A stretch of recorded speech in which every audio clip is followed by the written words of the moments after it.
Hello everyone, my name is Kay, and this is a playthrough of my time at Sandrock. This is the second playthrough we're doing. This is a no commentary one, so we're just going through the game, trying to 100% it. It's been a long run so far. I'm trying to get these off my hard drive because there's so much space being taken. So yeah, this is a continuation. Enjoy.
Well, if it isn't my favorite builder!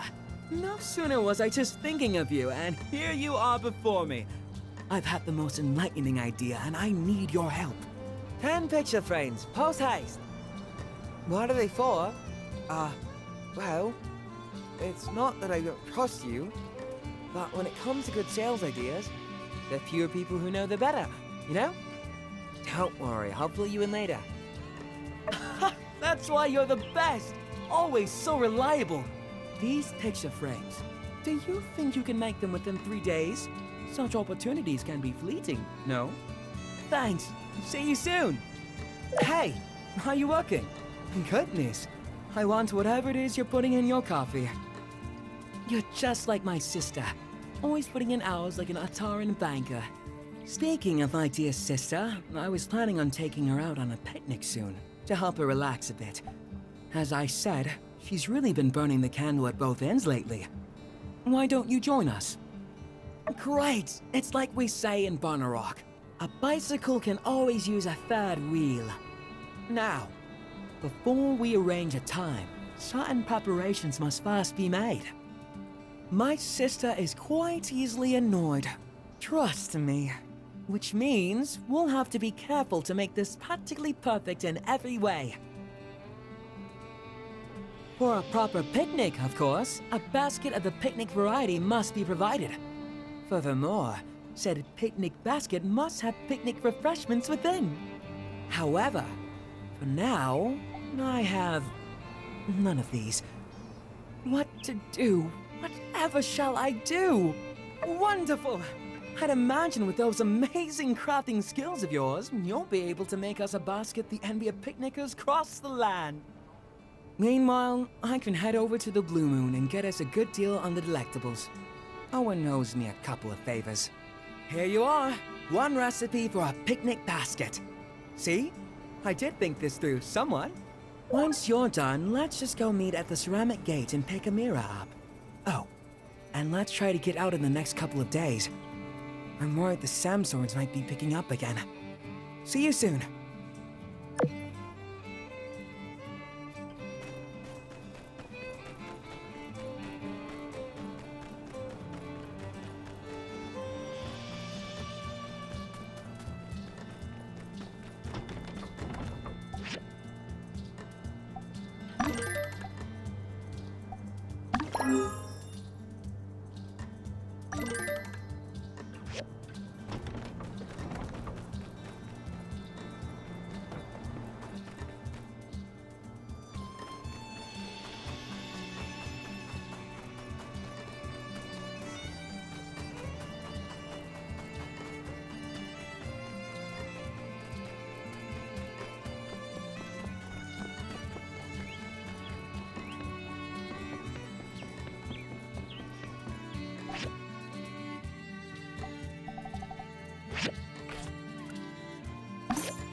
Now that's what I call a deputy hat.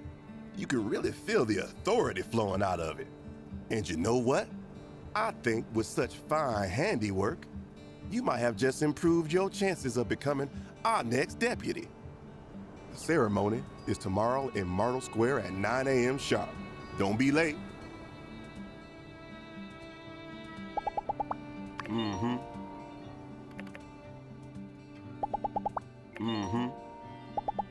Catch you later.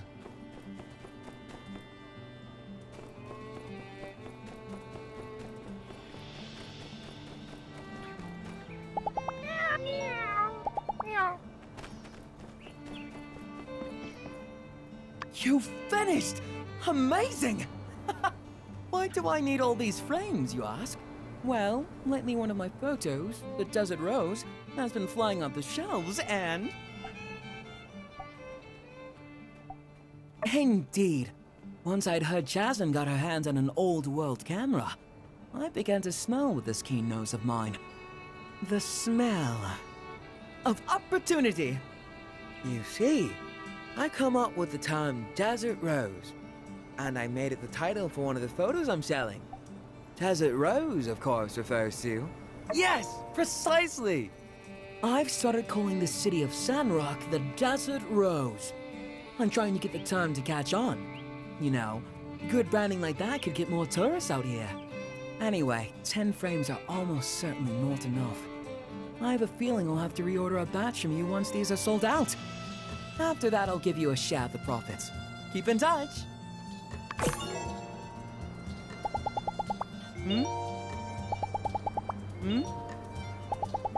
Be seeing ya.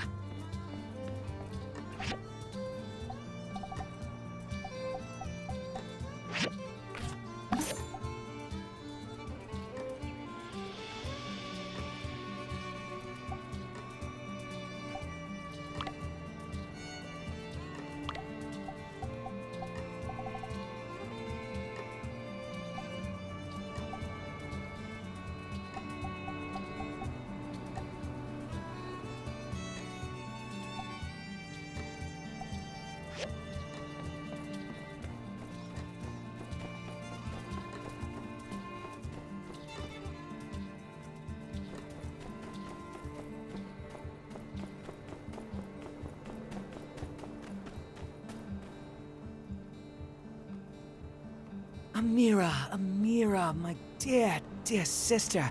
Come now, you said... I know what I said, Arvio. This order has an exorbitant fee attached to it, and must be completed immediately. I'm surprised I have to explain there are things more important than picnicking. You've been working past sundown like this for days now. When does it end?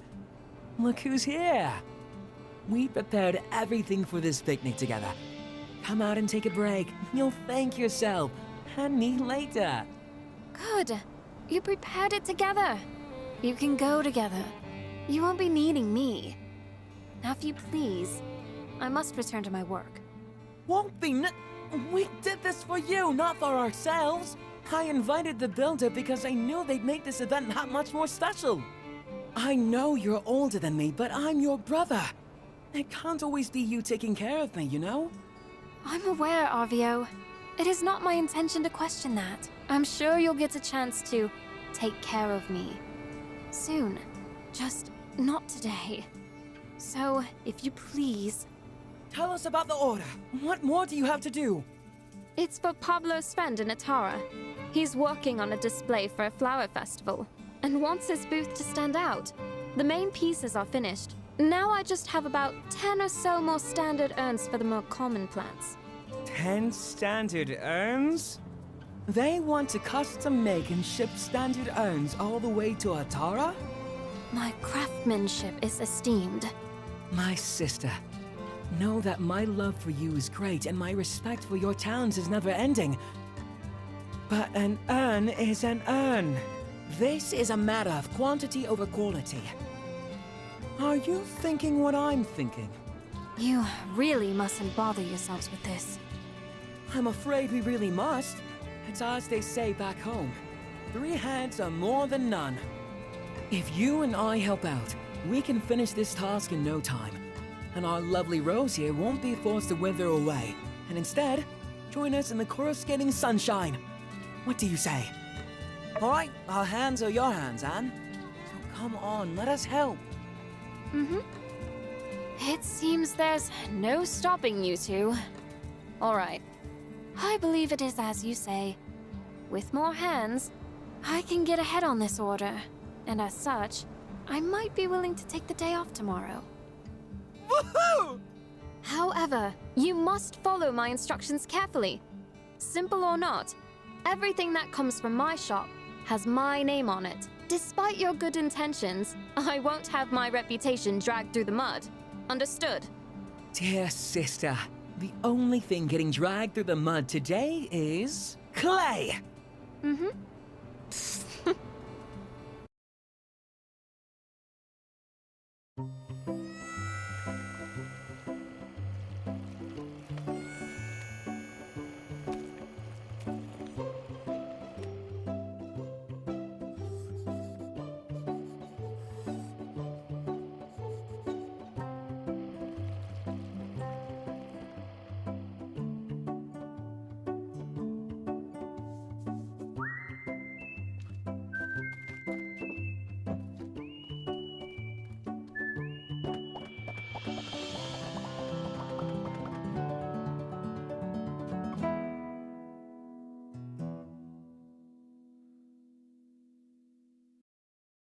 Ah, that makes how many?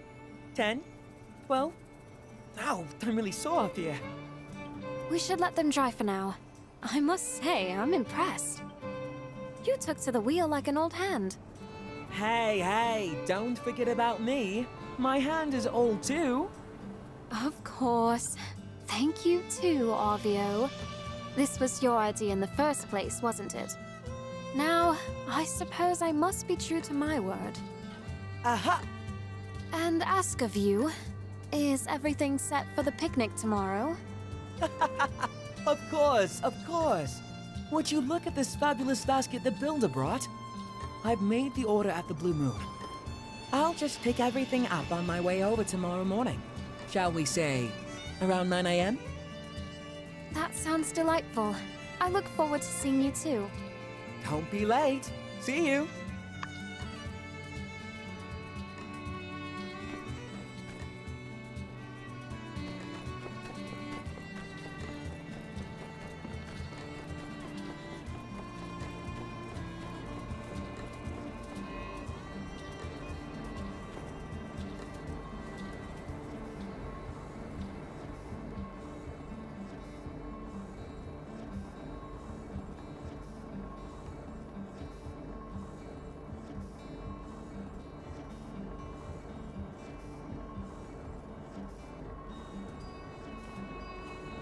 Hello! I've noticed you taking See ya!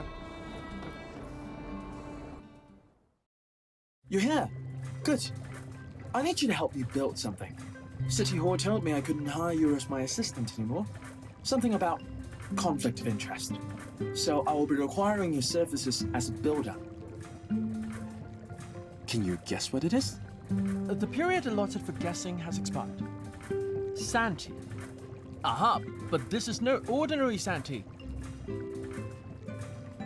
I have designed a device which can effectively extract Camellia sinensis into any liquid without dilution. Suffice to say, this is a groundbreaking discovery for productivity. Precisely. As you are well aware, my work involves a lot of concentration and mental fortitude. On a regular day, I start with 3 cups in the morning and 3 more in the afternoon. Based on the caffeine release speed and duration, this seems to be the most effective. Skipping but 1 cup would cause my concentration to falter. Unfortunately, with my current workload, I'd need several cups if I need to stay alert. The consequence would be a higher intake of water, which ends up as bathroom visits, and I've done the calculations. Many wasted hours. Anyway, if you could build me an express tea maker that can extract octuple energy tea, all my woes would be solved. I've got the diagrams ready for you in advance. Thank you. When will it be ready? It is imperative that it is completed as soon as possible. Here is a cup of sand tea to try for yourself. I'm sure you will understand the urgency of this once you try.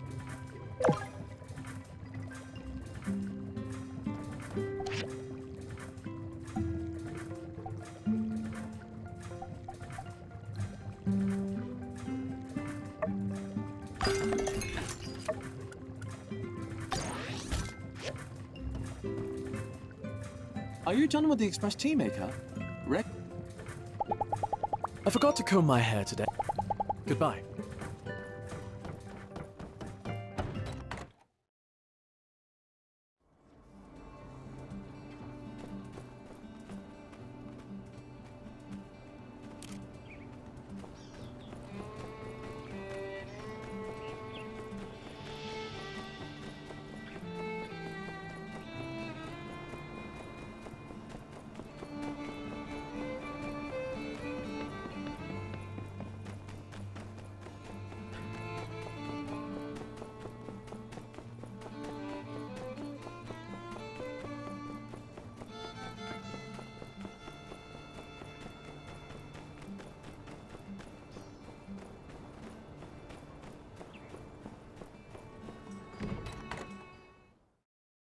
Minister, I beg of you to reconsider.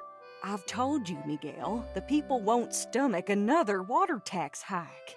They're stretched thin as it is. I doubt half these folks could even afford it. Every penny, Minister. You know this. What I know is this. Now is a time of tribulation for our people. We need not burden them any further. But this project will add cost. It inspires hope. We can afford it. We're spending our goals on frivolities, meaningless eyesores. We're spending our goals on our people. We're giving someone a chance to make a day's earnings and an opportunity to make a difference in this town. That, to me, is priceless. Well now, always in the right place at the right time, aren't we, Builder? That's good. I think Miguel may require a bit of assistance. I must be going, but be a dear and help him, won't you? Yes. Help. That's right, Builder. A moment of your time, please.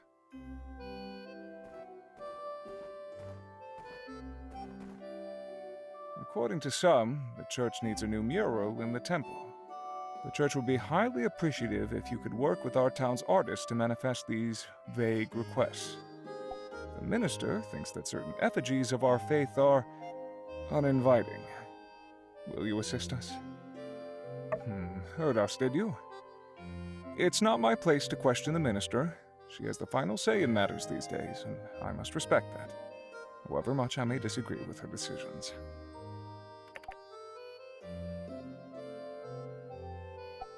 She gave rather limited notes on the specifics. Nevertheless, I would expect Pablo or Amira should be able to produce a painting of sufficient quality. If we're conscious of budget, perhaps even Jasmine could be recruited to our cause. The church has allocated 1,000 goals for the project. Here you are. What remains afterwards will be your commission for the frame. Return to me when you have the items in question. Be swift, Builder.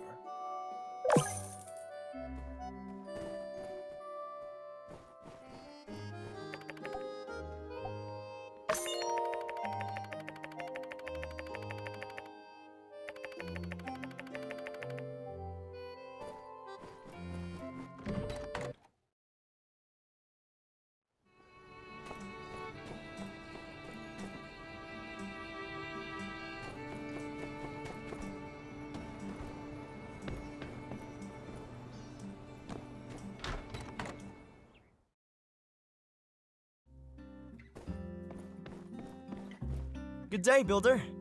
I'll have you know that I've decided to stay in this town until I finish writing the story on Logan.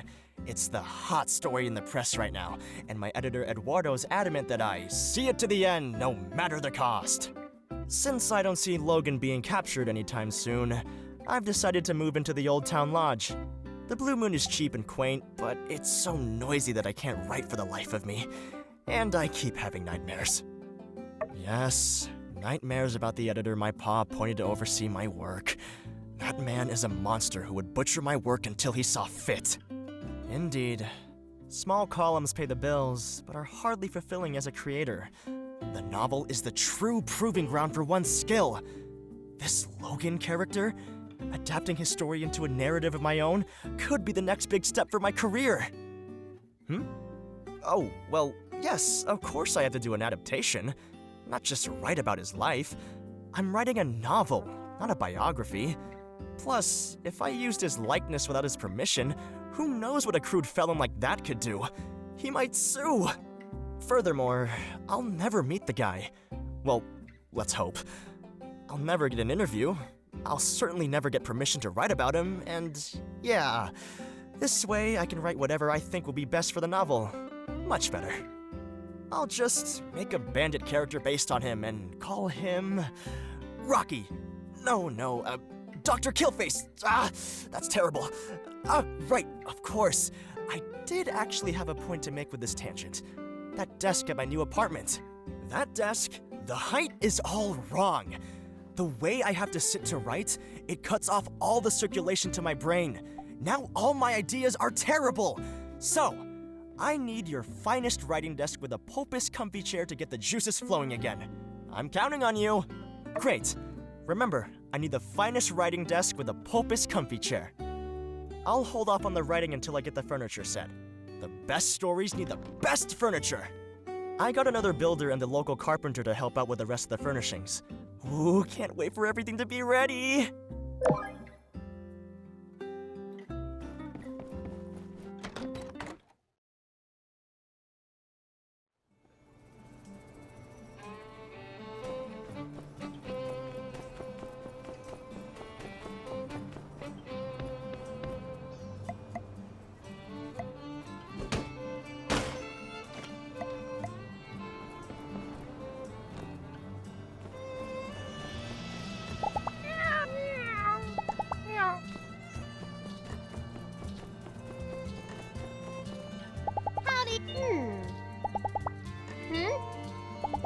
So long, partner.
A painting? For the church. Darling, I'm afraid I must respectfully decline. My art is suitable for museums, gallerias, and possibly poetry jam coffee shops if they're chic enough. I can hardly think of a place less hip than the church, I'm afraid. Perhaps the lovely Amira would be up to your task.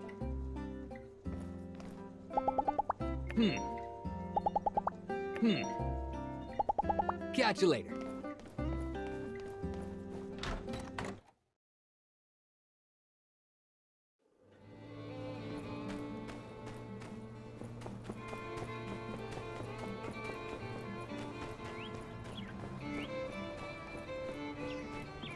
Welcome. Is there something I can help you with? A mural for the temple. It's a wonderful idea. But a mural that size will take some time. And that's not something I have a lot of. Still, Since you'll be putting aside your work to make the frame, perhaps I can do the same. It's a tough job, though, and with things being tight lately, I'm afraid I can't offer a sizable discount. So it will be 1,000 goals for the mural. Would that work for your budget? Wonderful. I'll get started right away. I'll send it to you when I'm done.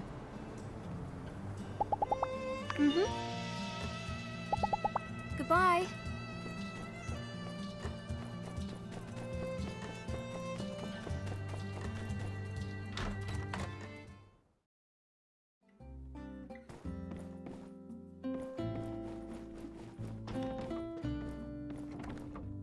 I am absolutely amazed at your craftsmanship.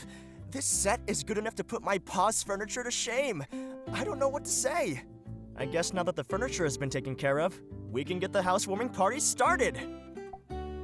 That's the idea, and that's why I invited you over. I already have a mental draft of the novel, but I just need to liven up my new place a bit to get my hands all prepped for writing. How about it? You want to come? Good, good. Let me tell you what you need to bring. Let's see. Can you bring one dish? If one person brings one dish, 10 people should bring enough for a feast. I'll take care of the other stuff. One more thing. Is there anyone else I should invite, in your opinion? As a gentleman, I should appreciate your initiative, but that's a bit too fast for me. I'm just kidding. But since you already put it that way, you'd better come. Anyway, I'll write up the other invitations right now. No point in keeping you here.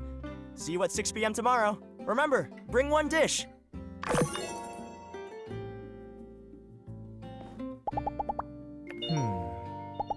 So long, partner. Take it easy.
Hi. Have you gotten used to the...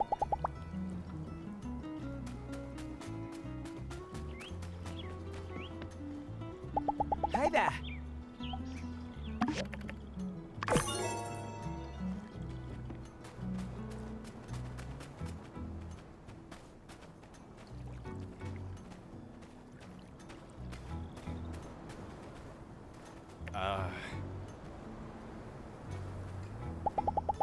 Long time ago.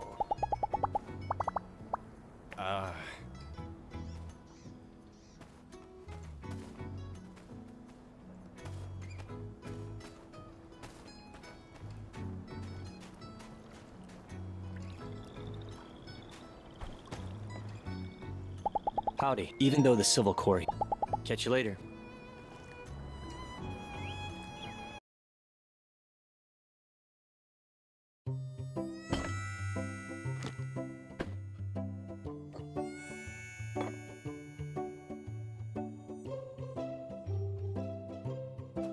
Hi.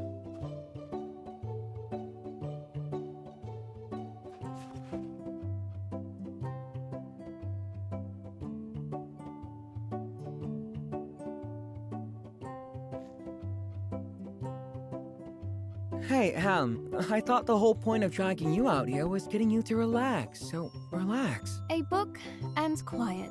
I am relaxing. Or, at least I was. Don't be like that. You're going to wreck your posture. Half the time hunched over a book, the other half a pottery wheel. Before you know it, you're gonna look like you're pushing 90.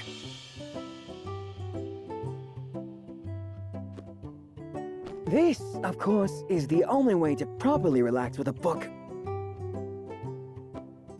The sun, it burns. I'm melting.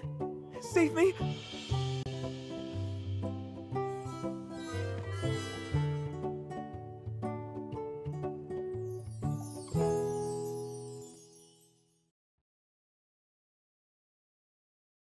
So now that you're out, you're having fun, aren't you? You know it's not easy convincing you, don't you? Indeed. You see, this is what you get when you win an argument with my sister. Hours of back-breaking labor, followed by terse acknowledgement at best. Which is all completely worthwhile. In any case, I think this all proves that I ought to be listened to once in a while. To constructive advice, brother. Of course. I'm all ears. But do remember that we didn't leave the harshness of Sandrock just to lie around here with books on our faces. I pray that you speak no more of that place. My heart can hardly handle its very mention. Have you ever been to Sandrock? Well, to travel, sure. But I wouldn't dream of trying to ever work there as a builder. There's not much that needs building, and hardly any ruins of value to dive in. Our home is on a plateau.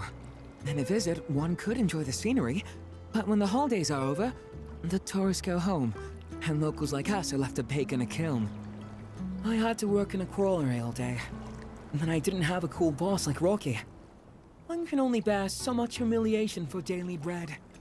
Finally, I just quit. And shortly after, Amira and I made the journey here to Sandrock. This place has its faults, but one mustn't forget to see the trees for the forest. I might not be so impartial, but I'd never enjoyed such freedom as being my own boss here in Sandrock. And it's all because you brought me here and helped me get started, Am. I won't forget your kindness. We're family. Besides, you have also been a great help to me. The true kindness is that of our parents.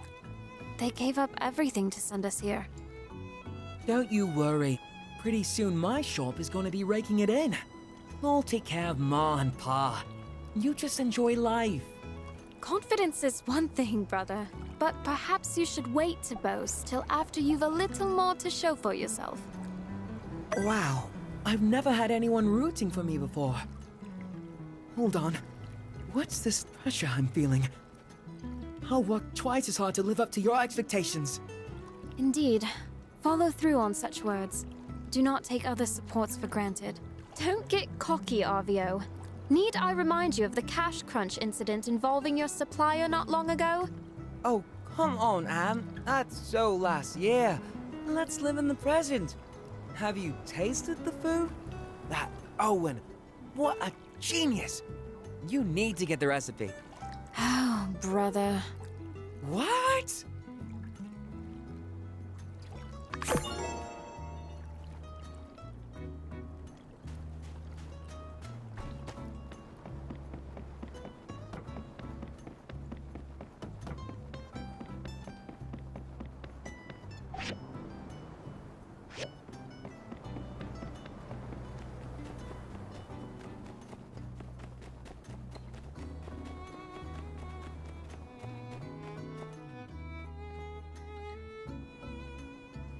All right, now that everyone is here, let the official Silver Corps Deputy Promotion Ceremony begin. Now, I don't need to remind y'all, we've had plenty of ups and downs, highs and lows, as well as no shortage of stormy weather out here in Sandrock. And without all of you giving it your all, Sandrock wouldn't be the safe and secure place it is here today.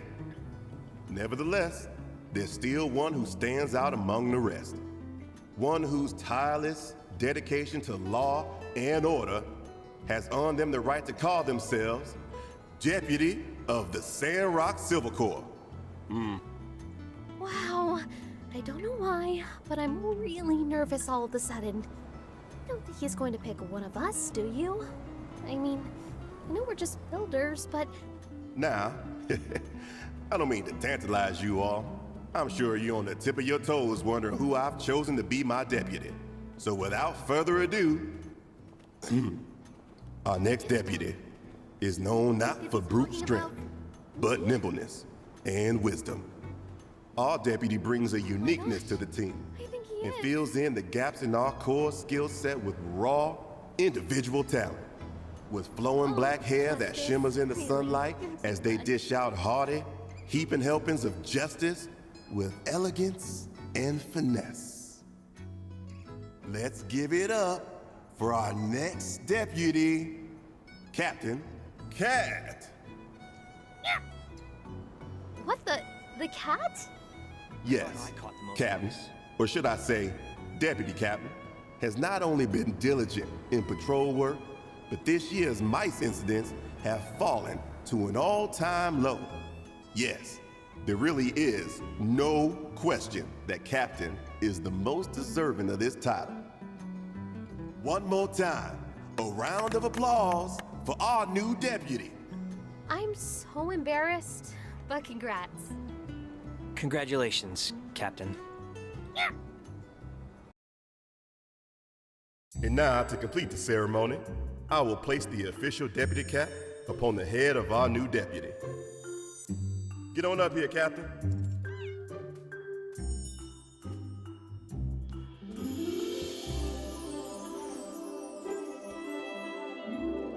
Everyone, keep giving it your all out there. Dismissed.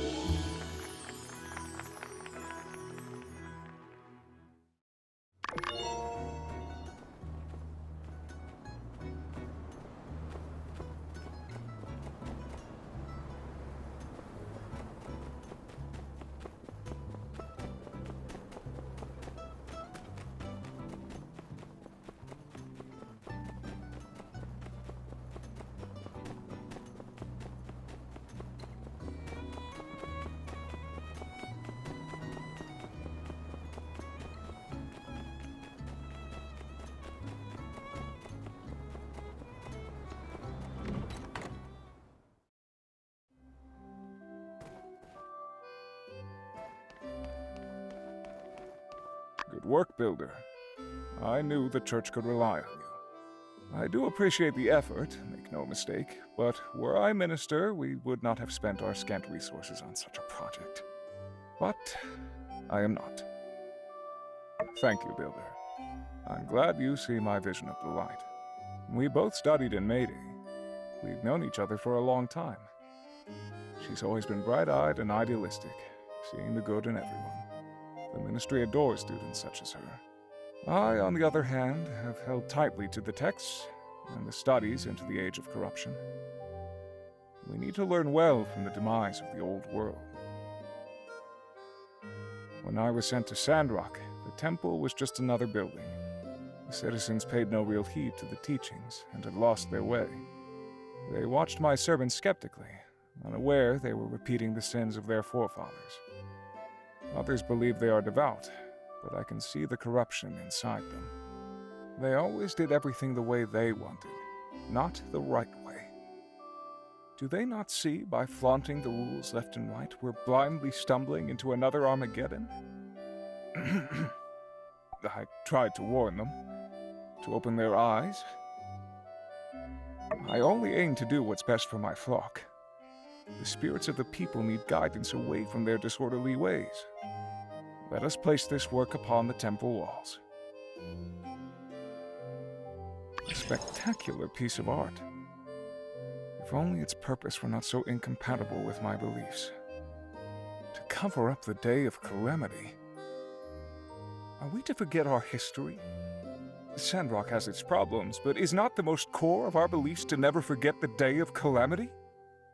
Nevertheless, these decisions are not mine to make anymore. I was here for a short while before Mady sent Matilda.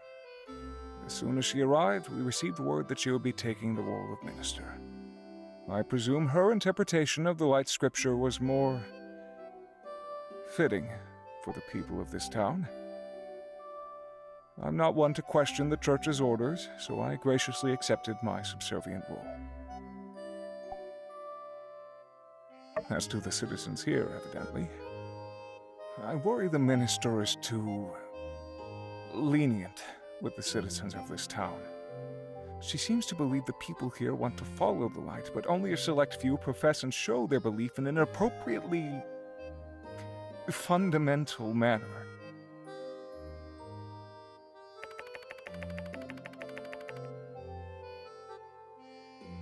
Anyway, thank you, Builder. I appreciate your dedication. Every act you perform for our city helps to spread telesis in these lands and beyond.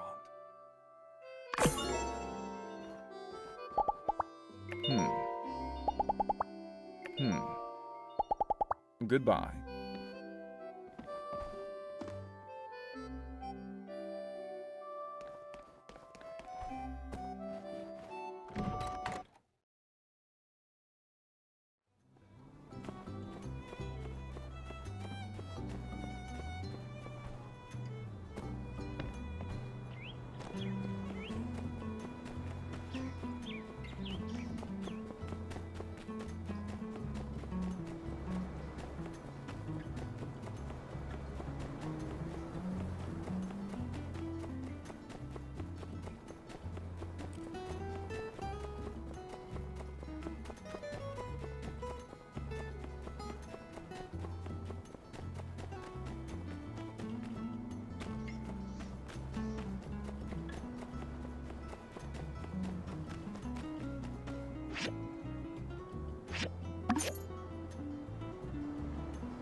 You grace me with your presence.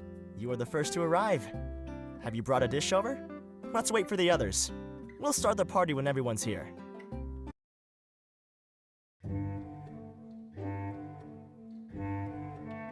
I really thought that I hit it off real good with the townsfolk.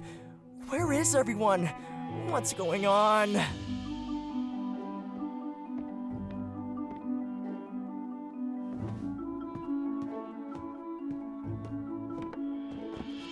My invitations!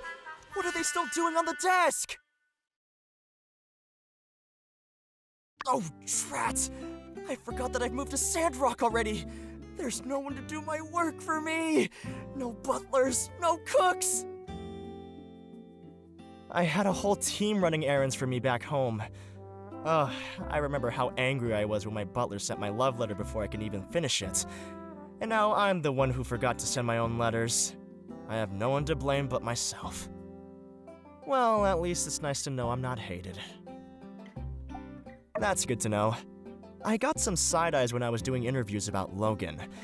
I was worried that people from Sandrock were offended by my report in the Atara Times. Atara's writing style differs from the Tumbleweeds. We'd go bankrupt if we wrote news like Heidi does. Alright then. Seeing as nobody else will come tonight, why don't you take the cake home, if you'd like?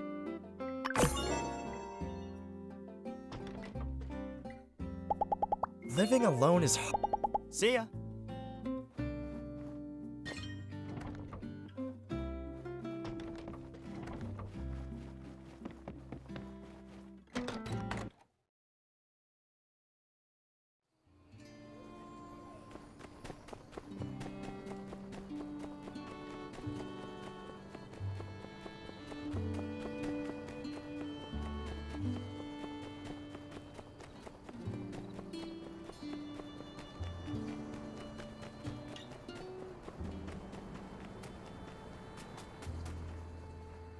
Howdy. Mm-hmm.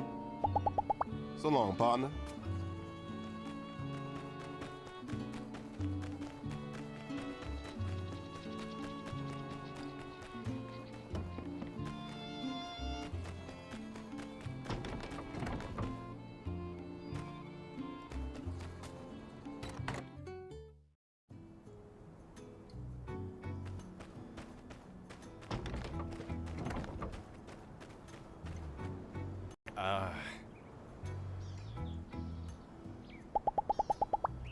You might have heard I'm a bit more...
Hey there.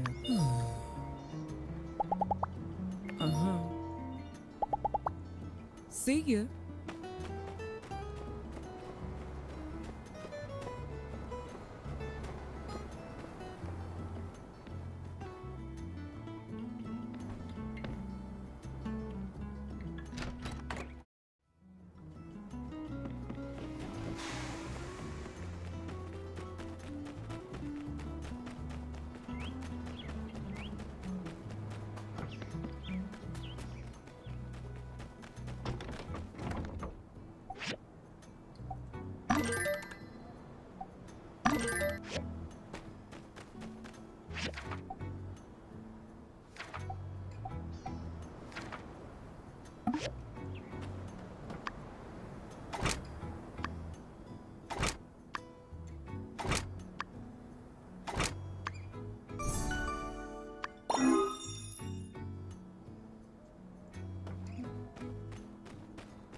Not bad, not bad. These sketches, the minutiae of detail.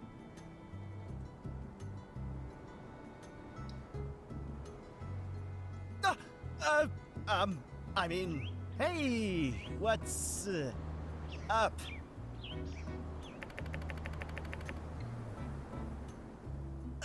This? It's not what you think, really. It was just a drawing. You have to let me explain. Truly, think of how many conflicts and stories could have been avoided altogether if the protagonist simply stuck around and listened when someone says, "Let me explain." Ahem. So, this is just a drawing of a model meant to show off some clothing ideas. Yes, it's Amira. No, I didn't draw them. And yes, she wanted to be involved. I'm a stand-up guy. You know that? And so is Pablo. Uh-oh. Indeed. Ironically, I seem to have been hoisted by my own petard, but I do so only to protect a young man's dreams. All right, fine. I'll come clean. Pablo asked me not to tell anyone, but no point in hiding it now. He drew up these wonderful designs for clothing and then buried his sketchbook in the sand. He says his dream is to be a fashion designer, and I don't really have a plan yet, but I just had to dig them up. Please tell me you just wanted to recreate your childhood sandbox experience and you're not seriously digging up my...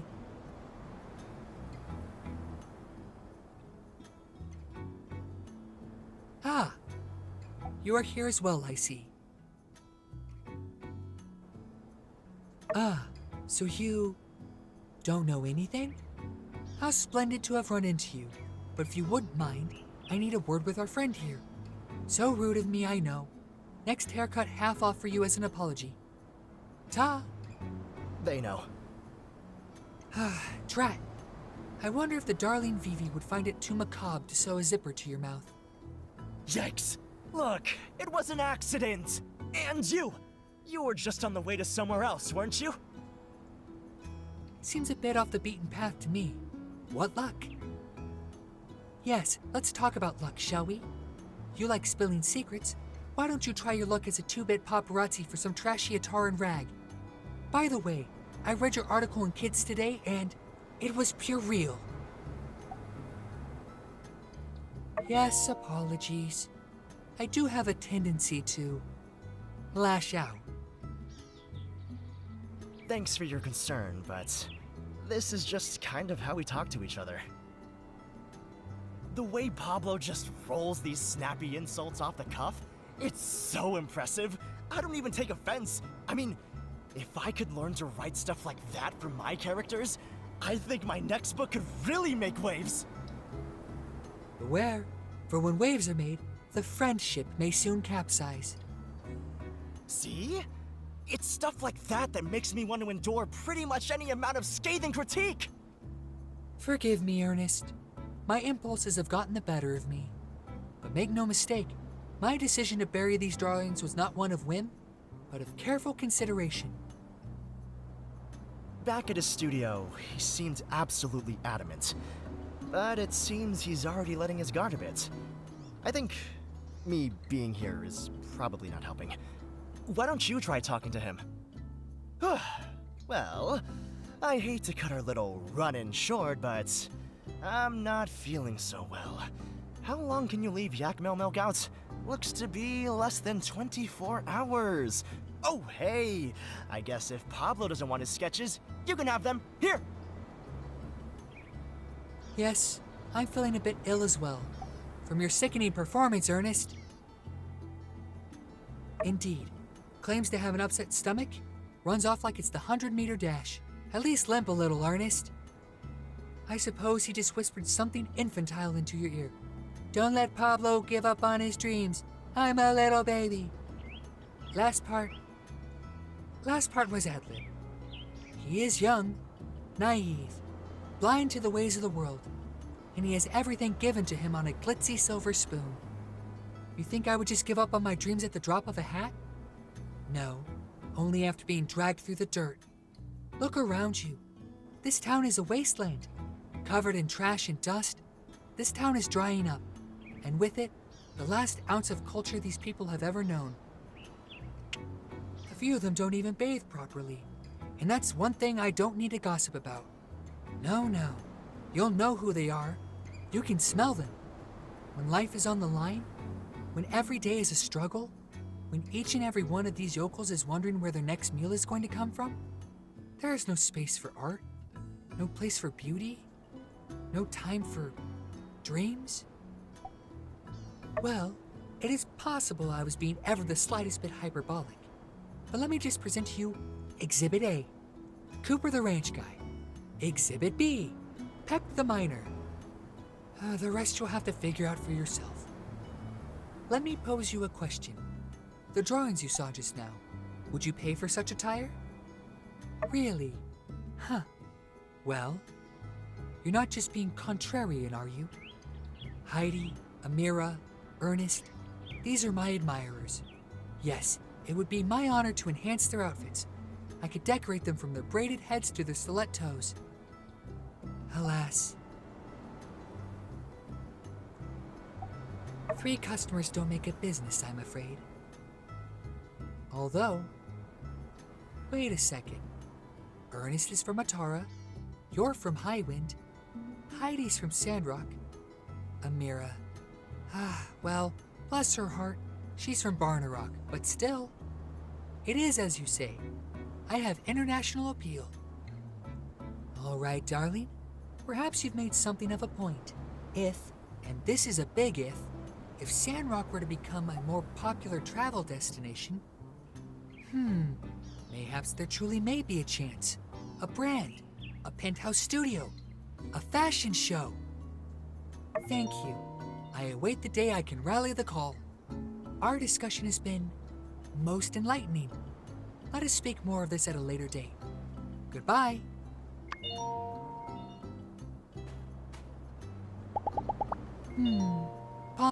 So long, partner.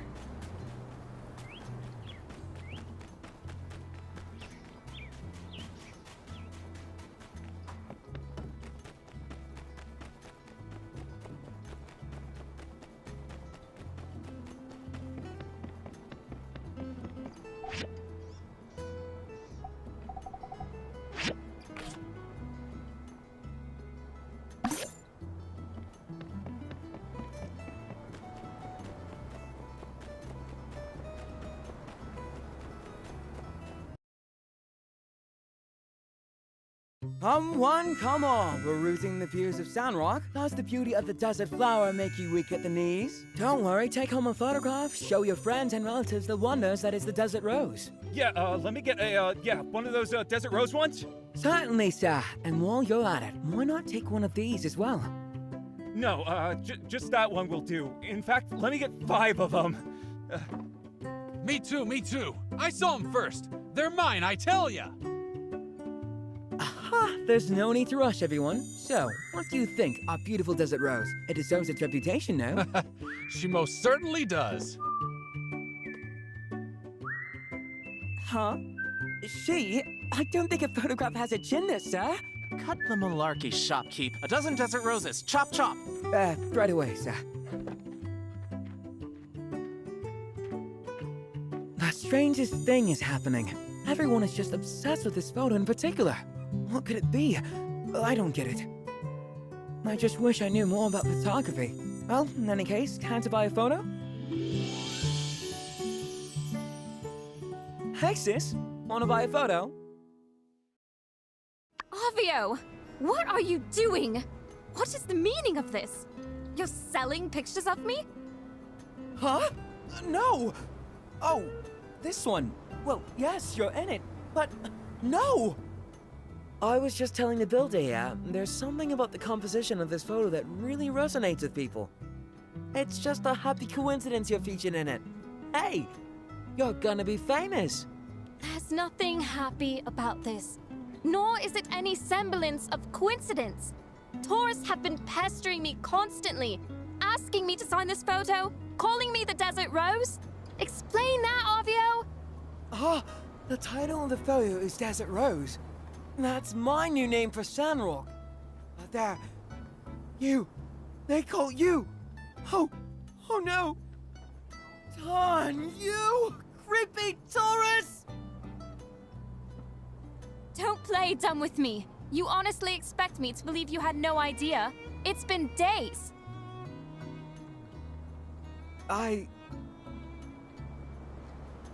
Even so, this was an extremely careless venture. You are kind to say so, but my sister is right. I've been a fool. Avio, you would do well to develop some foresight whenever concocting these schemes of yours. This is doubly true whenever your plans involve an unwitting accomplice. If you're ever not sure, Light, just ask me. I will be returning to my shop. My only hope is that my path is not blocked by the rabid tourists that you have wrought, brother. Goodbye. Wow, she's really mad. Even more so than that time I ruined her kiln trying to make a pizza in it. An art stand. The thought of those greasy tourists smudging up those photos in their slimy grip, gawking over my poor sister. I can't take it! I've got to get those pictures back! Really? You'll help with this too? You really have a big heart. Alright, let's split up. These guys couldn't have gone far. Just be on the lookout for anyone creepy looking. Or anyone you just saw buying a photo. Do whatever it takes to get those photos back. Without breaking the law, I suppose.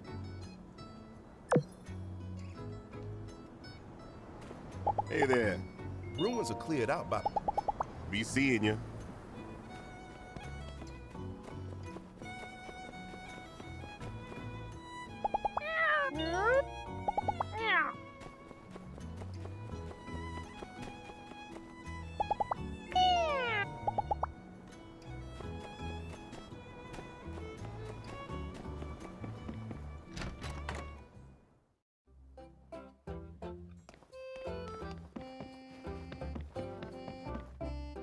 Hello. Mm-hmm.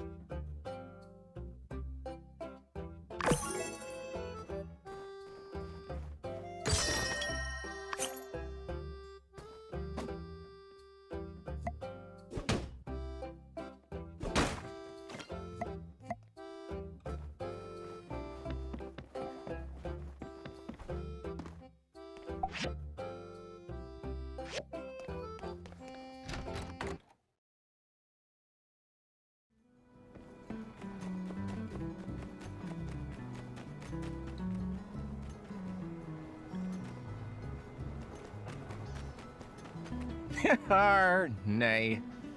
I can't be giving you my desert rose photo. 'Tis mine. And I planned for it to comfort me on those lonely nights out at sea. However, were I to hear one good reason why I shouldn't keep it, I might reconsider. I might. Walrus's beard! At last, these photos are being distributed without her knowing? Why, I... Take this photo from my hands, young desert dweller. I shan't be needing it no more. Mark these old sea dogs' words. Any such copy of that there photograph out there, I'll be making sure they finds their way to the bottom of the briny deep. And you can tell that silver-tongued salesman I'll be waiting for him in Davy Jones' locker.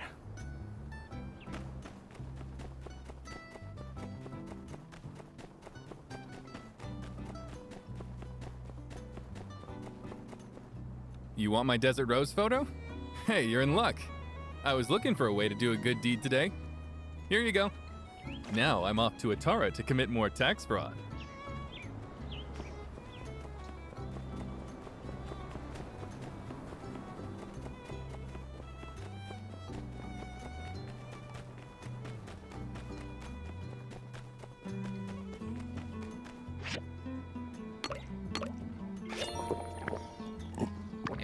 It worked! What do you know?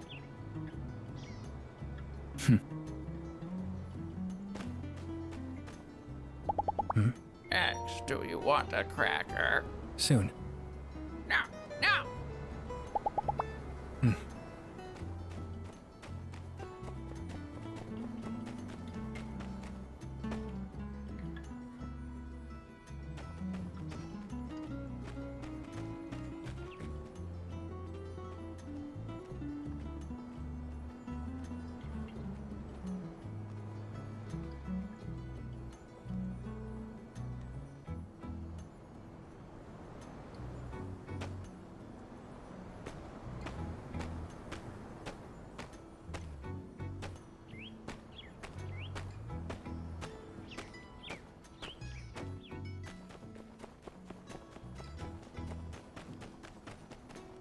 I heard everything you and the shop owner guy said. He got to me first. Gosh, I hope you two weren't competing to try to get more photos back.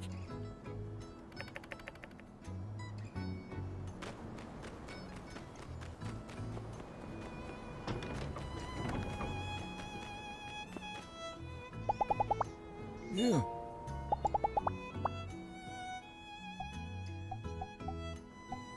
I love it. Thanks.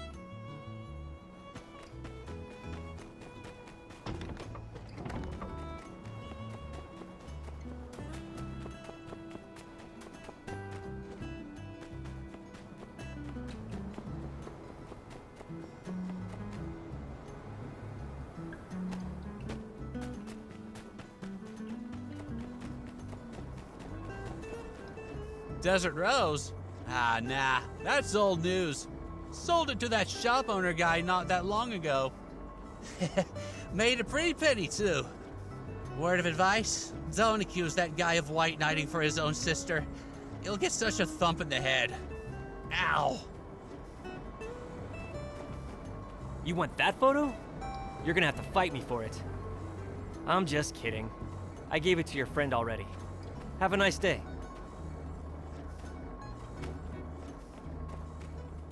You got all the photos? Wow, that was quick! How'd you do it? Goodness, well done! You must really have a way with words. I found it quite difficult to get anyone to part with their photos. Phew. It's finally over. But now, what am I to do with all these photos? Of course! Think of it as a memento for all we went through with this. I'll get rid of the rest. I believe I can count on you to enjoy this photo the way it was meant to be enjoyed, as landscape photography. Thank you again for all your support through this difficult time. Hopefully, my next business opportunity will have less disastrous results. Catch you around!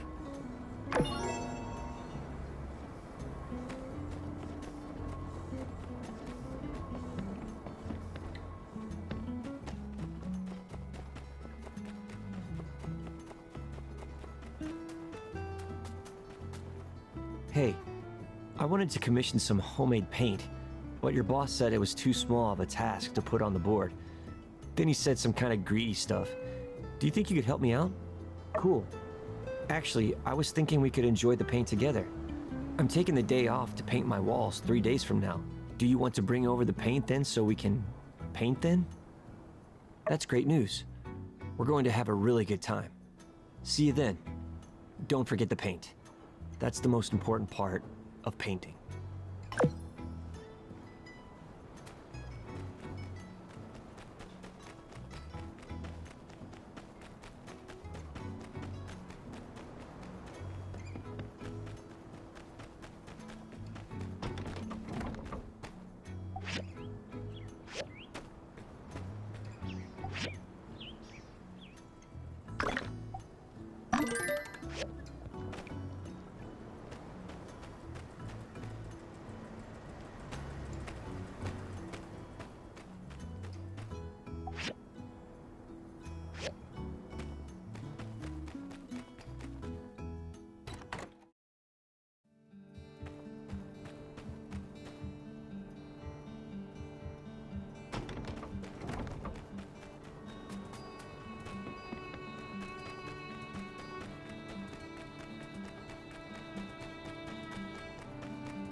Hello. Rumors are cleared out.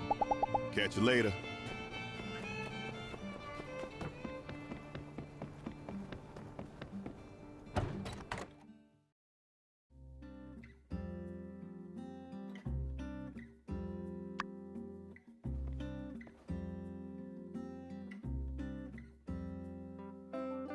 Whew, nice work. The hardest part is behind us. First, some music to set the mood. Now it's time to sit back and enjoy the show. Yep, you've heard the stories, but did you ever think you'd really be living it? Watching paint dry. I make my strokes extra globby, so it's easier to see it drip.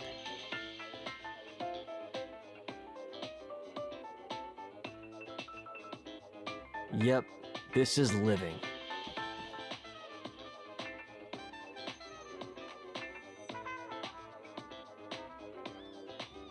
You can't beat the smell either.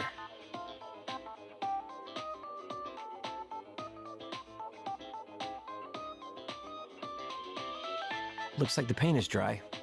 Well, you know what they say, nothing good can last forever.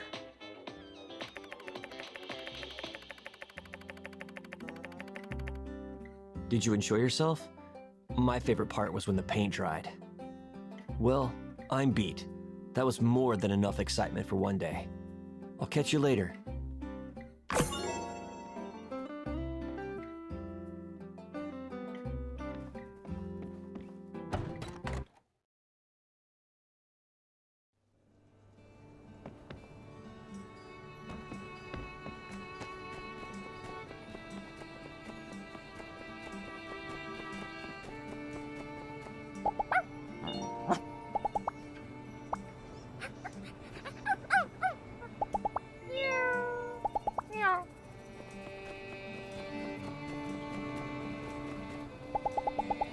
Engineers in the old...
Howdy.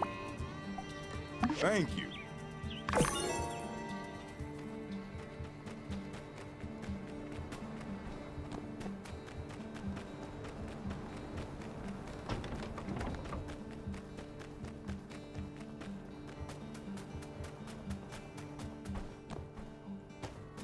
Nice seeing ya.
Ah.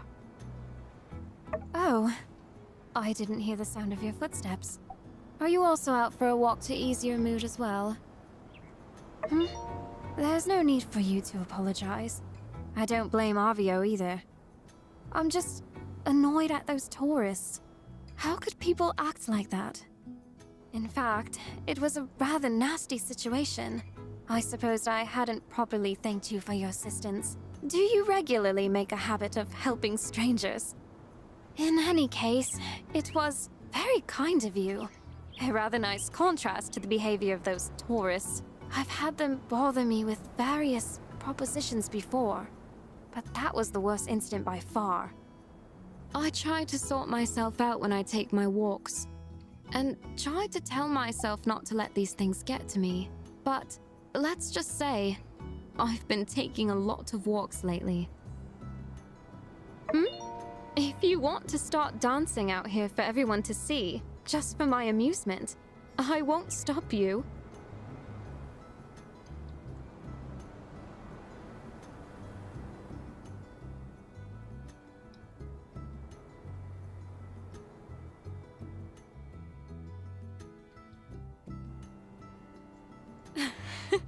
You really did it! Oh, is it over? I was just about to start clapping to the beat. I just wasn't quite able to discern a rhythm out of your movements. How silly of you, but I must admit, I feel better. Still, I just wish I knew what to say when a tourist is aggressive about getting a photo with me. I try to sort myself out when I take my walks, and try to tell myself not to let these things get to me. But let's just say, I've been taking a lot of walks lately. Well, it's nice to talk to someone. Thank you. But I shouldn't concern you with my problems. This view is nice, but I've seen enough. Don't worry about me. Even if you hadn't come along, I would have found some way to deal with this issue. I always do. I must go. We'll talk some other time, Builder. My brother is... Catch you later.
Howdy. Yeah? Yeah? Oh.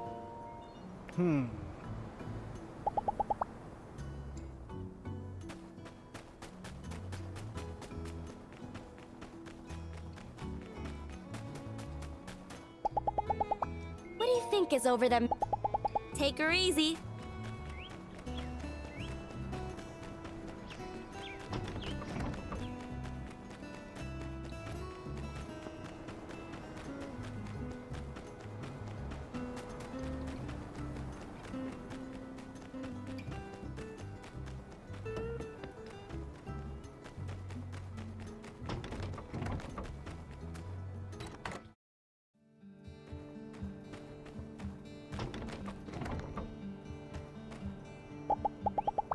I want to know how you can maintain such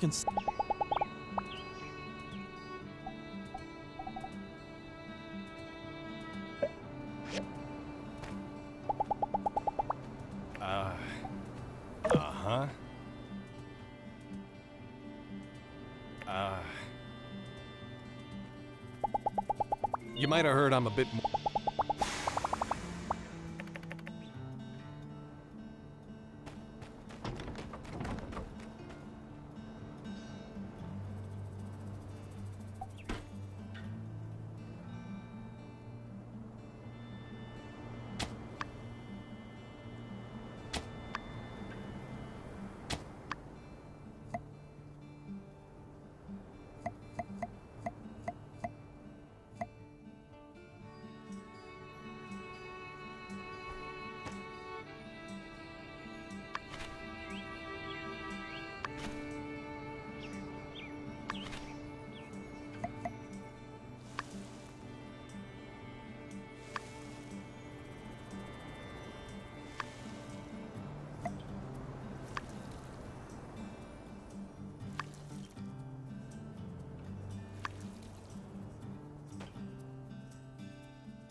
When I studied in a top.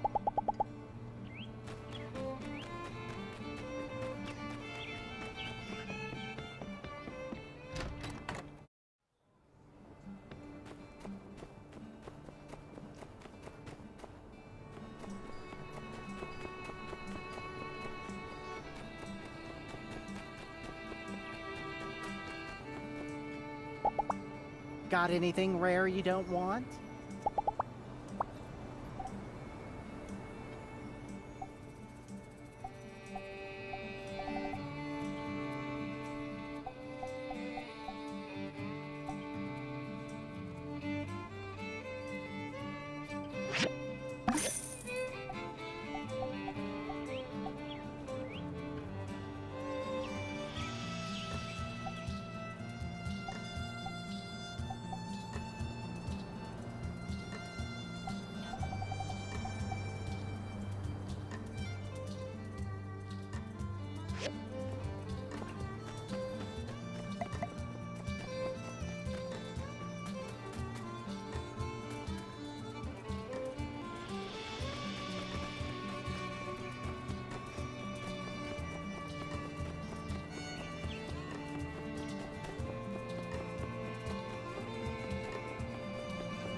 Hello.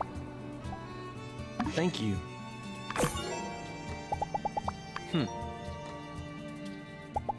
See ya.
I've been situated.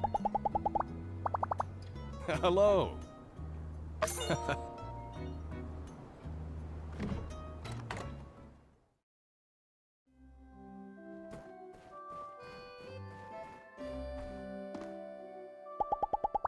We get dealt one hand.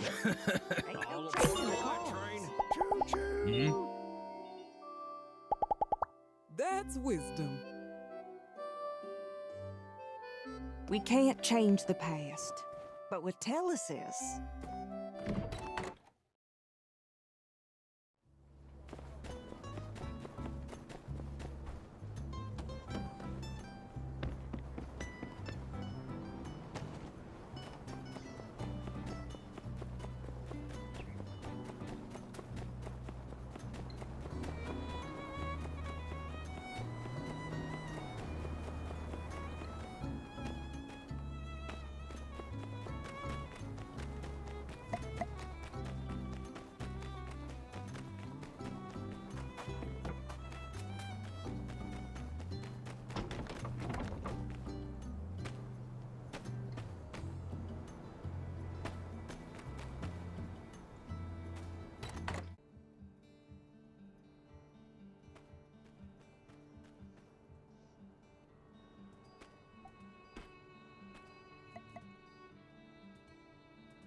Hello!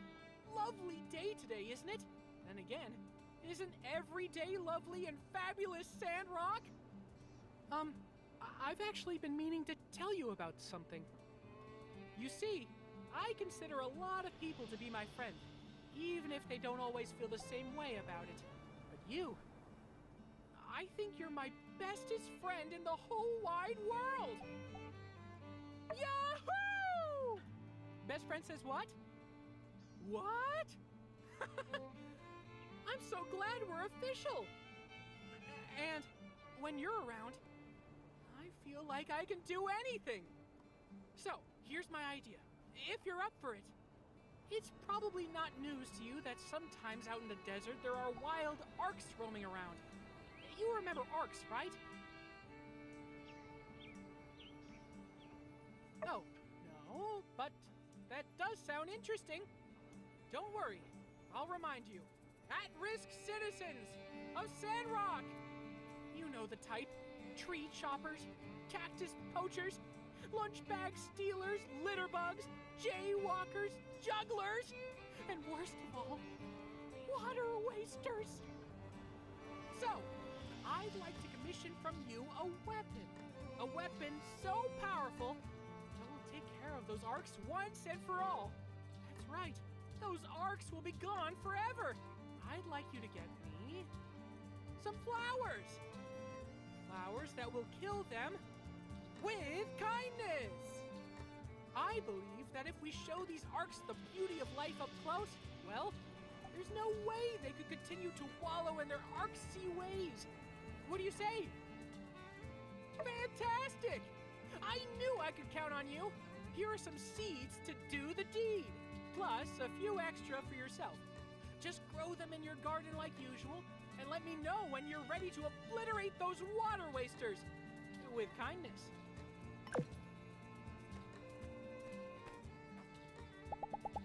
Hello, friend.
It worked! What do you know?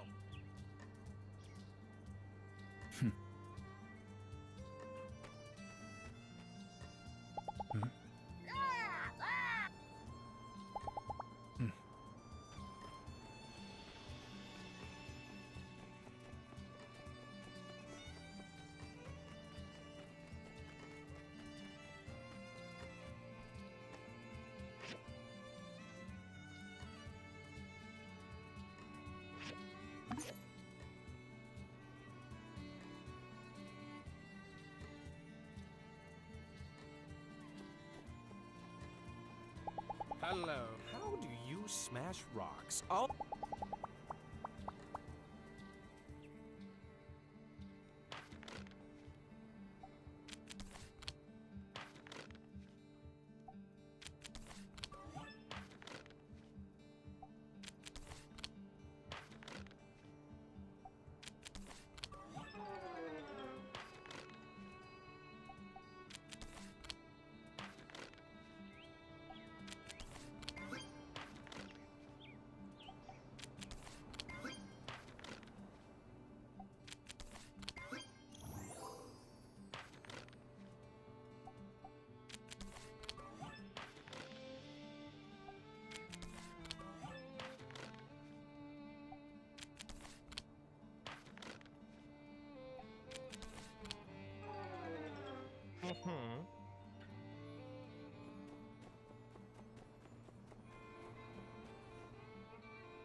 Hello.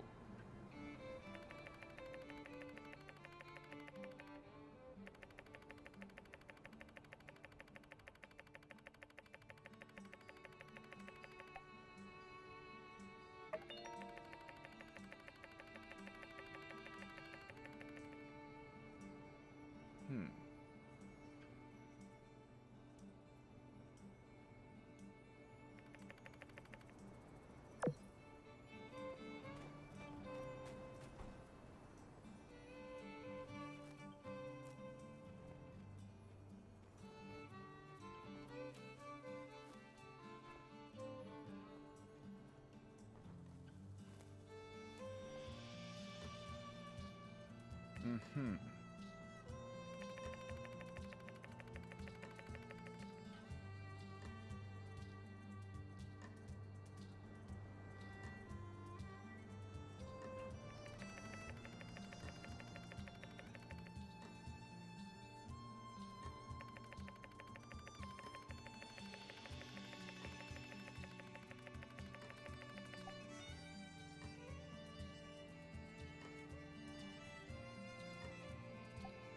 Thank you.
Goodbye.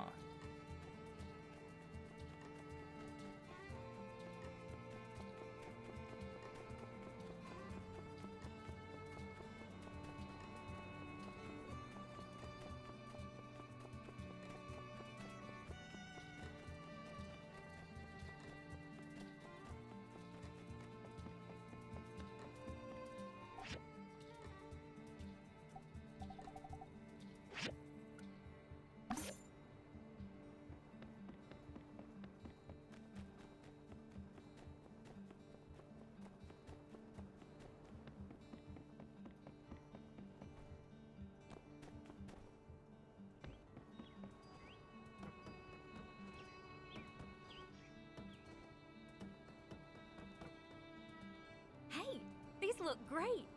I think it's going to be exactly what we need. Unfortunately, things are going pretty slow on my end.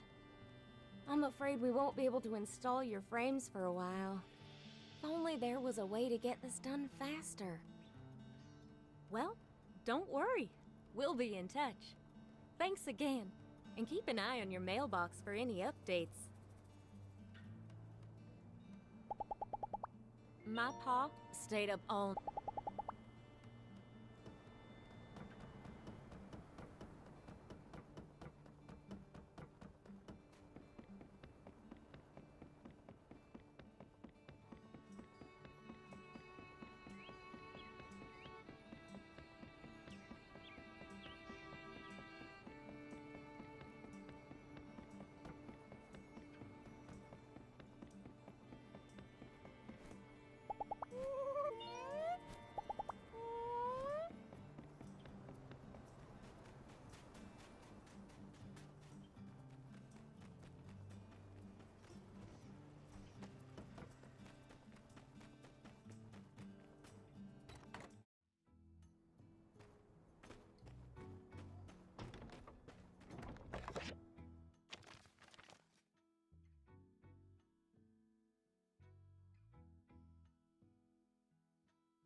Justice, I got a situation to report.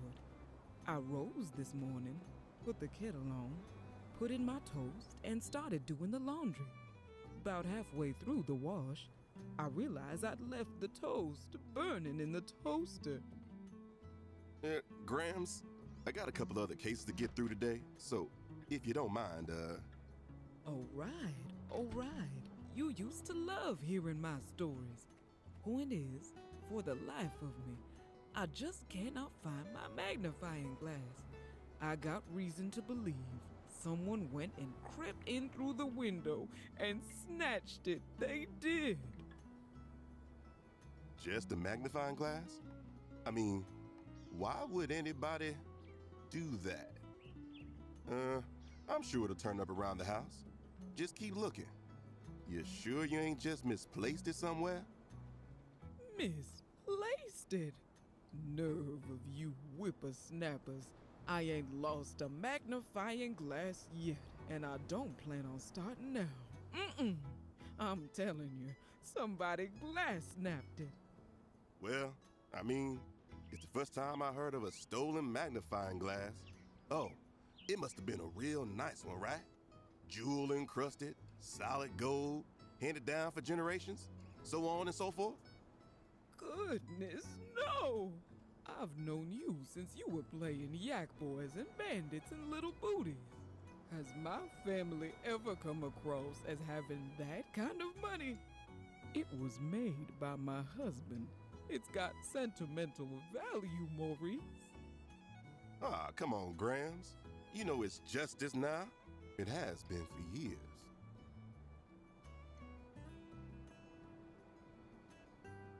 It is rude to eavesdrop, but my ears cannot help but overhear. What an awful turn of events. But, of course, none of this ever would have happened had you purchased one of my world-renowned satchel locks. Take a look at my bag. The contents are as safe as precious gold in an Alteran vault. See this metal lock here? Huh? What the? That can't be! Where's my latch? Someone must have stolen it! Justice, quick! There's undoubtedly some treacherous fiend lurking in our midst! But why? Why would they steal the lock off my bag? Oh, goodness! The glass snapper strikes again! And he's worked his way up to metal. Where did you lose it? Let me talk to my boy. He can make you another one. Oh, but not till we catch that thief first. Sheriff, your authoritative presence is required. Oh, man. Another one? My jewelry. My back turned for naught but a second, and some lawless vagabond absconded with my rare limited edition ring. What? Limited edition? Not just some sewing trinket or a janky lock, but a genuine, certified, honest-to-light stolen treasure? Perhaps there is indeed something foul in the state of Sandrock. Mr. Pablo, would you describe this ring as priceless? Indeed, lawman. To an artist such as me, it is priceless. Of course, to a vendor, 5 golds tops. But you can't define value by vulgar estimations. No, no. To fit within my refined wardrobe, its true worth was immeasurable. Right. Now, don't worry, folks. I think I've got it all about pieced together. Just rest assured that the Civil Corps will fulfill our duty to handle all y'all's problems, no matter how small or, well, small. But we are a little short-handed. Well, if it ain't our humble but hardy builder. Wait, don't tell me you got it lost something too. Seriously, please, don't. Phew, that's a relief. Say, we're a bit short-handed at the Civil Corps right now. City Hall is having us form a scouting party down south. Could you maybe saddle up and lend this old horse a helping hoof? Aha, our ardent builder. Always the first to step up to the plate. Thanks for giving me a hoof. Hand? Or whatever. It's your time to shine now. All you gotta do is speak with all of our, victims. See what they know. Then check out the crime scene. See what you can deduce with them keen peepers of yours. And if you don't find anything, well, it is what it is. All right, I'm off. Thanks for covering this one. I know. You've got it where it counts, child. I can see it in your eyes. I know you'll help us track down this good-for-nothing thief. Crime scene? Child, make sure those Civil Corps boys pay you. You've got the lingo down and everything. Well, I suppose the crime scene. That'd be my bedroom. You go right on ahead and check. I know. You've got it where it counts, child. I can see it in your eyes. I know you'll help us. Let's see. I used the magnifying glass to help me read before going to bed. So the first thing I do when I get up is to put it in my pocket. No. Wait, I put on my reading glasses first, then get the magnifying glass from the nightstand. Then I'd get up to make breakfast. Hugo and Heidi would be up around that time, and you know what Hugo is like if he ain't got his breakfast. Big boy like that still hasn't learned to cook a grown man's meal. I swear, one of these days. Oh, I'm sorry, child, I'm talking your ear off. Anyway, The thief must have snuck in at the crack of dawn and done so quietly. I sleep light as a feather, and I didn't stir in the slightest. I know you've got it where it counts. I carry it in my pocket during the day. I only set it aside on the nightstand when I go to bed. So the only place it could have possibly gotten stolen from is from my room when I was asleep. Now that I think about it, I always open the window to get some air when I sleep. That must have given the thief a way in. I'll get Hugo to make me an iron window, that's what I'll do. Is that all? My, you young folks sure do work quickly. You sure you don't want to hear about the rest of my day? Well, all right. I put all my trust in you to catch this darn thief. Good luck.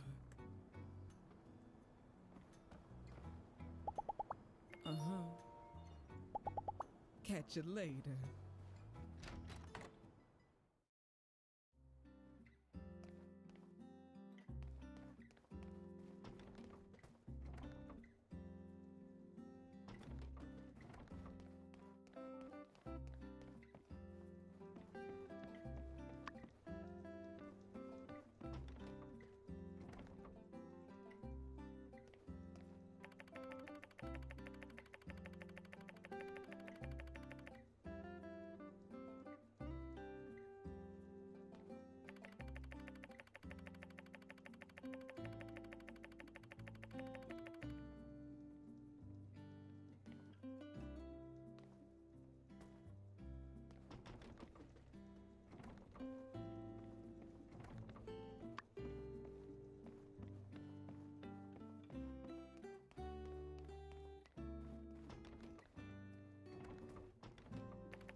Well, Justice always declares himself the heroic vanguard.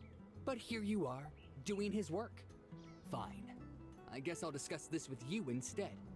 It was before noon. I always take my ring off when I start work. Heavy hands lack a certain finesse. I usually put my ring on the front desk. You know, barbers are essentially therapists here in small towns. And in order for me to get into that Zen mindset for head shrinking, I need to do yoga. I was upside down doing a crow pose, and when I looked up, it was gone. Well, Justice always did. I was in my shop. I welcome customers from all over, but I never would have expected a murderer. Indeed, they killed my mood, darling. Well, Justice always declares himself the heroic. Yes? Just look around my shop for clues. What's it they say? The criminal always returns to the scene of the crime? Well, if that happens, do be sure to catch them this time, darling. Oh, I do hope you can help me get it back, darling. This ring is incredibly precious to me. Ruby is my birthstone. It's brought me incalculable luck and cosmic charm. I'm sure my ring will guide its way to you. It's been a beacon in these dark times.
can't help but notice.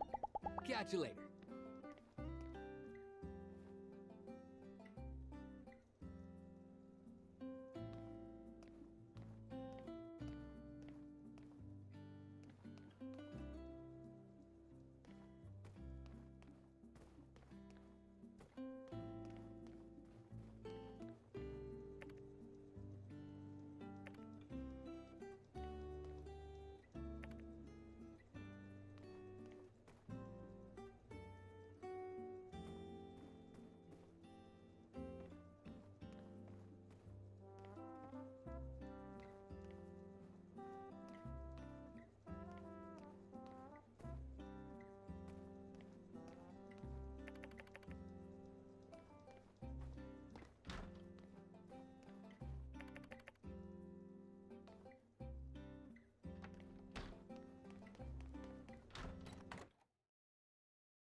The only thing of value I've really lost in this whole ordeal is my dignity.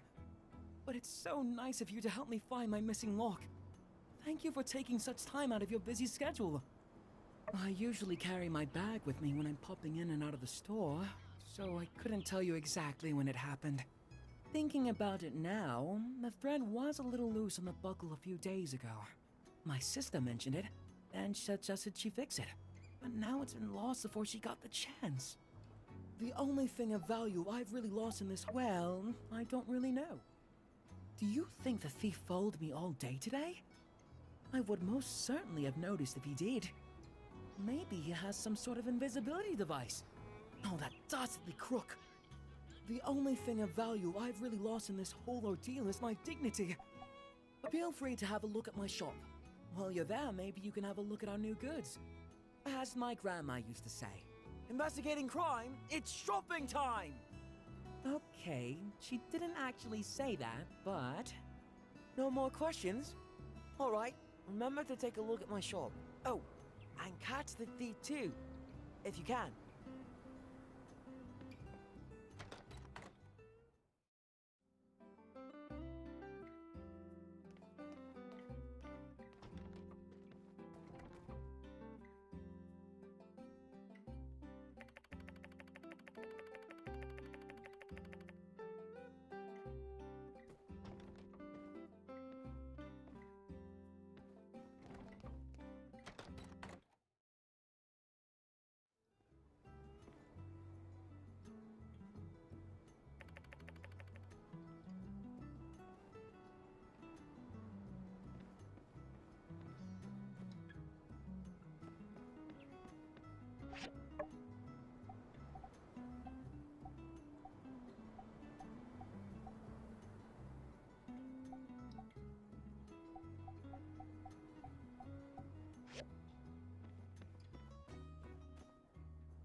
X, do you want? Soon. Now, now!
Hey there! Wow, thank you so much. Be seeing ya.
I've noticed you take...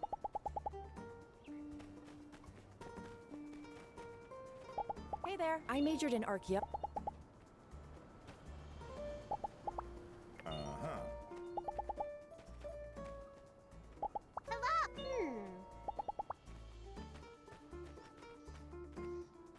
Hello. Just so you know.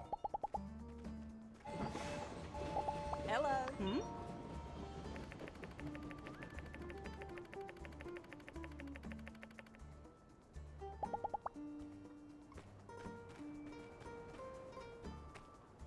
Hello. Hmm. Yeah. Yeah. Uh-huh. What do you think is over there?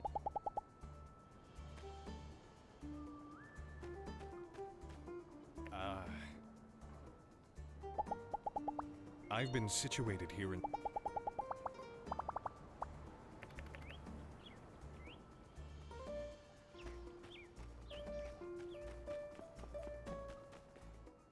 Hi there. You know, what...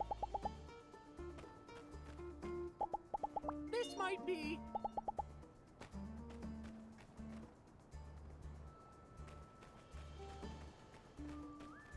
Hey there, I always treat... Hey there.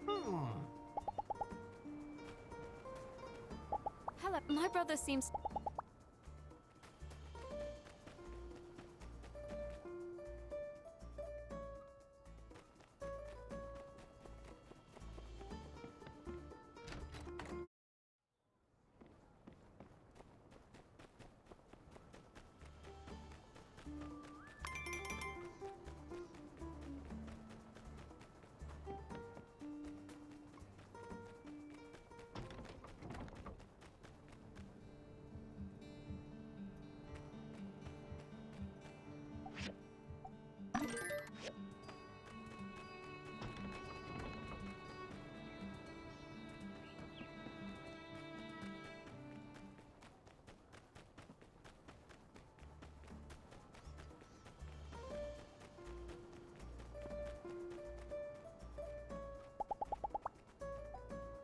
Thanks.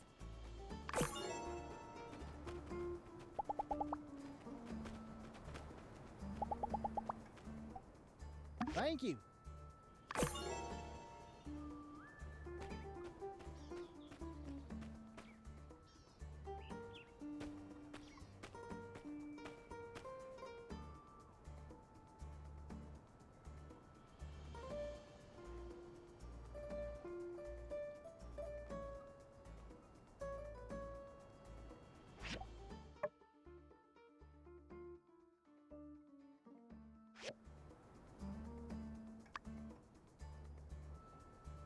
Welcome, one and all, to the world-famous Sandrock's own running of the Yakmals. Shout out to City Hall for inviting me here today. Now, I'll bet some of you are wondering, why the heck do we all get together every year to try to bump Yakmals into each other anyhow?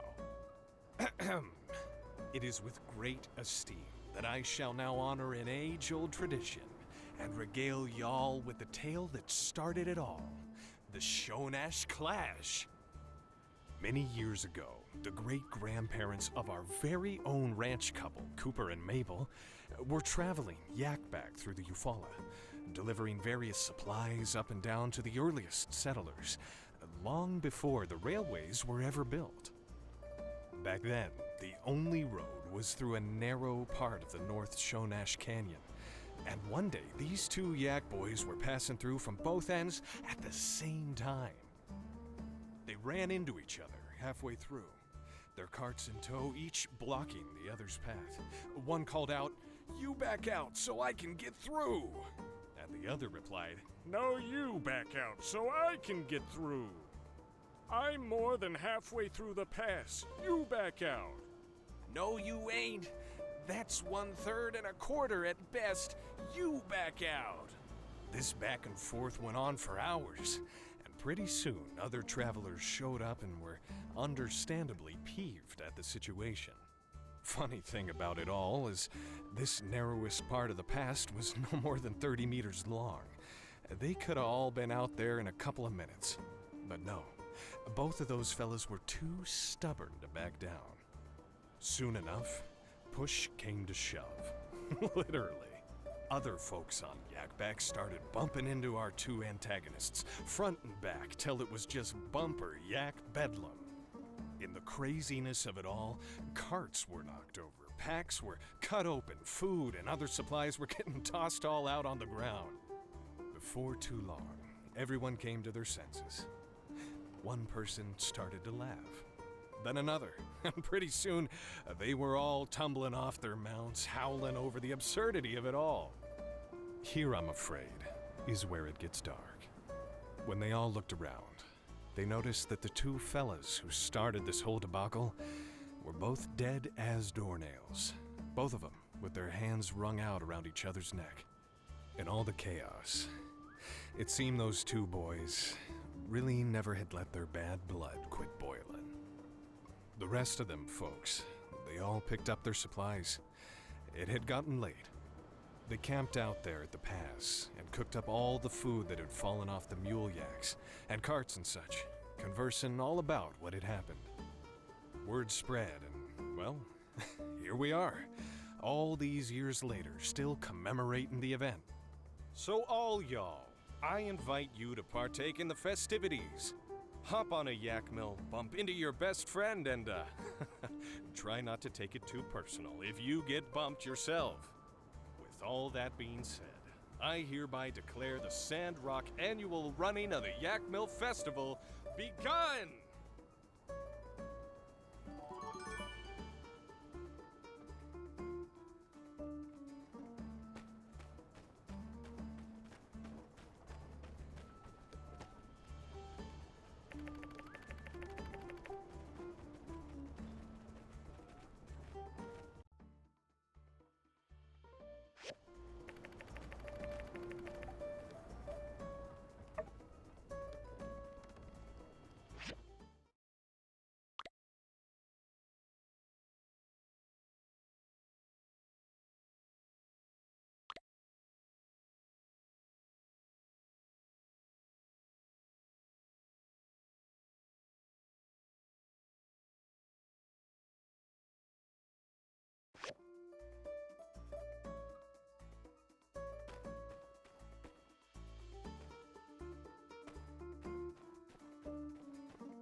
Are you sure there really ain't nothing I can do to change your mind? Anything at all? Nope. Sandrock is history. I'm out. Well, that's just like... Good luck and safe travels. Dang it. There goes the best on-sort of this company ever had. What about me, sir? Boss, I heard there's a machine that does sorting. Maybe we could commission one from a builder to help out now that we're short-handed. Sir, what about me? Can both of you two shut up?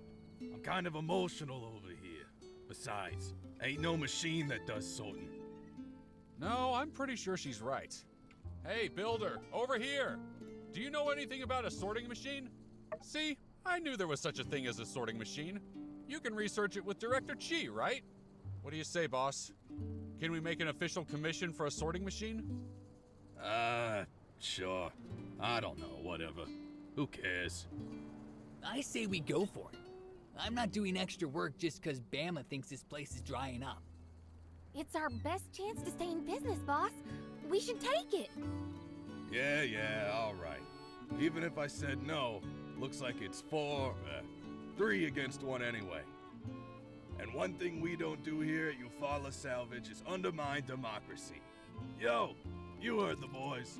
One sorting machine, hold the mustard. Hey, sorry about being such a sad sack. I just always hate to see one of my boys go. I appreciate you doing this commission for us, honest.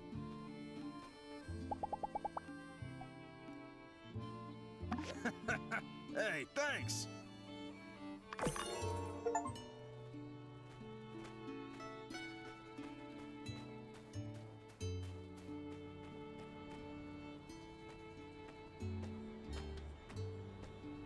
Hey there. Gotta get into these ruins, huh? Well, shoot. I really want to let you slip on by, but, well, you remember what happened last time we bent the rules a little. Now, I see where you're coming from. I can see your frustrations. The door's singular purpose is to provide passage to and from certain locations. And when the door is blocked, the one thing it's meant to do, well, it ain't really being manifested. Hey guys, I saw the door was broken. You know me. Ding, ding, ding. It's fixed. Good as new. You just disrupted protocol. What's the plan, Sheriff? Huh? What did I do wrong? I saw nothing. Whoa, how about that? The door fixed itself.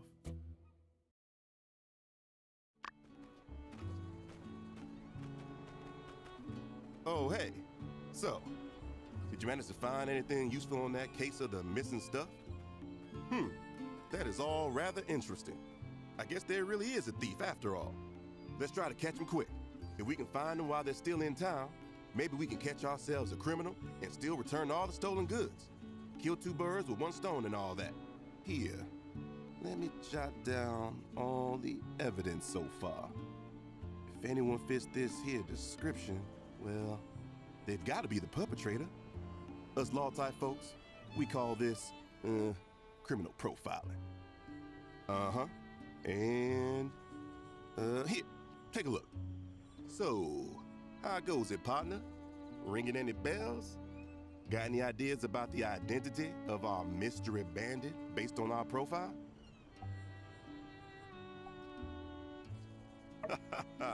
You know, that's quite an imagination you got there.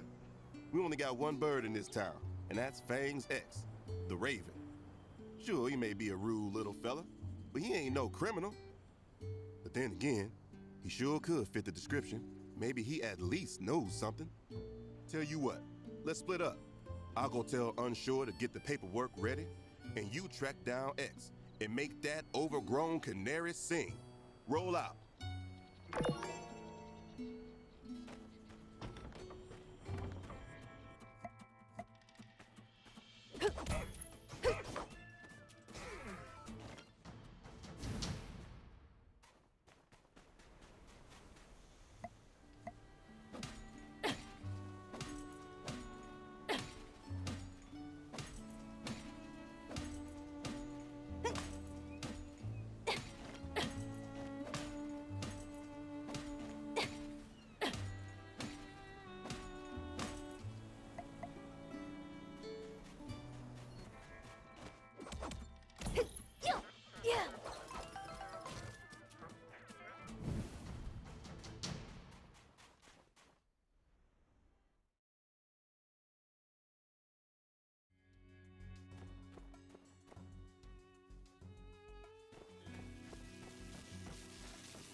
Yeah.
Yeah.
Yeah.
Uh-huh. Yep. Uh-huh. Yep.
Thanks.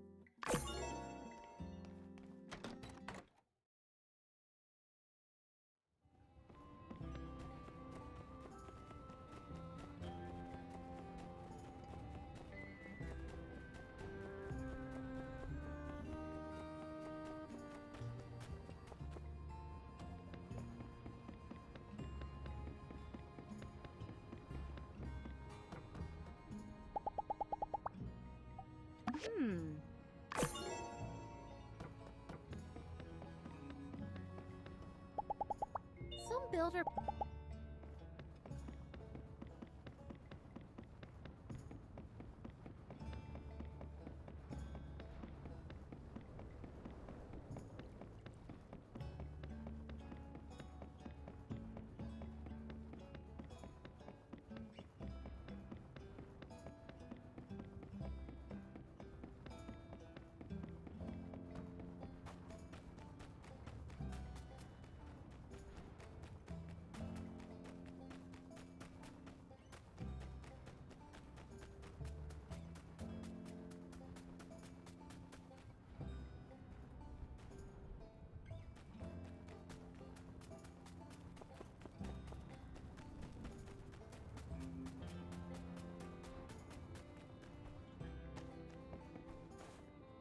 Howdy. Mm-hmm. So long, partner.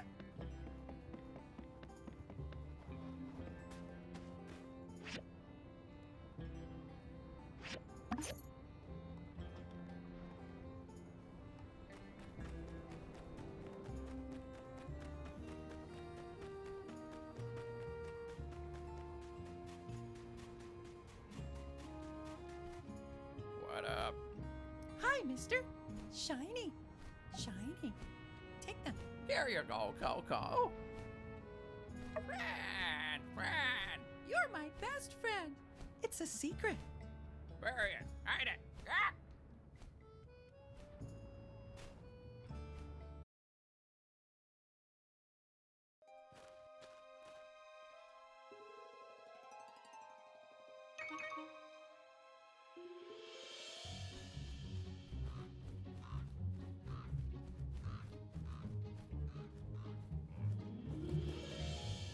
Come on, over here, here. Hi, Birdie.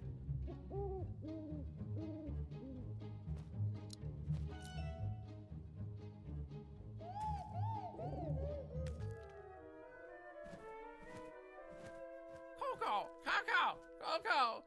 Where are you going, sweetie pie? Coco, Coco. Stupid bird. Oh, no, Birdie. Don't do that. Coco. Shiny. Shiny. Hard work. Why do I do all the hard work around here? Why? Not good enough. Not enough. Gimme, gimme. Need more. More shiny. Trade feathers. Feathers. One feather, one shiny. It's a deal. Oh, what to do? Stupid axe. Stupid. Bad bird. Builder. Help Birdie make friend with Coco. Help! You promise? You promise. Wanna go back? X, give back shiny. Today. Tomorrow. Tomorrow. Birdie find builder. Peekaboo. Wait for me. Goodbye.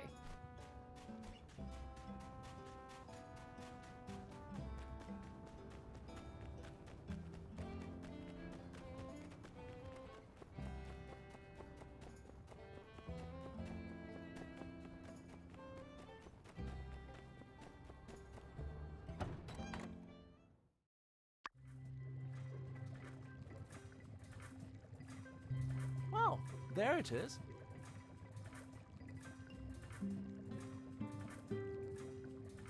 This looks to be an R47 condensed crystalline power core ultra with an iron flux capacitor. I've read about them, but to actually be holding one, no. This is way beyond what I need. I can take things from here. I'll just start by throwing all my previous plans into the trash and and they all thought I was mad coming here. You can go now. I'll get back to you. A sorting machine? Quite doable. Bring me 5 data disks, and you'll have what you want. Okay, I'll get started. Check your mail soon.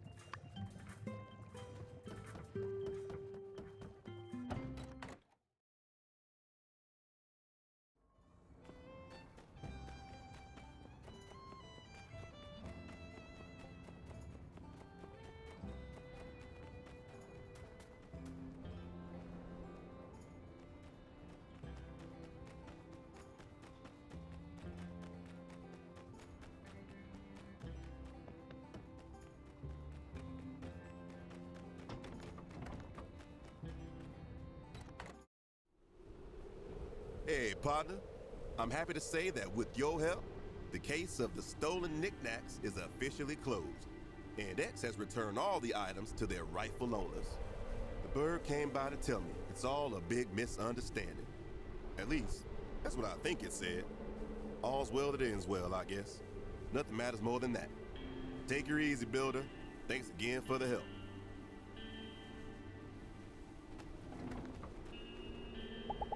Mm-hmm. So long, partner.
Thank you.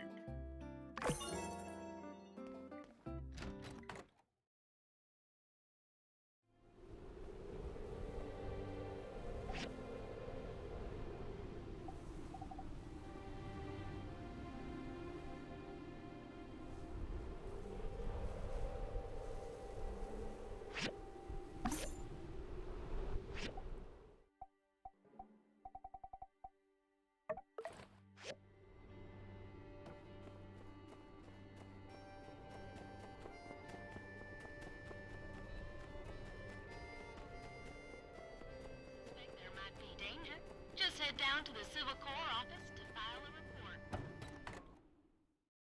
Welcome. I have something very exciting to show you today. Using the R47 Power Core Ultra, I was able to channel upwards of 10 gigajoules per second of energy out of condensed power stones without encountering any significant losses in efficiency.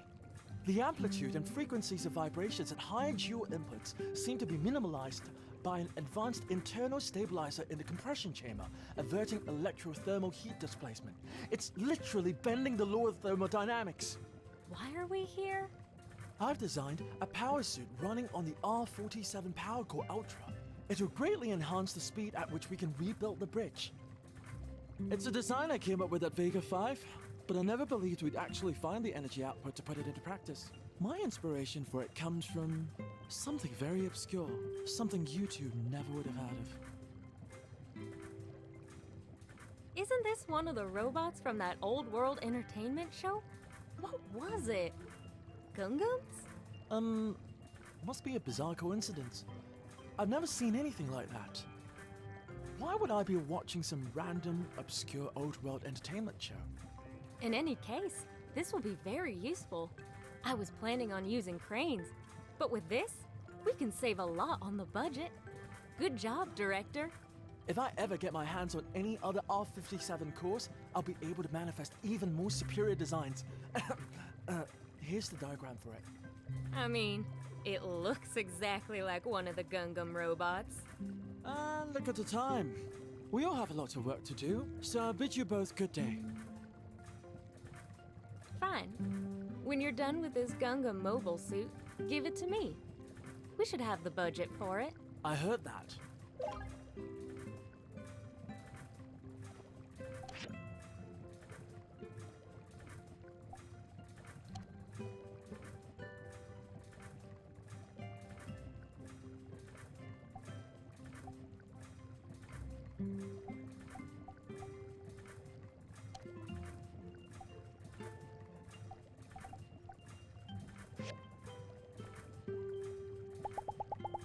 Feel free to seek asylum.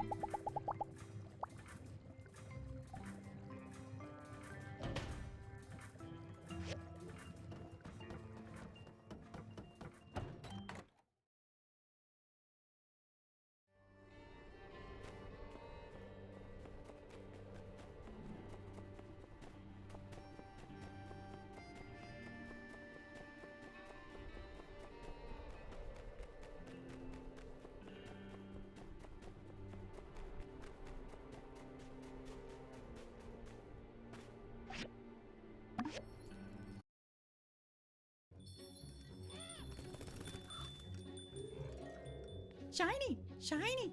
Good birdie!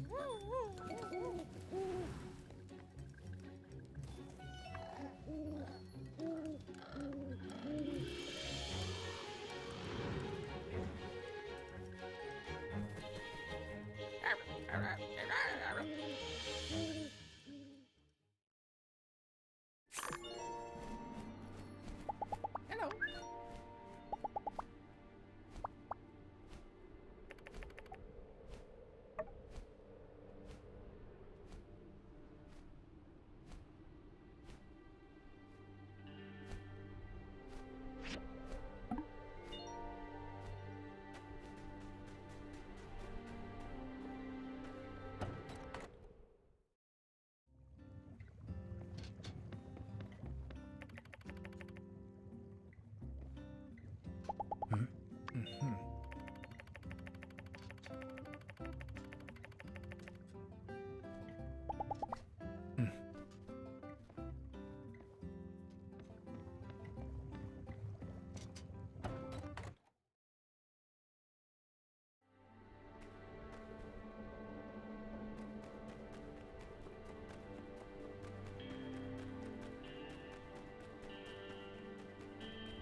always been so fascinated by builder work.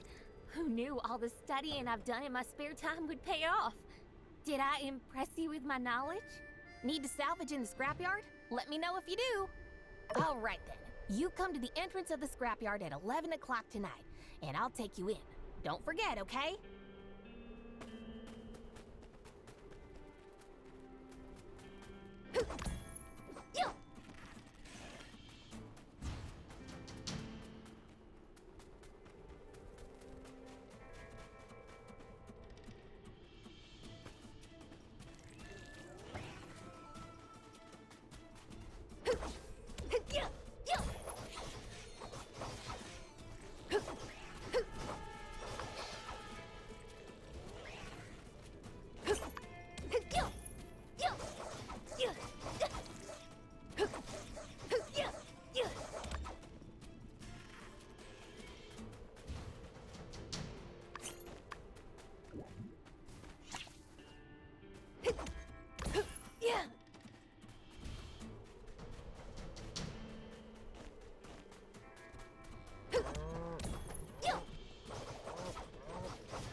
haven't you gone home yet?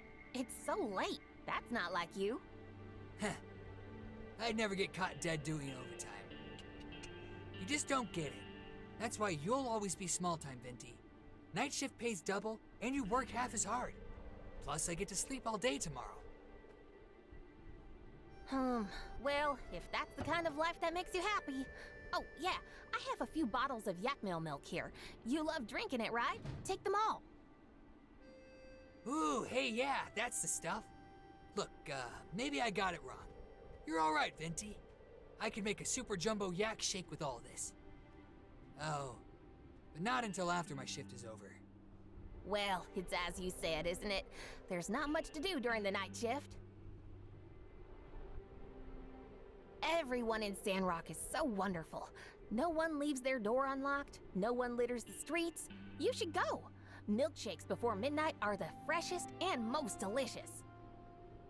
Yeah, is that like scientifically true? Yeah, now that you mention it, I could totally get away with it. I could suck down viscous yak milk goo till the sun comes up. That is, if somebody keeps their mouth shut. I won't tell if you don't. Who would know? Whoa! When did you get so cool, Venti? I won't forget about this. Somehow after today, I think we're gonna be friends forever. See ya! That should do it. Oh, you're here. Your footsteps are so light that I didn't even hear you. You scared me. He's definitely a slacker, but he doesn't slack off when the pressure is really on. Sometimes his jokes are so funny that they make everyone laugh uncontrollably. Anyway, let's not talk so much here. Let's go quickly and salvage up some precious relic. Let's go!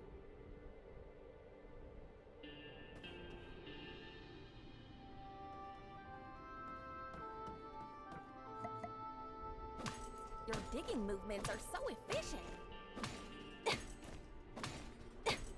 Amira is such a beauty, and she's also very kind. Whenever she talks to me, it's so much fun digging through junk together with you. Time flew by so fast. Here, take all of these. They're all the scraps I dug up. They're yours now. Wow, look at the stars in the sky. I rarely stay in the scrapyard this late into the night, but I didn't realize the view could be so beautiful. It reminds me of my hometown Baja, where I would wake up in the middle of the night and see a sky full of stars. I love open spaces. You know what? Nights have their own scents. Like now, if you take a deep breath, it smells like dark ore, weeds, and even motor oil. It's different from the scent of things during the day that have been sunbaked. It's quiet and kind of refreshing. And I can also smell your scent, a professional builder. It's easy to recognize it's you. Hey, do you need to get home? How about we go sit by the crane lift, chat, and look more at the stars? Let's go. We'll sit over there.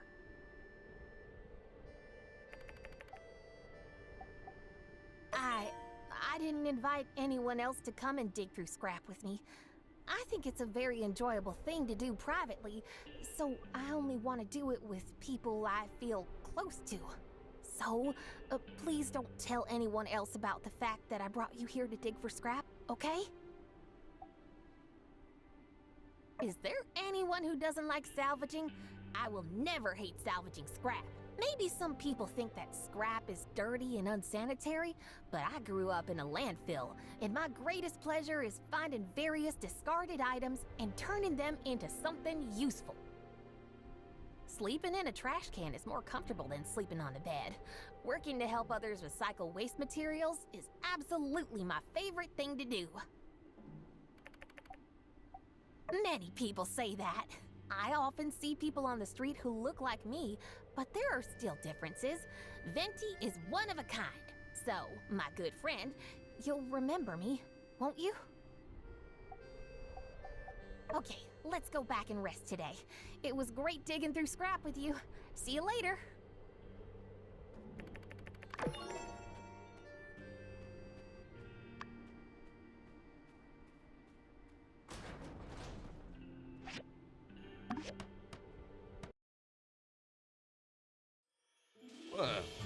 this thing. It's running like a dream. I gotta stop underestimating you, Builder. This should make all of our jobs easier. I wish we'd have thought to get one earlier. Let's call this the Bamna machine, in remembrance of our old friend. We can change it if she comes back. So, you guys really believe we can make this work? You ain't gonna leave. No way. We're with you, boss. I don't have the motivation or ambition to seek betterment for myself. Oh, you guys, bring it in. You two, don't think you're getting away.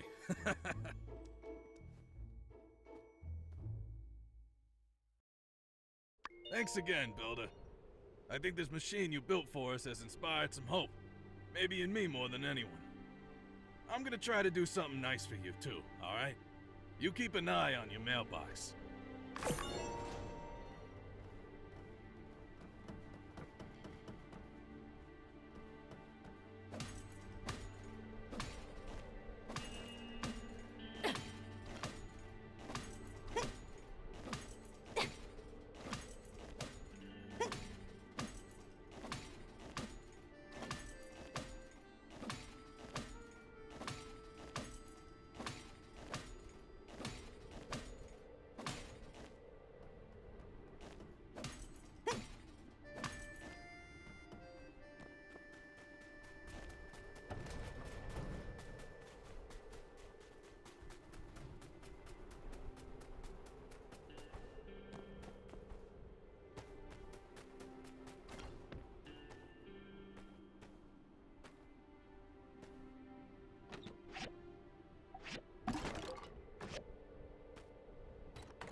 So this is it.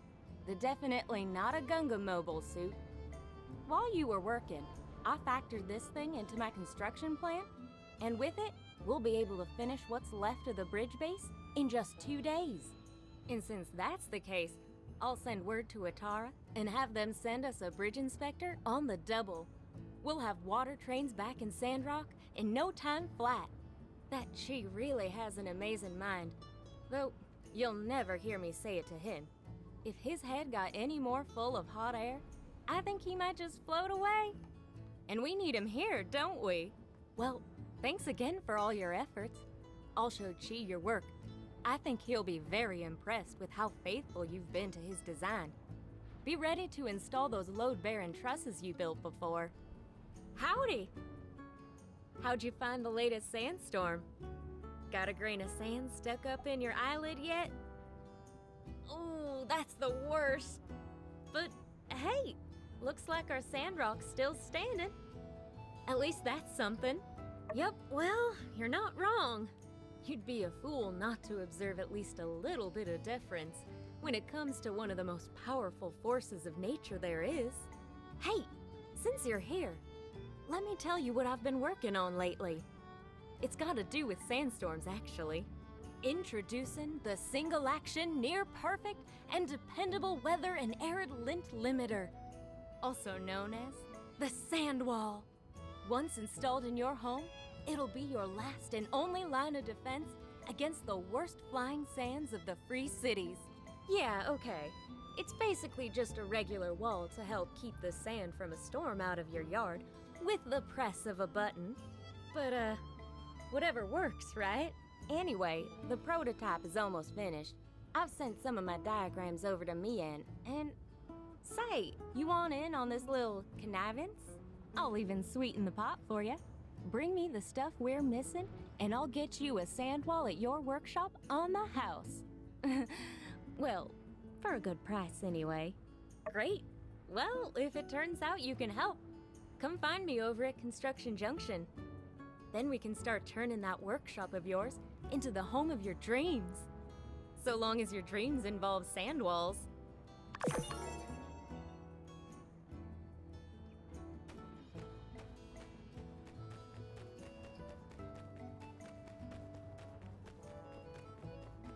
Arm yourself with a weapon of fire.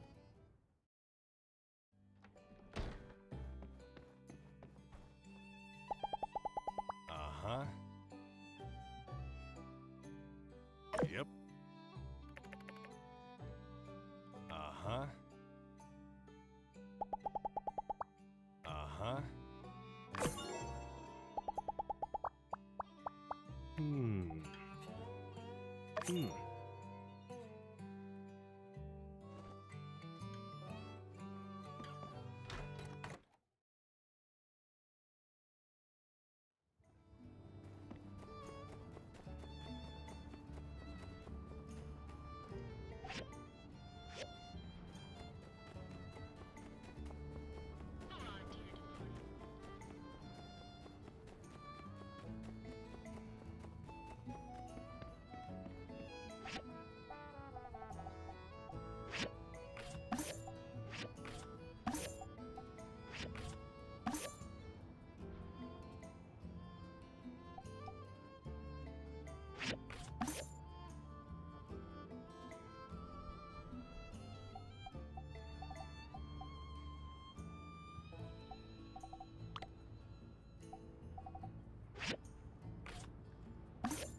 Thank you.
Have you been getting better?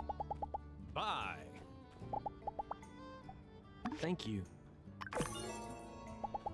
You should use the combat square. Catch you later.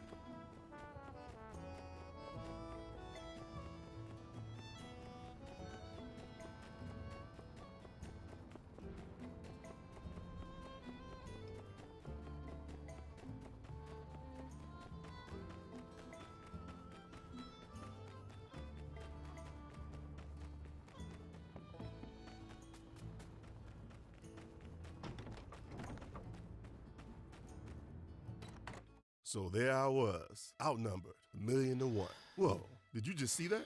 He's really close to the tracks. Yeah, no kidding. We should probably... Train's coming.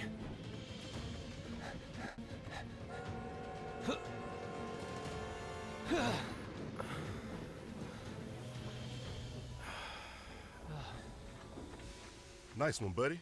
I was, just about to do that. What's going on?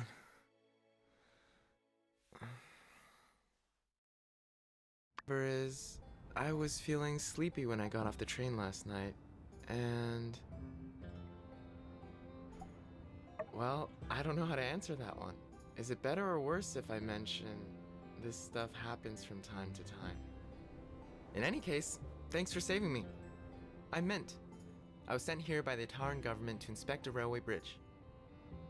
Where can I find City Hall? I'm supposed to talk with Mayor Trudy. Hold your horses, pal. You're not getting off that easy. I don't care if you're the Deacon of Medi.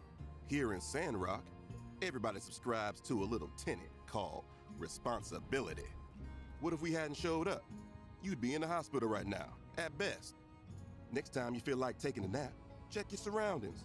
Ask yourself questions like, am I near any heavy machinery? Am I in a den of monsters?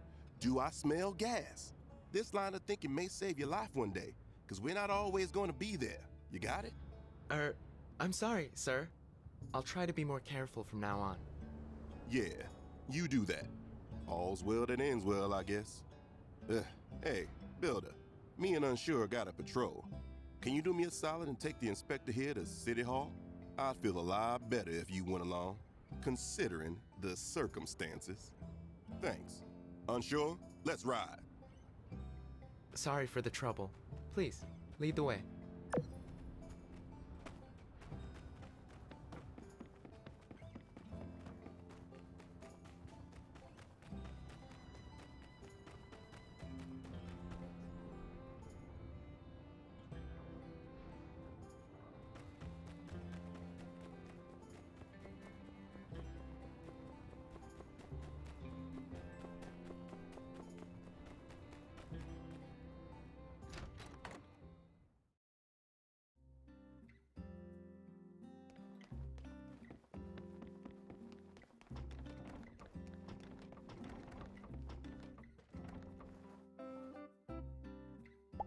Hey there! Oh, thank you.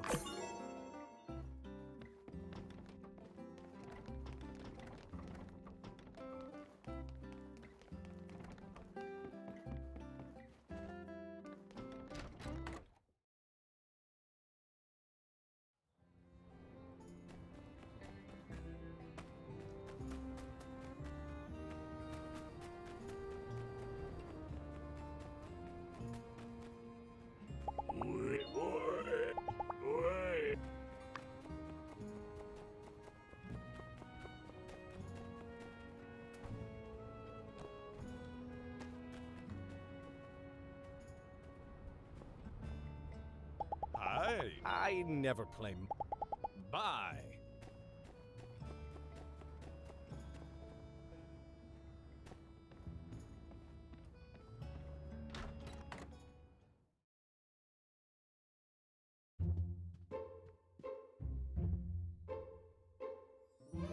Huh? You're... Sleepyhead?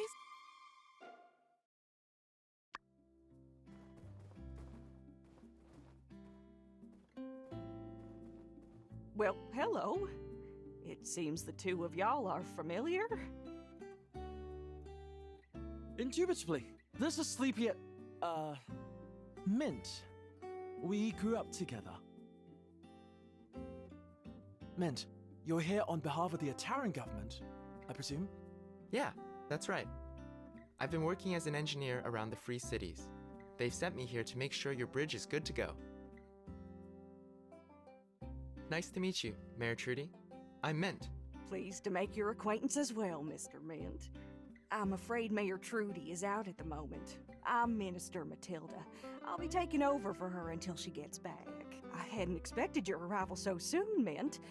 We may need to continue this discussion a bit later. I must say, though, what a coincidence!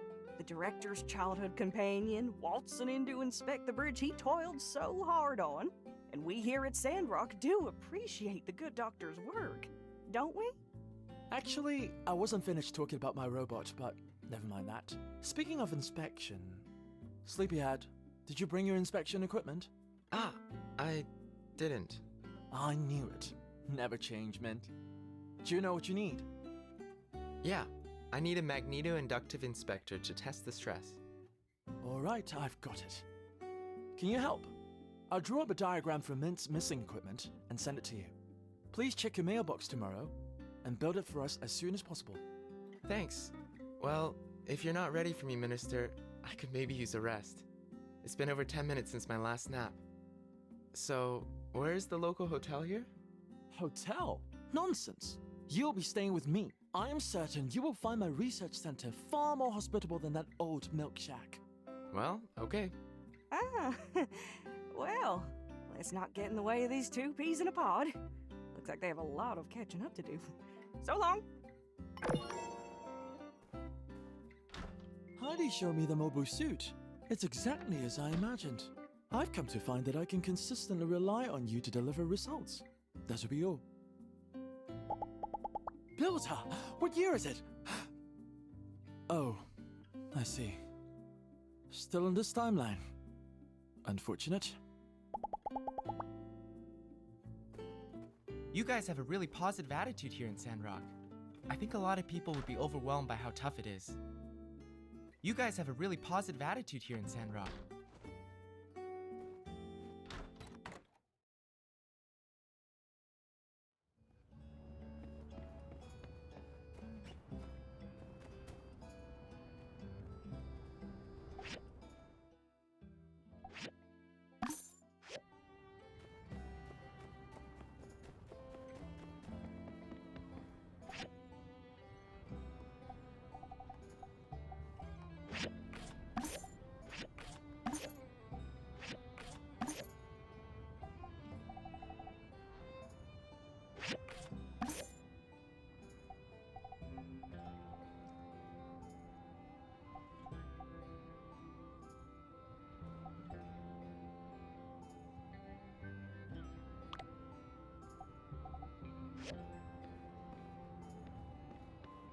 I mean, I'm certainly happy I got my lock back.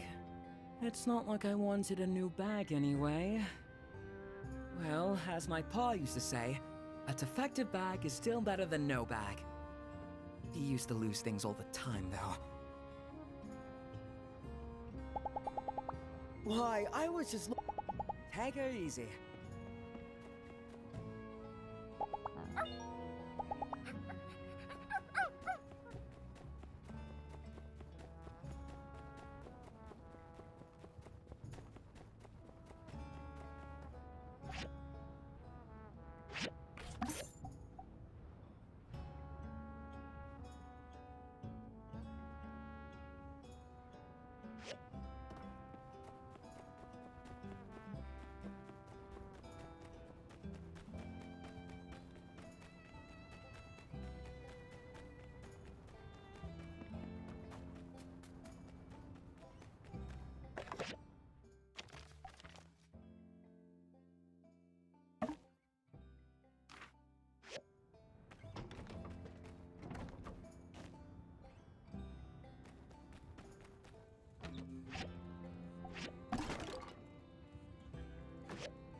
Oh.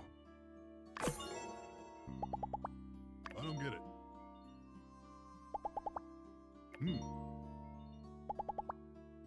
Be seeing ya.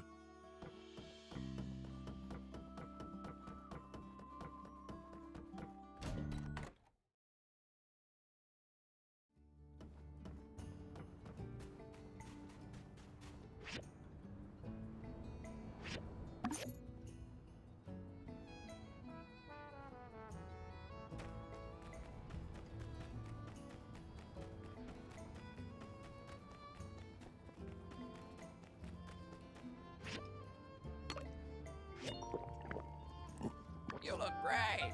Great. Only temporary. Ask me. Ask me. Have needs? Query X.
Hello? Huh. Catch you later.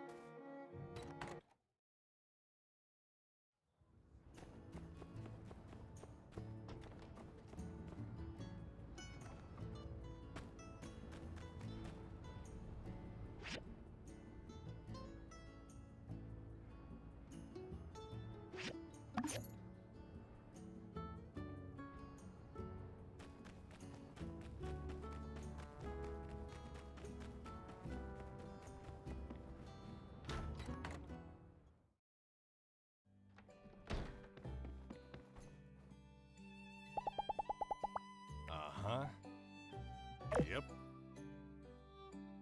Uh-huh. Uh-huh. Uh-huh. Hello.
Nice. I think this will work perfectly. I'll go look at the bridge right away. Oh, right. Here's some of what you're owed from the budget for the project. I think I was supposed to give some to you on the front end. Oh well. She has always been really meticulous.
I'm quite proud of this one. We really made a difference here. Yay! Great job, everyone. I wonder what Master Verna would say about this.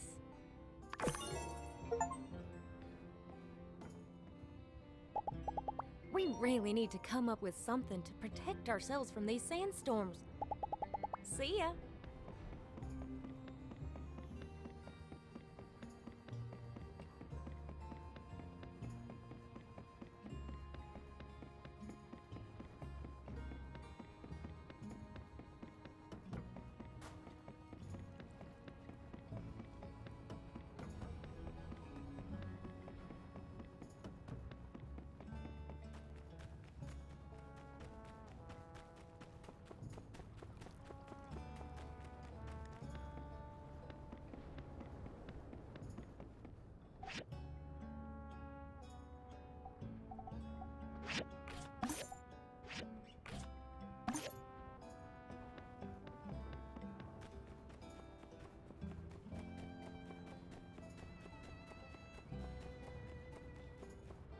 Hey there! See ya!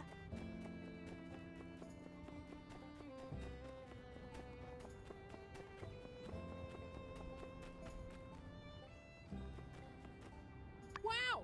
These flowers look beautiful! Made even more so knowing that they were grown with love and care in your garden. Now, I'm ready for phase 2. I'm going to go out there and confront those arcs. And surely you know what I'm about to ask next. My friend, would you do me the honor of joining me on my righteous crusade to convert the arcs over to the side of the light? Excelsior! A toast to our alliance! Oh, conserve water! Better wait to drink anything till we're actually thirsty, am I right? Onward! To over behind your house! Ark's territory! Lead the way!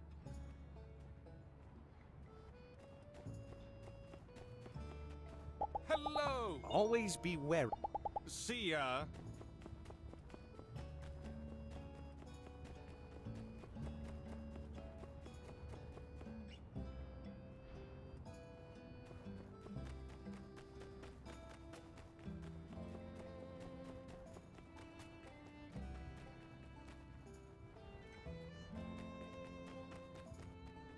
Mm-hmm.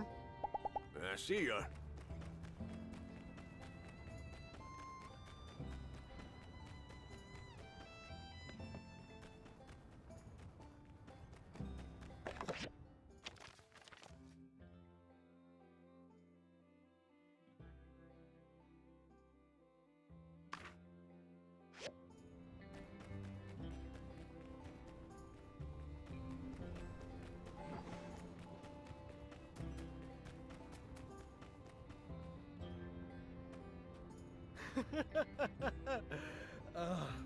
I just bought this big bucket of water, and I'm about to dump it all in the sand. I love doing horrible things and announcing it to the world. The thrill of almost getting caught, oh, it invigorates me. Stop right there, Arksy boy! Keep the water where we can see it! Huh? You again? The water police? And who's your sidekick? Dewdrop cop? Yeah, okay. Take it easy. We just want to help you. I told you before, and I'll tell you again. I bought this water with my own money. Fair and square. If I want to pour it on the sand, it's my right. Oh, yeah. Forgot about that. That's a really good point. Wait, no! There's something wrong about all this. I spend my money to buy happiness for myself. I don't care about your stupid town and your stupid pond.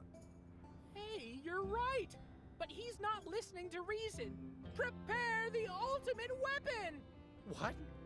Ready? Hey, hold on a second. You can't do this. Aim! Stow your weapons. I'll pay the fine, okay? Just let me go. Stop! Fire! Ah!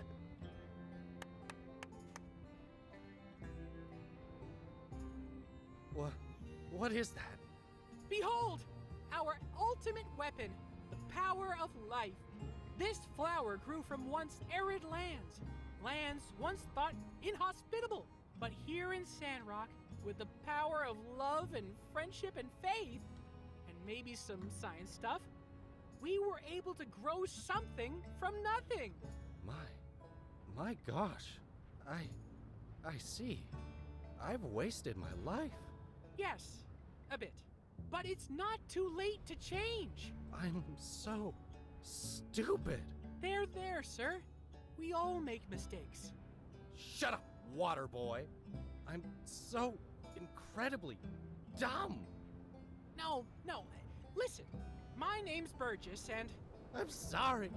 I'm too foolish to learn your name, or do anything else for that matter. I can't do anything right. I've wasted my life. Well, even a foolish person could understand that it's bad to waste water. Even me? Well, I do think you're being a bit hard on yourself, but yes, I believe literally anyone could make the decision to not waste water. You're right, Waterman. I'll do it. I'll burn some... I'll stop wasting water forever. Hooray! Hooray indeed! Now where can I buy some matches? Try by the stairs. It's by the stairs, in the center of town. Thank you, Water Police. And you too, Dewdrop. You've changed my life. Nice one! See? Everyone can be good if they adopt the right mindset. Let's set out on patrol for more water wasters. Let's go!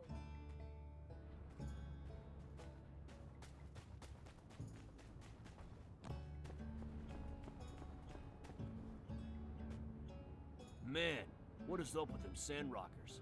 So what if I used more water than needed to take a bath? It's not like that'll make a difference. You know what? I'm gonna waste a bunch of water. That'll show them. Stop! In the name of the guidelines! Huh? Water cop? Get out of here. I just want to use some extra water. Is that a crime? Is that so bad? You see, if everyone thought like you, then there would be less water for all involved. Wouldn't that be a sad day? But I just can't help myself. I know you can do it. I know you can conserve water. Forget about me, water cop. It's too late. Help? There's no helping me. I'm a lost cause. Don't say that. Oh, woe is me. How am I to break this habit? Stop with all that loser talk. And behold. What is that? Life! Check it out! Life? Wow, that's cool. This flower overcame all odds and bloomed in the desert. If life can find a way, why can't you? You're right. I can't be bested by some lame, stupid baby pansy flower. Well, hey, don't... Yeah, I'm gonna be the best man I can be. I'm gonna go back to the pet food workshop, and I'm gonna crank out more kibbles and bits than all the other Sandrockers you know combined. Well, that sounds pretty good, I think. Don't stop me, water cop. I'm my own man now. I'm gonna buy a stock. Okay.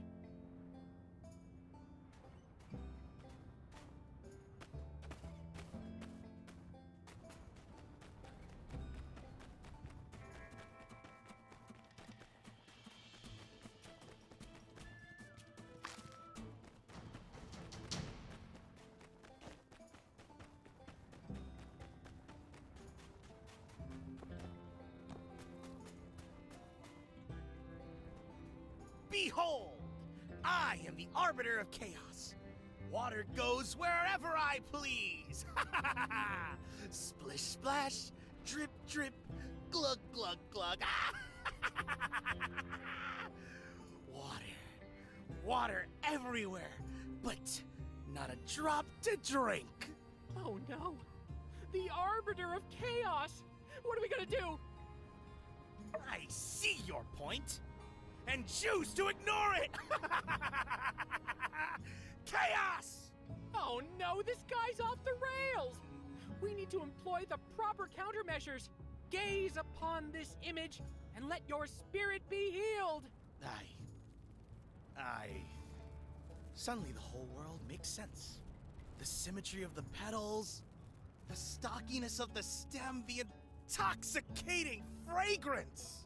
It's as if all the chaos has taken shape and arrived in this perfect form. Like it all led to something there. There was never any chaos to begin with. It was all leading to this moment. This is what life is all about. Yeah, well, flowers are pretty cool, but there's actually a lot more this world has to offer. Silence! My purpose in life is clear now. To look at flowers. That is all I must ever do! The mist of chaos has been dispelled.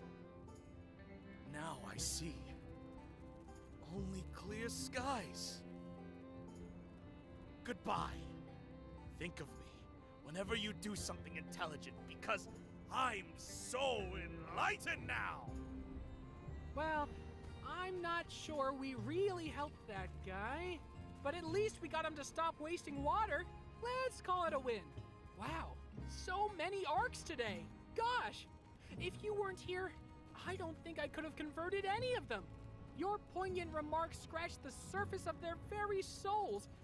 It was real neato. The world is definitely a better place now that there are 3 less water wasters around. Huh? Why, thank you. That's very nice of you to say. You know, I guess I was always worried that maybe I don't look exactly cool, flailing my arms around, dishing out high-pitched whining at wandering tourists over nuisancery laws. But maybe, actually, I do. Your words have filled me with confidence. I'll always do my best, knowing that you might be watching. Here's a little something for your trouble. Spoiler alert, it's water! Thank you so much! Let's hunt arcs again soon! You know, have a good day!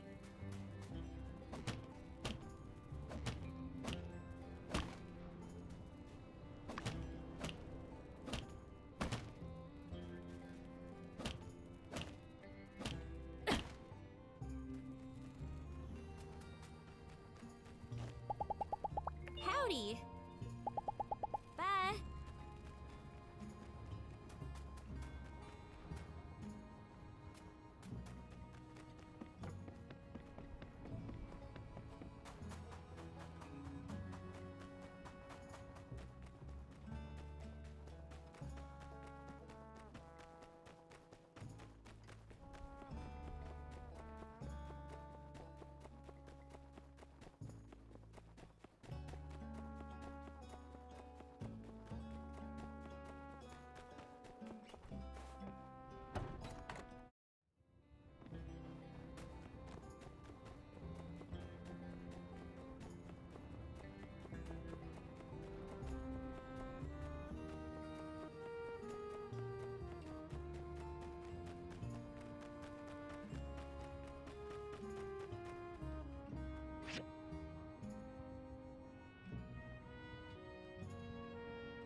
Hey there.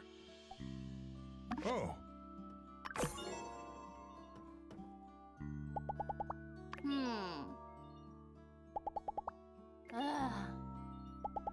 See ya.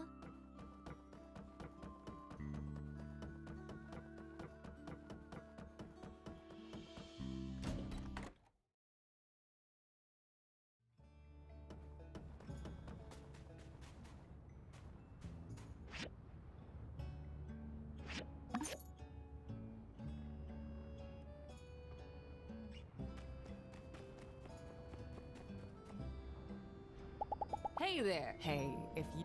So long, partner.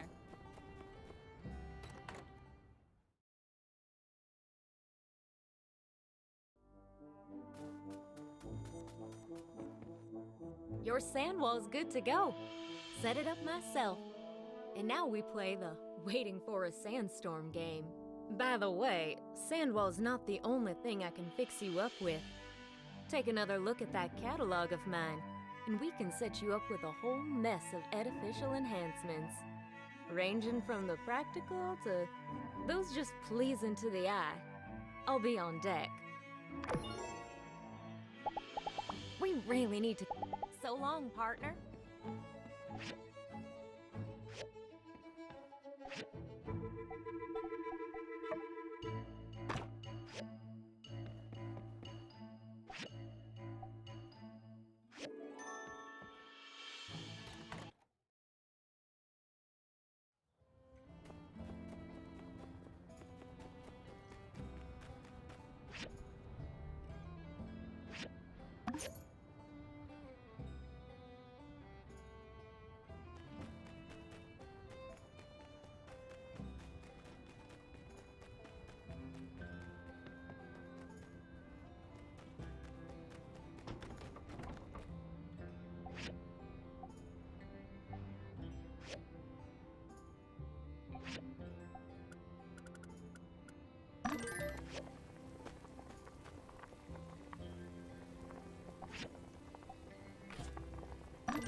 Yeah, one of my guys, Faye, found this little rascal scrounging around in our scrapyard a little while back.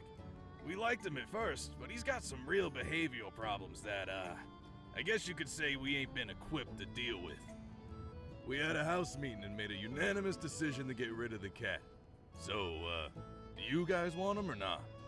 Aw, look how cute he is. We'll take him off your hands, won't we? Ma? Pa? Coop. I reckon it's all right by me. We wouldn't want this little fella ending up astray. Never met a critter I couldn't whip into shape.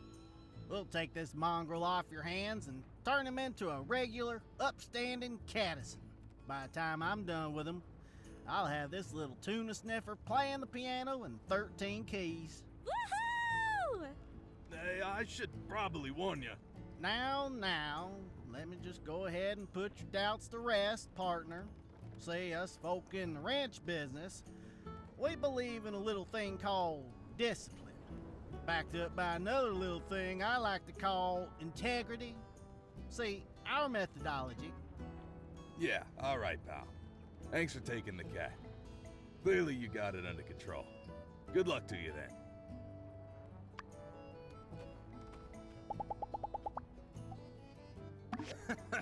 Hey.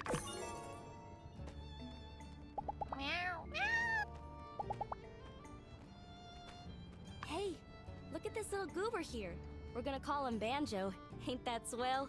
You should come and visit him once he's good and well behaved.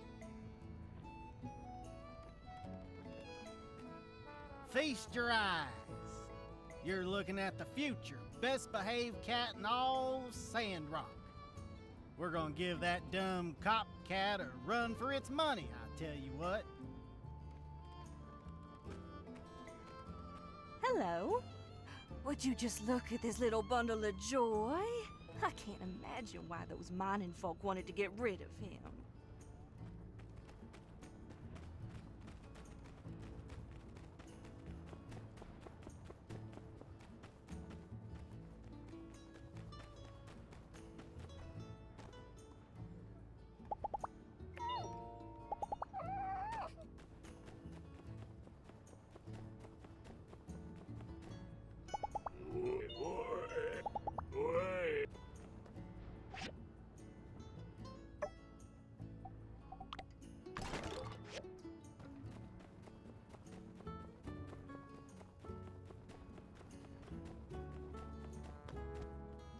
Hey there, just in case it wasn't.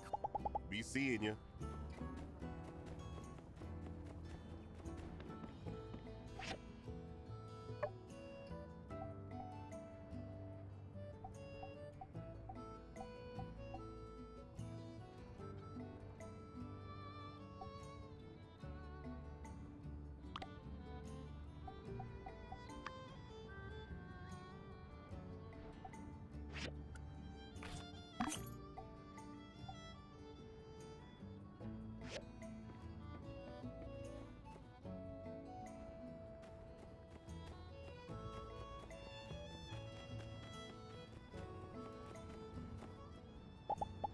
Have you seen our cat captain? Be seeing you.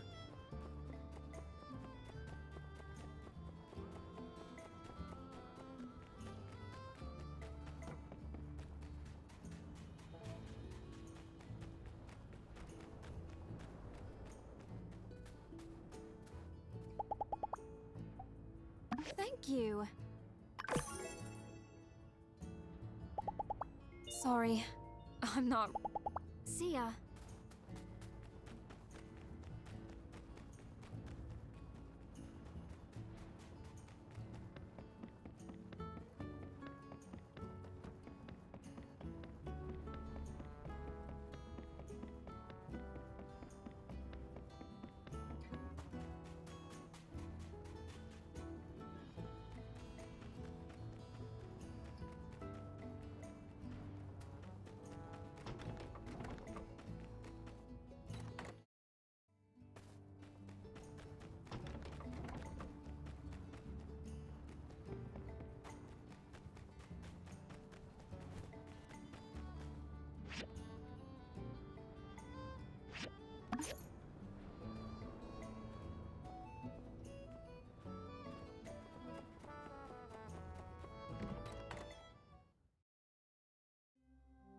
Today, we'll be talking about struggle.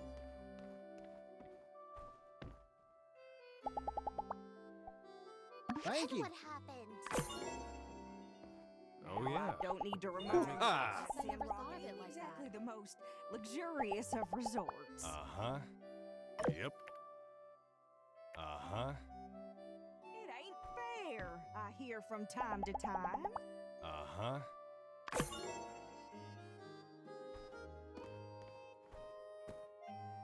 Well, life ain't This fair. sermon is so much different Sure, than I'd like a Tolstoy. fancy old world flying machine, but you don't see me complaining. When will people learn? We get dealt one hand. Ain't no changing the cards.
Thanks.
The Shonash Canyon Bridge has always been our lifeline to much of the alliance of free cities.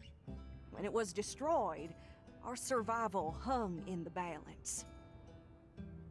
But when the going gets tough, Sandrockers get tougher.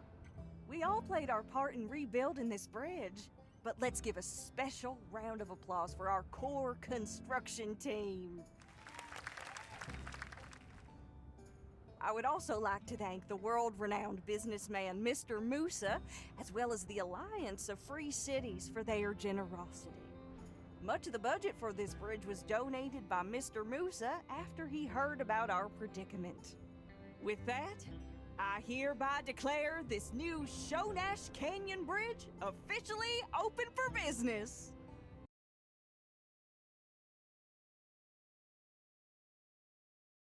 Now with that out of the way, I call upon our own Dr. T to cut this here ribbon and hereby declare this bridge reopened. Has anyone seen Dr. T?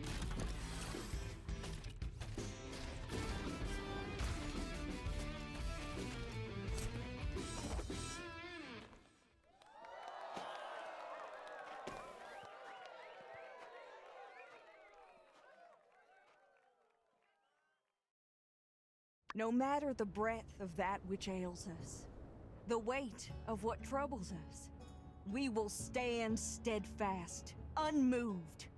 This bridge is the spirit of Sandrock. With this success, I can confidently declare, the best is yet to come.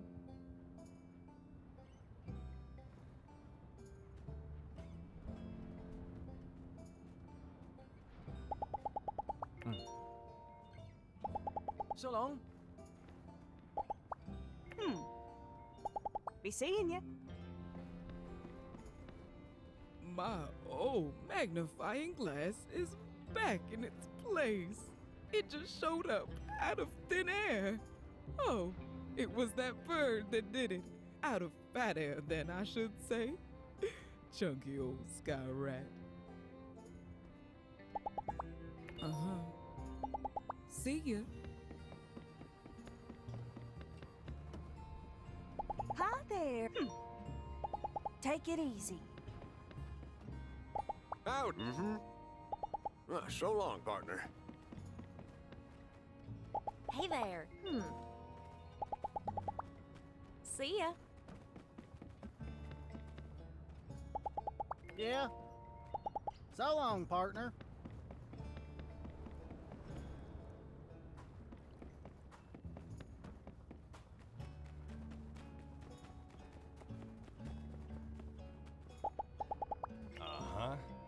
All right, catch you next time.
Hey there. Catch you later. Wait.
Well, if it isn't one of my favorite builders.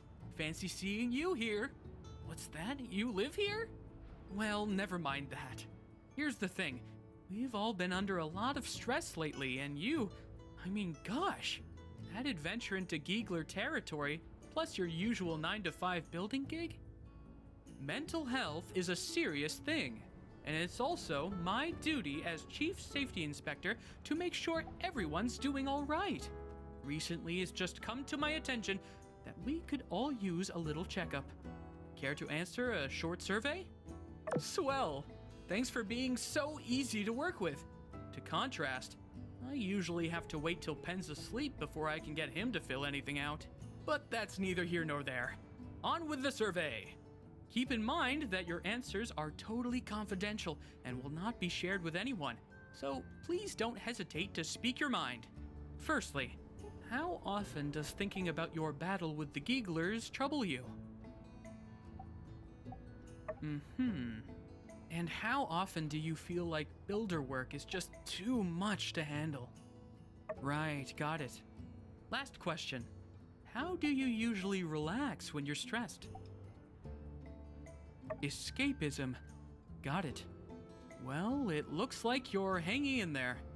But I think that time at Gecko Station and all that work you've been doing lately is starting to get to you. You really should be careful. Mental health is no joke. Well, that'll do it for the survey.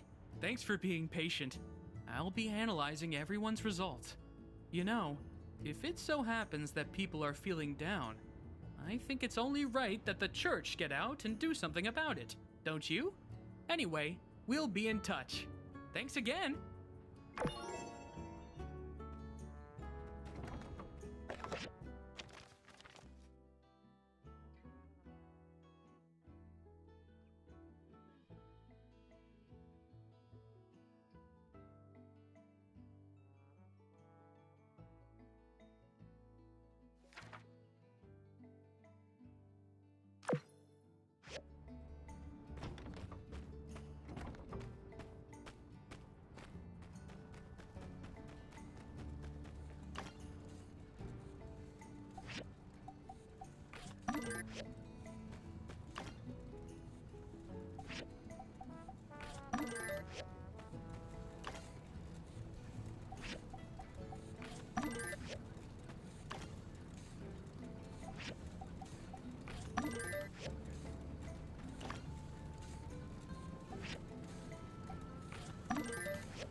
Howdy! Thank you.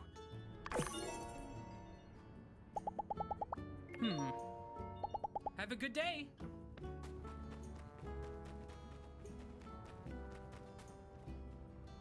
Hey there. Hey, not it. So long, partner.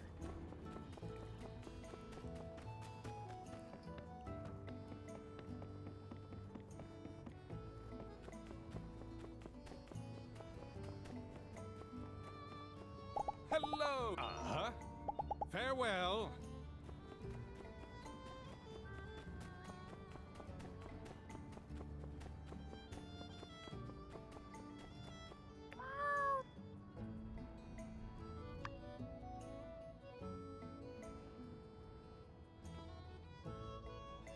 That ball of paper.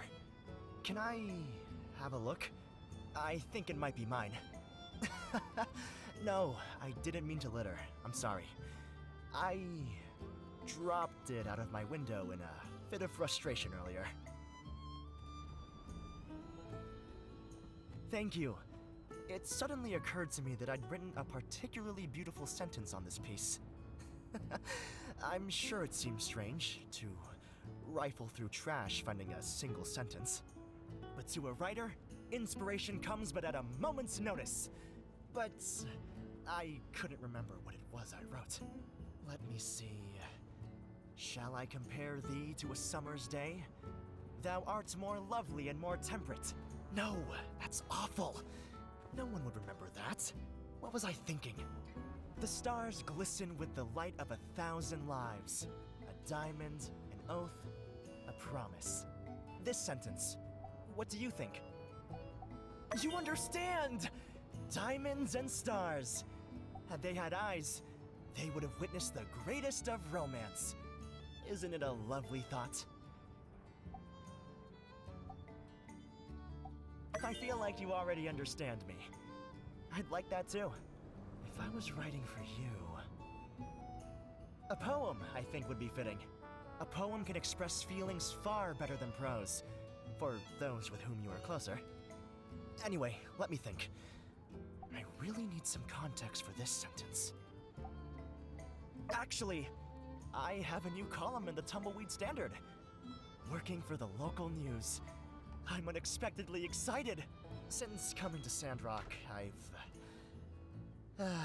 almost spent all of my savings. As a writer, I don't have much of an income before each release. So, in order to stay here and write my books, I need an income to supplement my daily expenses, and I can't just ask my family for more money. So, my wondrous, amazing, kind builder, I have a request. For the sake of helping those in dire straits, eating nothing but the specials at the Blue Moon, could I ask you for a discount next time I need your services? Industrious, aren't you? Well, I was joking with you, but since you mention it, how about this? I don't need a discount, but I'll still repay the debt.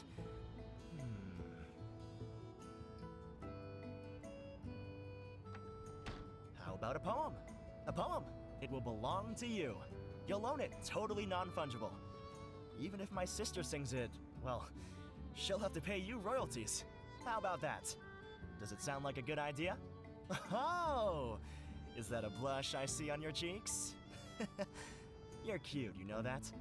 Well, today has been enlightening. Thank you so much for your inspiration, and also for keeping me company. But I really have to run. These articles don't write themselves, you know.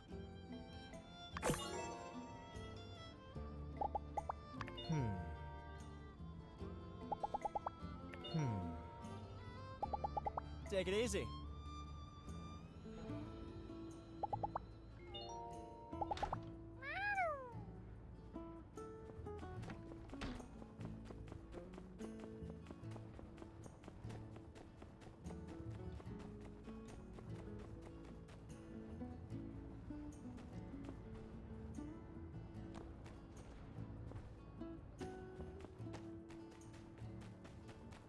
Howdy.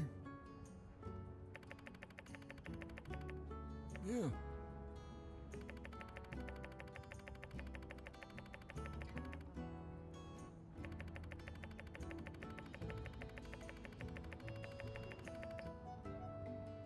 Yeah.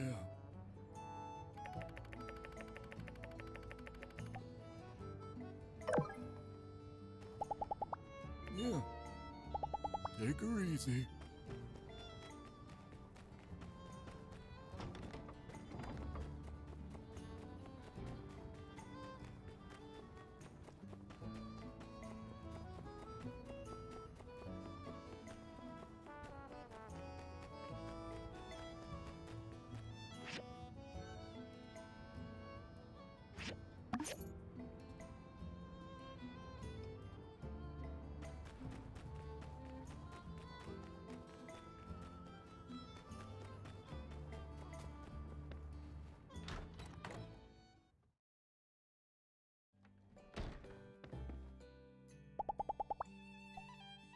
Thanks.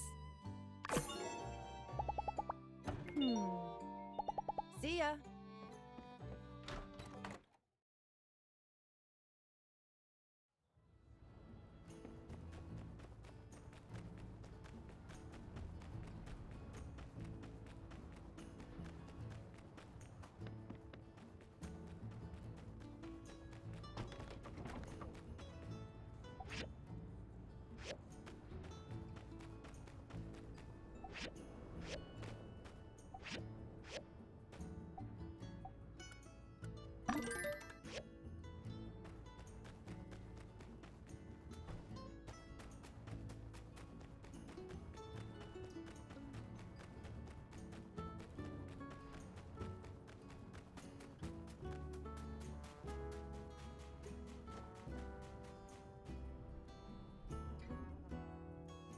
Yeah?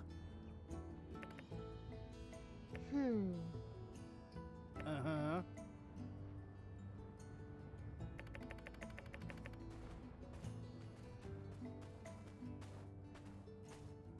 Oh.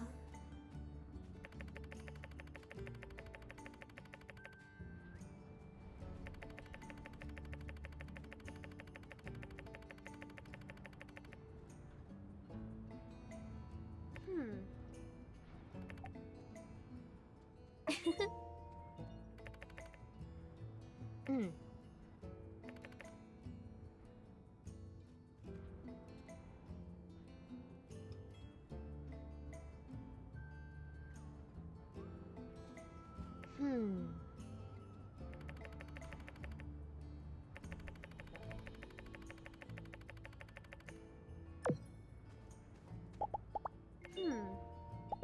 See ya.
Yeah?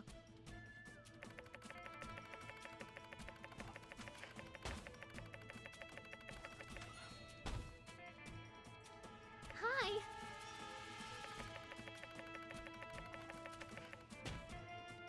Hmm.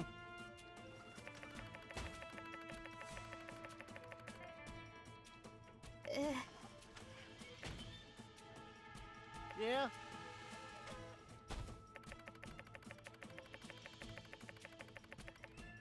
Huh?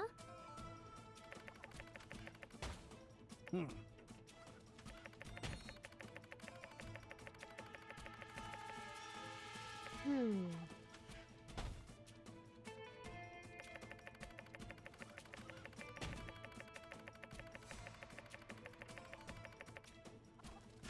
Uh-huh.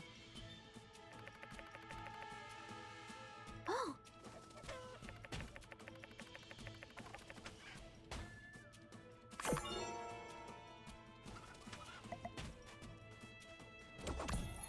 Yeah.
Oh, hey there. I was just here putting this letter into your mailbox. On second thought, might just not. Oh, hey, shoot. I just remembered. I need to go home and lock myself in my closet. See ya.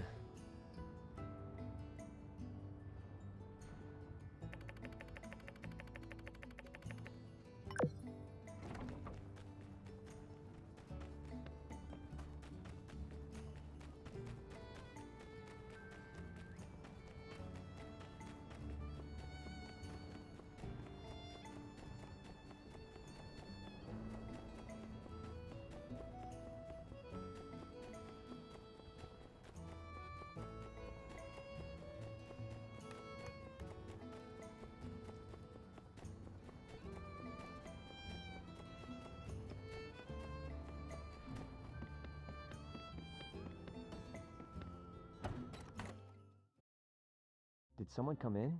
Oh, I can see through the cracks a bit. You come to join me? One person closet, I'm afraid. You can hang out as long as you want. I'll probably be in here a while, though. Air's nice this time of year. I'm afraid I might be trapped in this closet. Why did I want to sing that for some reason? Oh, wait. Hold the telegraph on that one. False alarm. I'm not trapped, just not done yet. Might be a while, though. So, yeah, don't wait up. Oh, yeah, they're still wondering about those letters, huh? Heard about that. Yeah, well, it sure is hard to catch criminals. As you know, actually, I looked it up. Not writing your name on a letter isn't a crime. That's why I didn't get back to you. Gosh, all the evidence is pointing straight to, yeah, it does seem like I'm the lead suspect in this case. I mean, it's probably me, but what if it's not? Dang, it's hard to think inside this closet. Well, if it really is me, I'd want to be the first to know.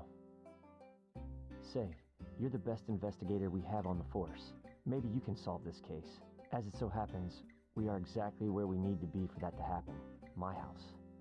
I'll bet you could build a criminal profile on me based on my stuff. Why don't you take a look around? You might even find the secret letter I was going to give you. But don't get your hopes up too high. I hid it pretty good. Just head over to the jukebox and turn on the investigation music when you're ready. I do it myself, but, you know, closet. Nice. Can't have an investigation without the investigation music. Describe to me what you see, and I'll try to help out your investigation.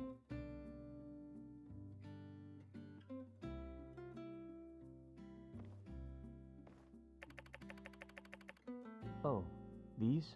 Justice gave me these. He wants me to eat more meat for protein, but I'm more of a yellow soup and lemons guy. Oh, no, I'll give them away, or eat them. I haven't decided yet, but, you know, sky's the limit. Are we getting off track? Maybe we should get back to looking for clues.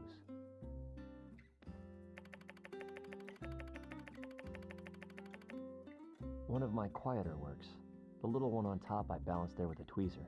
The delicate serenity of it all makes me less worried when I ask it to do dishes, and it never does.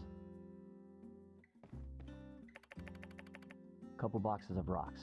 Nothing to see here. Really?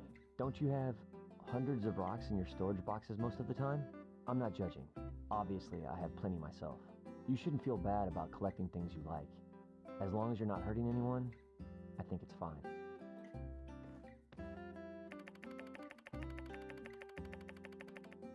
That's Wilson. He's sleeping. Better not wake him up. Well, I guess if it's for the sake of the investigation, up to you. Looks like he's not talking, which makes sense. Wilson ain't no snitch.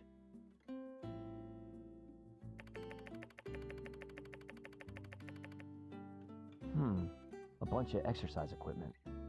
If the perpetrator has been lifting weights like this, they'd be too strong to write. They'd smash the pencil in their grip, or rip right through the paper when they tried to write. Not looking good for our investigation. Well, yeah, you might be right. Probably not really either of us to say, though. Better keep looking.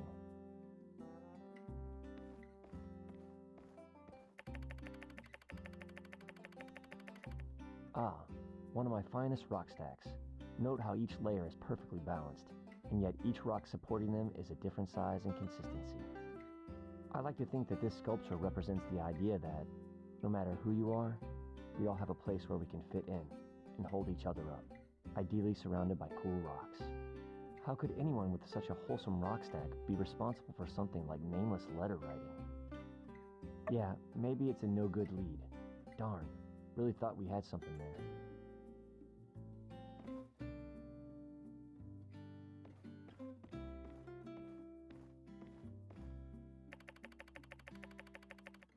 All I know how to cook is yellow soup and lemons.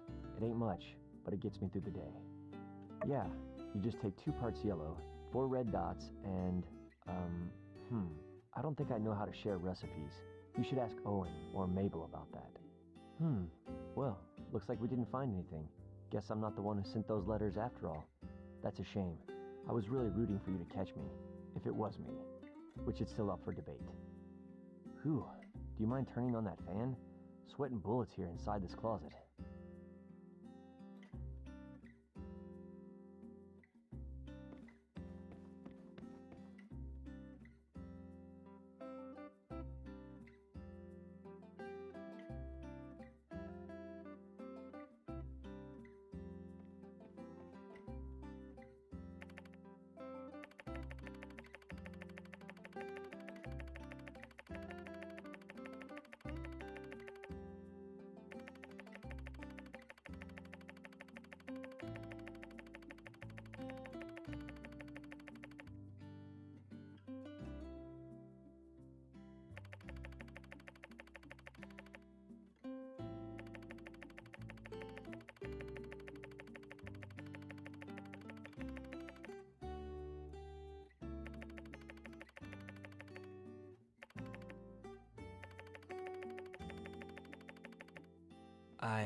Did you read the part where I signed my name?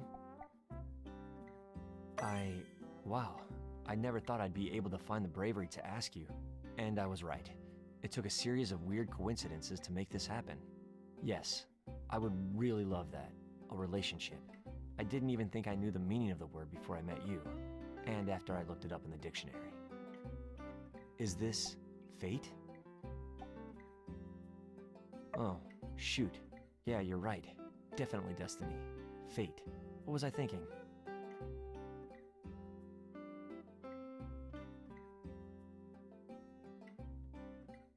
Well, this has been a day. Can't believe I acted like a total idiot for no reason. That is so not me. Oh, I know this has been like the biggest day ever for us, but I think I have to go get back on patrol. I wasn't sure this day would ever come, but also, I kept this on my person at all times just in case it did. Here. Yeah, exactly. But it's more like a cartoon heart. Doesn't really look like a real heart. A rock that looked like a real human heart would be pretty weird to give to someone. Okay, better go. Yeah. Okay, see ya.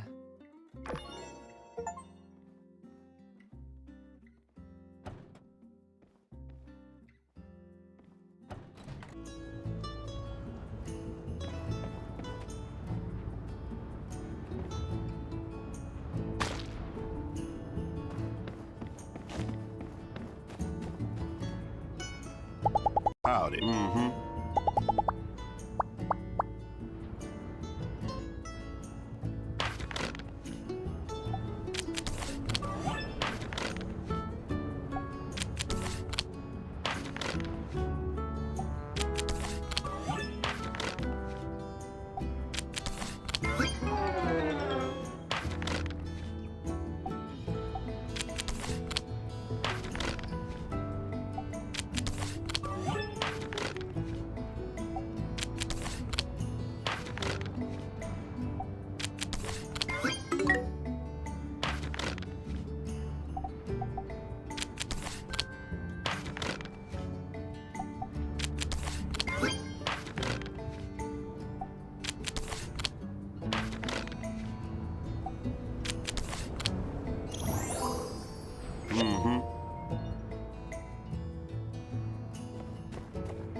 Hello. You might be surprised.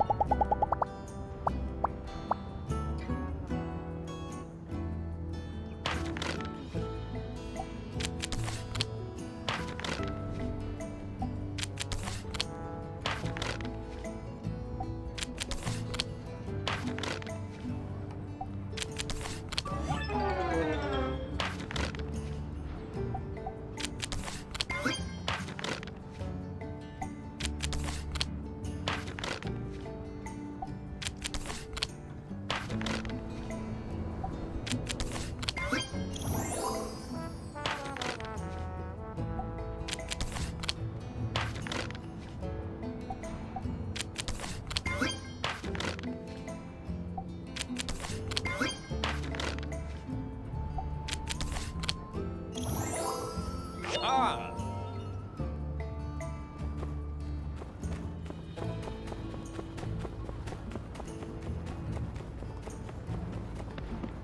How's it going?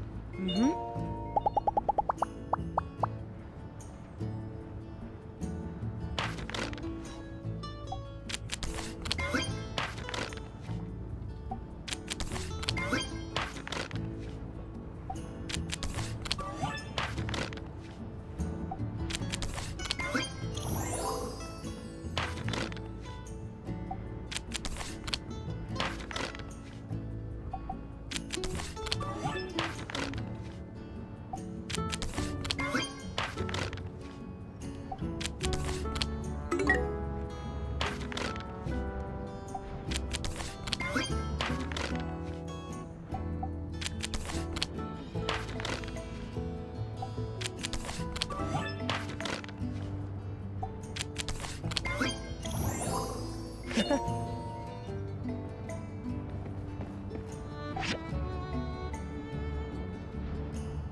Fantastic news, newbie! You're being promoted, and your first task in your new position is to build and place a yak mill stop over by Gecko Station. Here's a diagram. Bye-bye now. Huh? Well, no, you'd be making exactly the same, just with this additional responsibility.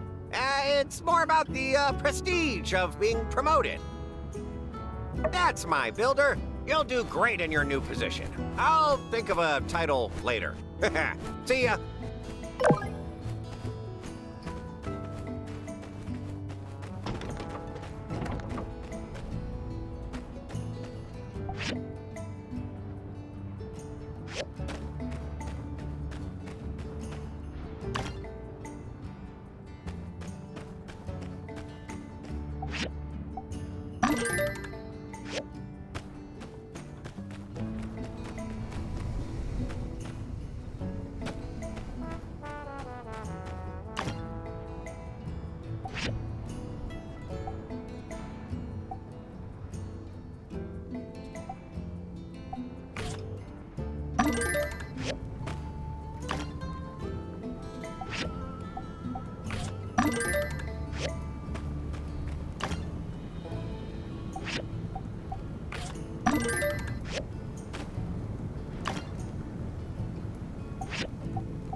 out, Sandrock.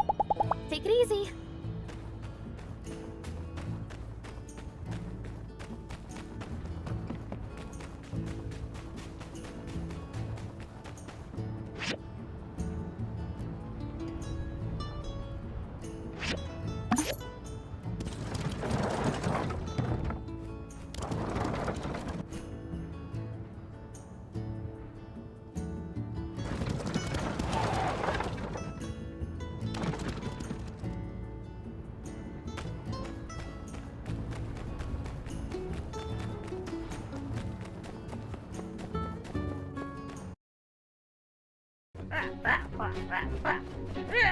Stop What are you doing? You What are you doing? And what's the hair?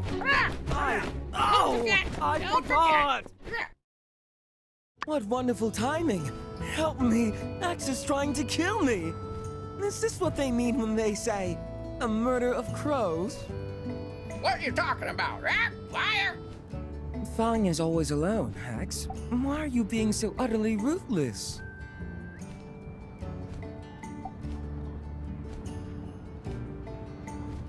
Huh? There's no such thing as bird manners. They're just demented, unhinged little creatures who like to cause pain because they've got brains the size of a peanut. No touching! No touching! Mr. X, my fine feathered friend, you're squawking up the wrong tree. I'm not trying to start trouble. I really just want to show Fang some kindness. Be his friend even. He always seems so lonely. Hey, it's not just me. You're worried about him too, right? You need friends. Fang, go out and play.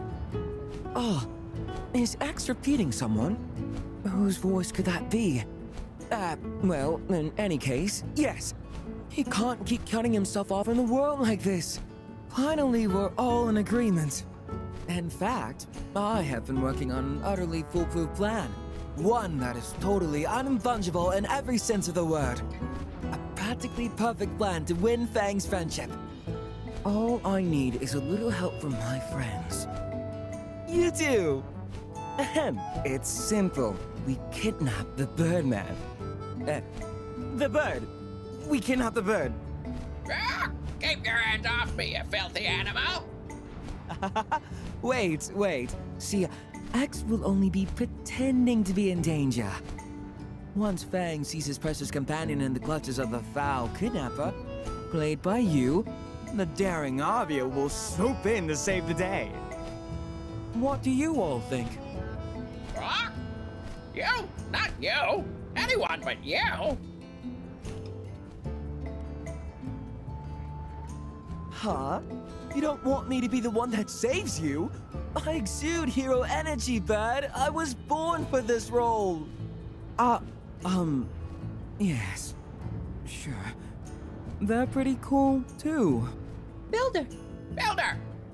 Okay, I get the point. And I won't bother dwelling on why the bird thinks me more fit to be the villain. Fine. I'm still going to help.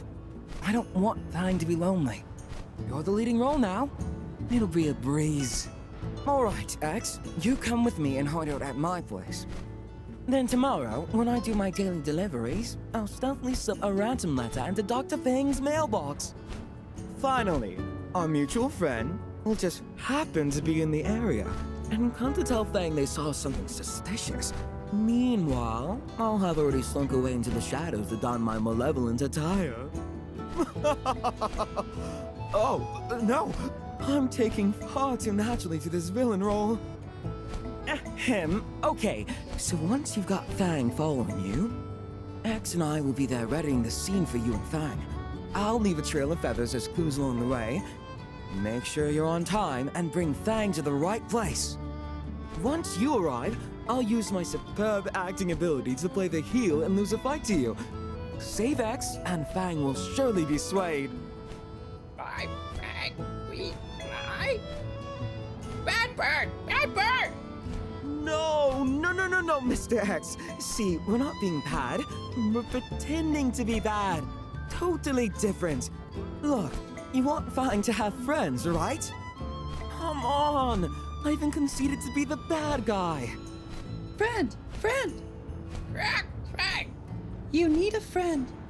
Phew. So, what do you think? Are you in or are you in? Like I said, this plan is foolproof. We'll definitely be able to get Fang to be our friend. I really thought I had a devilishly detailed plan here, but you're still not convinced. Unbelievably, even X is on board. Since X is happy to help, wouldn't you reconsider? Marvelous! It's time to test our Thustian skill. We must captivate our audience. We must blur the line between fantasy and reality. But this time, if the audience offers a bad review, we'll pay the ultimate price. Which is to say, Fang will probably hate us forever. Let me write you up a detailed set of instructions. Follow this plan and there's no way anything will go wrong.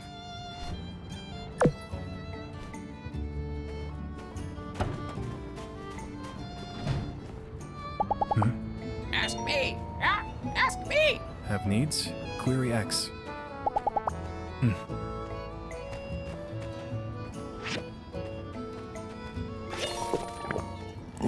It worked! It worked! What do you know?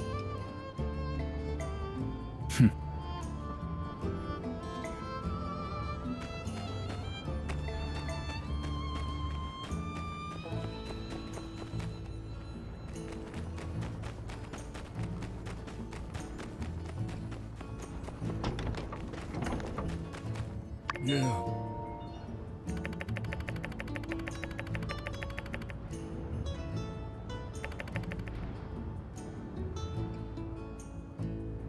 Ah.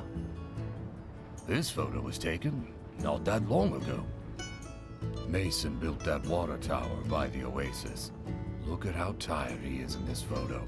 Must have been a lot of work. People were discouraged back then. It's fortunate that Matilda and Miguel came around to inspire a bit of hope. Not only did they inspire us, but they got behind projects that promoted the conservation of nature and water. What's that phrase they're always spouting? In any case, they made sure we always had enough to drink. But the desert is still growing, and soon everything will have dried up, though I may not live to see it. People are leaving Sandrock again. Only old fools like me are stubborn enough to stay. Young one, thank you for bringing this to me. It feels good to share these old stories with someone who will hear them. Please stop by if you find any more of my photos.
I always have to travel for work. My favorite city is Portia, but maybe it's because my Uncle Mayor Gale lives there.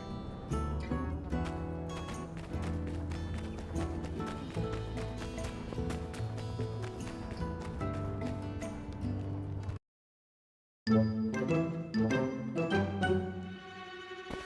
it off! Mabel! He's doing it again! That's it? I want this cat gone! Out of here right this minute! Get rid of it!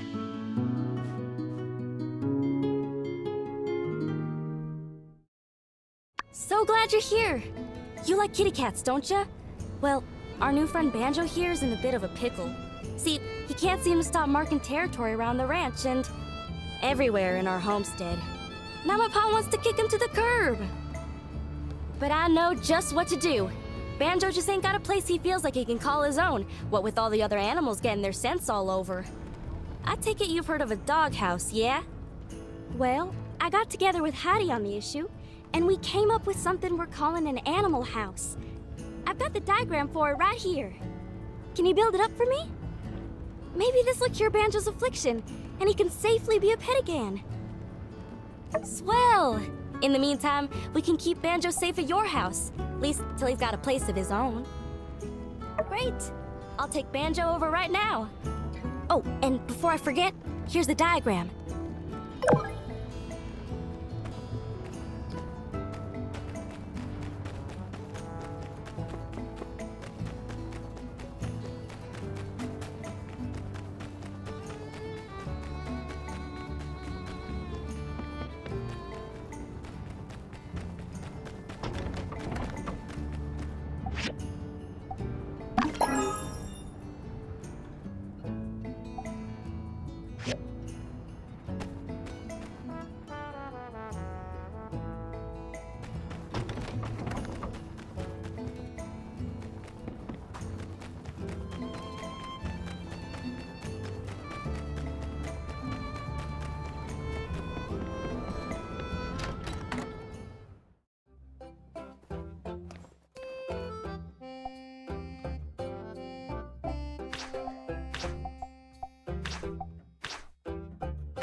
Hello?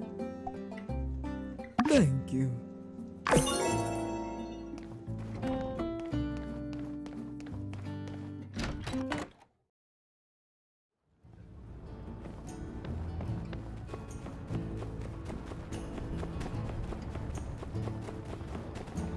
Howdy. I think the minister is... Bye.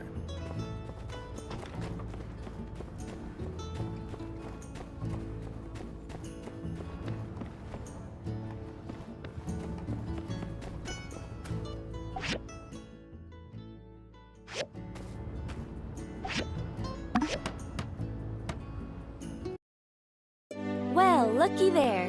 That there's a cat house if I ever seen one. All we can do now is hope that this improves Banjo's condition. Thanks a lot. We'll make a critter lover out of you yet.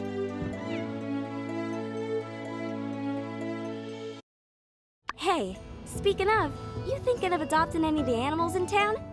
They ain't just cute little companions. They'll go get you some cool stuff too. It's super easy.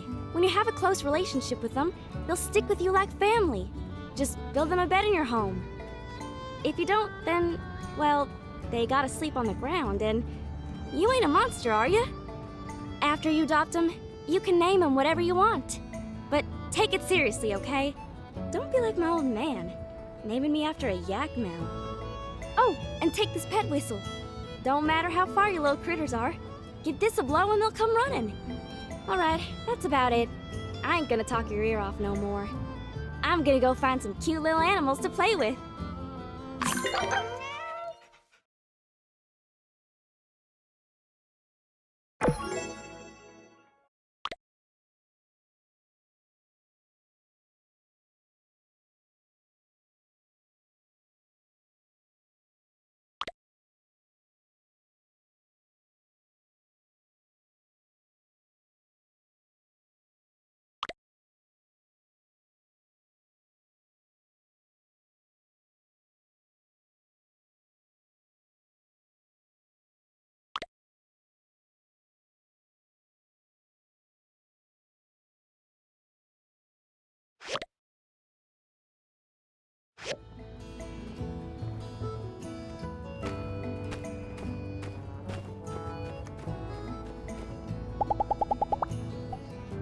Thanks.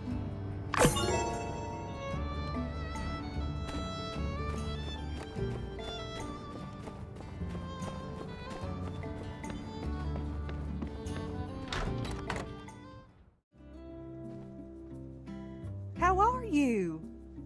I take it you got our letter? My, that Burgess. That child went around to everyone in town to check up on their wellness. He has such a big heart. The results he came back with, I must say, were rather shocking. 80% of those who took the survey reported that they were at least suffering some form of anxiety. Some from the gigglers, some from the state of things. So I got together with our resident expert in fun, Katori here, and, well, Katori, why don't you tell our fine builder friend here what we came up with? It's my pleasure, Minister. I must thank you again for getting the church to support this project. See now, way I see it, the only cure to these psychological drudgery type how do you do's is one word: entertainment. Seeing as Gecko Station has recently become unoccupied, we now have the opportunity to turn a negative into a positive. I present to you sand sledding. But we won't call it that, no, too simple. We'll call it sand running. Sounds sleek and sophisticated, something the youth can identify with. Our tourism profits will quintuple overnight, and the mental health crisis, I assume, will also be resolved. This is where you come in, Builder. We need you to help us build up some of the things involved in creating such an attraction. I've already explained our needs to Mianne. She'll be making the sand sleds. I need you to help us make the sign-in table. Here is the diagram. I drew it up myself. When you're done, please install north of the old Giegler building. How lovely! I love it when a plan comes together. Looking forward to seeing what the two of you come up with.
there. Howdy! Oh.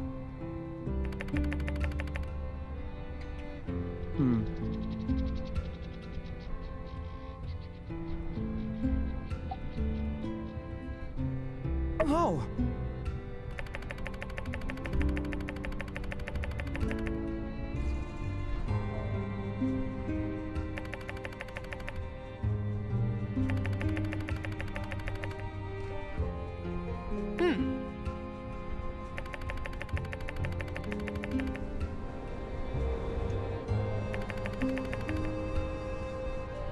Yeah.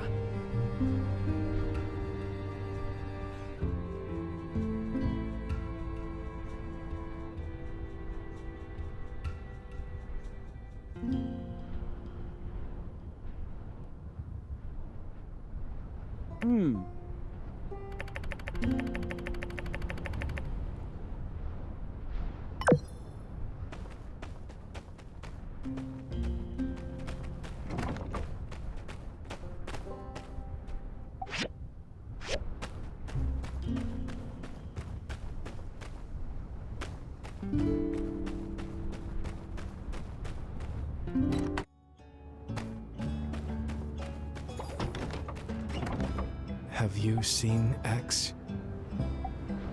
X. Taken. By who? X can fly away. Must be someone he knows.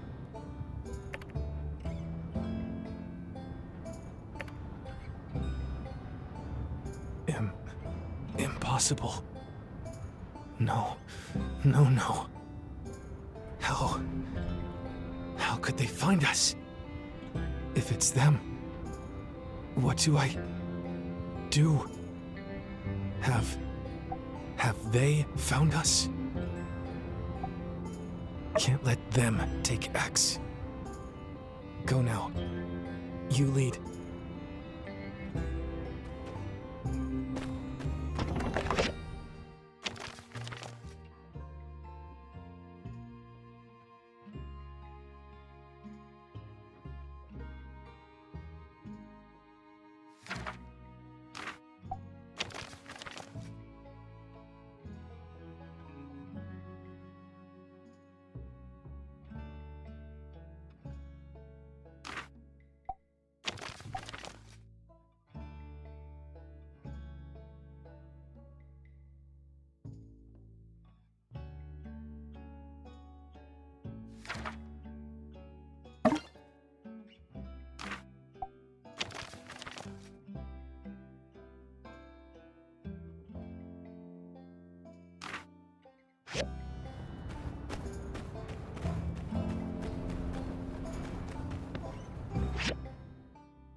Well, all you want, little bird. Your tears only serve as seasoning for the delectable dish you're about to be. Fang! Fang! What the? Your knights in shining armor? Well, get ready to say nighty-night, knights. Who sent you? As if someone could ever hope to control the great, bird Nepicus. I must taste all the birds of this world, and I'll destroy anyone who stands in my way. Let's dance!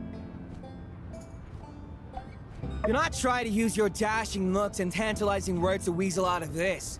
If you want your feathered friend back, then you'll have to resort to old-fashioned fisticuffs. Stop. No fighting.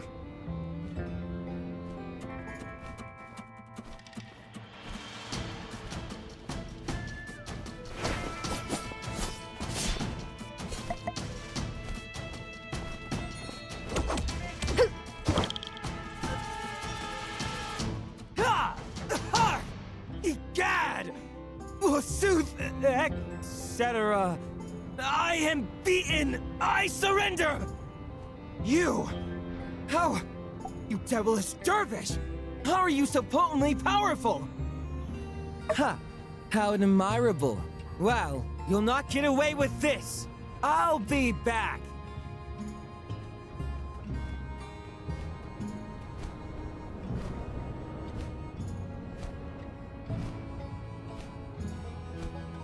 Help! Help!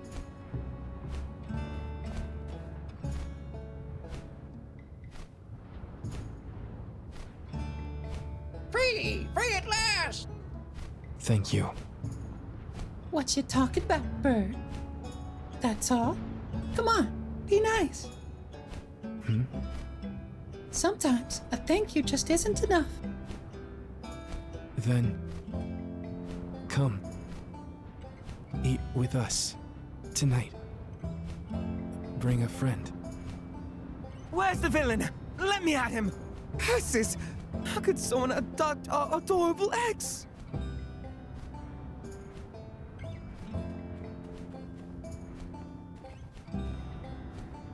If I find the treacherous fiend who took him, I promise I will slay him by this hand. For as my father once cried, by thee who take my mortal bird, to the skies I must fly to avenge. Ah! You. Just now. Your injury. Same as the bird napper. Explain. Uh-oh! Uh-oh! Uh-oh!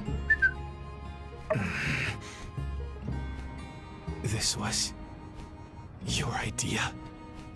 Fang! Now you know.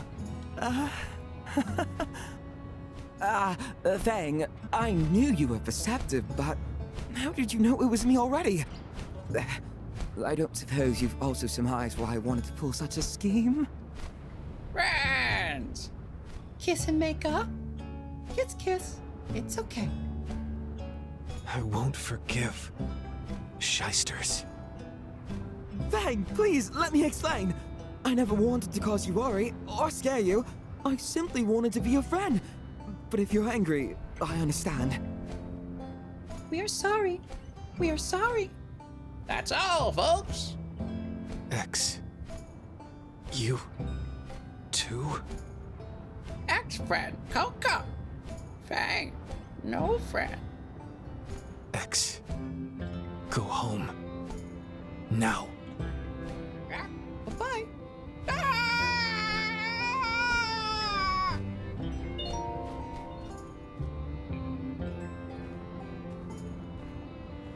Fang, Enough. wait! Please, let us explain. This... Don't worry. He's got to this point with me a few times, and he's, usually fine the next day. But, wow, no. He was really, really upset this time. Yes. I think that's the best thing we can do. Let's give him some time to cool down. We can apologize when he's in a better mood. Okay. I'll also admit my plan was pretty crazy. Do you think Fang will ever forgive us? I think I'll have to apologize. Perhaps a gift. In any case, thanks for your support. I hope, in the end, we are able to make a difference. Stay in touch.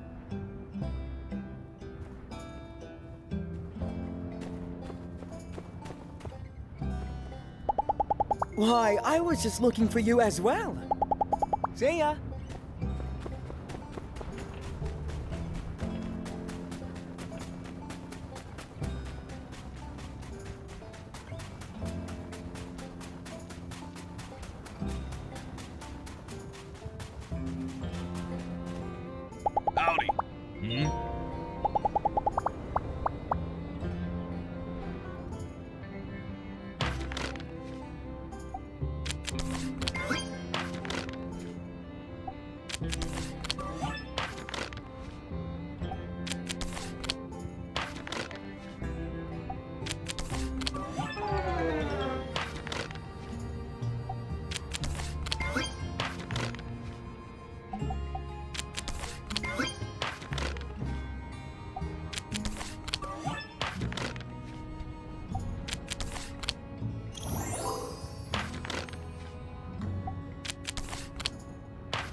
Hey, thank you.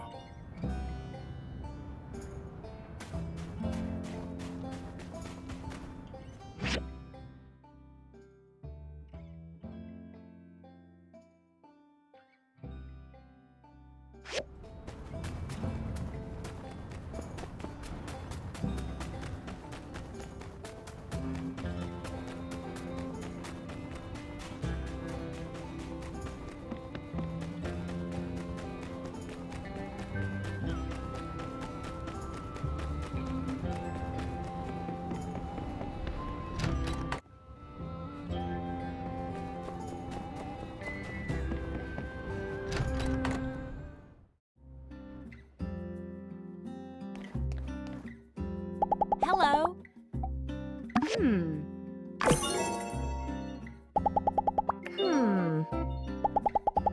Catch you later.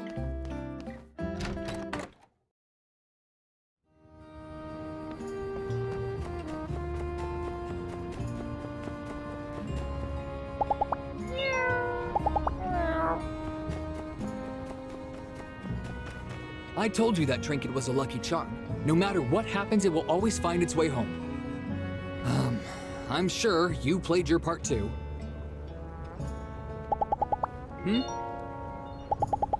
See ya.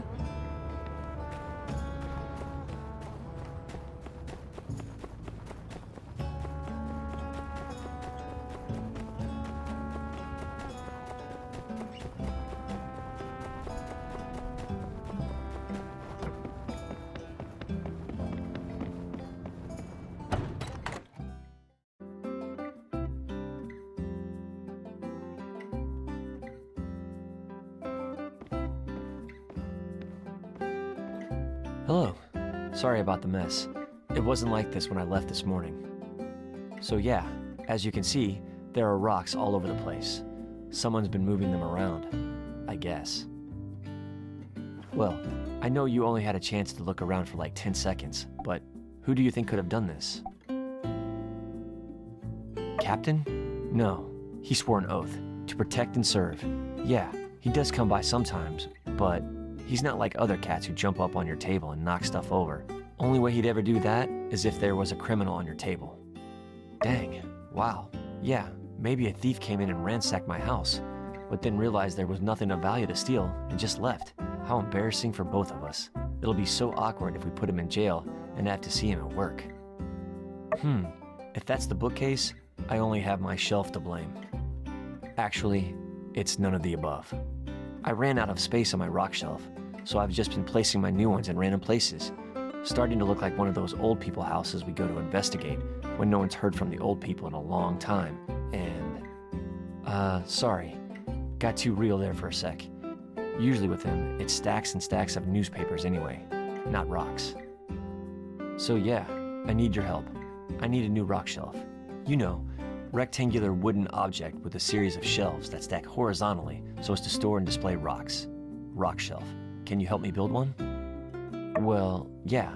I mean, kind of like a bookshelf, but for storing rocks. I probably won't be putting any books on this thing. Oh, unless it's a book about rocks. You know what? Let's not rule that out. Do you think you could make me a rectangular wooden object with a series of shelves that stack horizontally that is capable of storing and displaying not only rocks, but potentially, if need be, books as well? Whew, nice. Thought I might be asking too much of you. Thanks a million. Just go ahead and stick it over there on the wall when it's done. Then I'll come home and be like, oh man, new rock case. Thanks. In addition to accepting my task, you've also given me a lot to think about. Well, see ya. I really think I can be with you for a long time. Be seeing ya.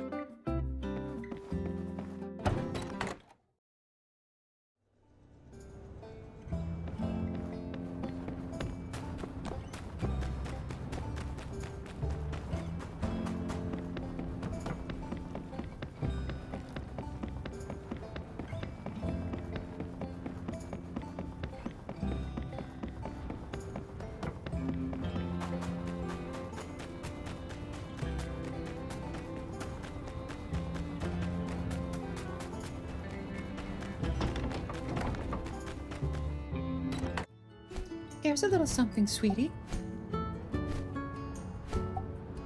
Not angry. Fang! Go! Give Fang! Gift! Fang wants! Make medicine!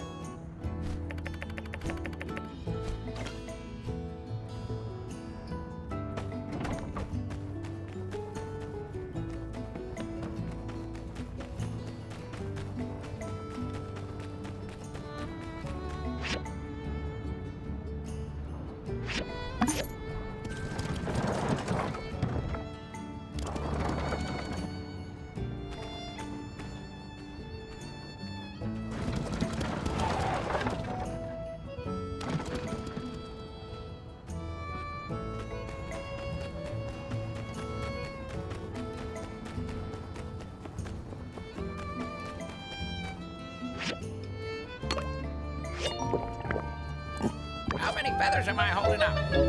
Close enough. Close enough. Only temporary.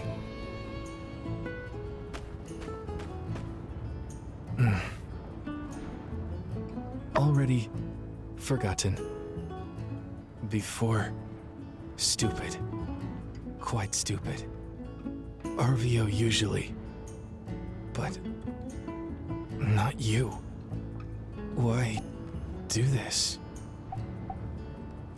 Closer. I accept your apology.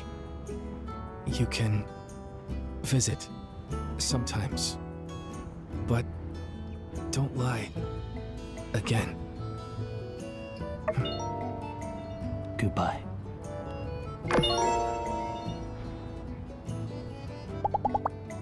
New test subject.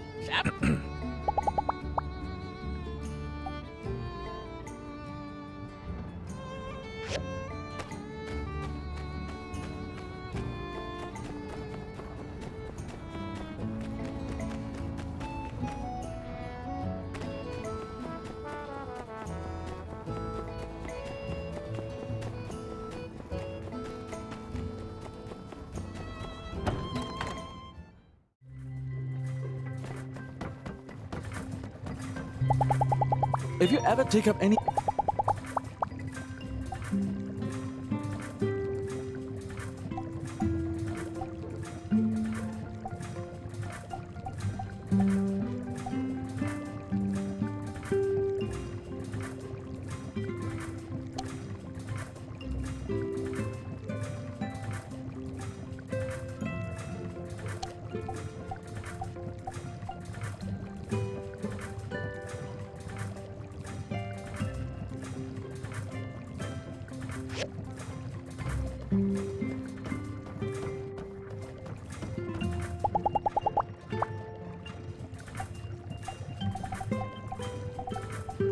Thank you.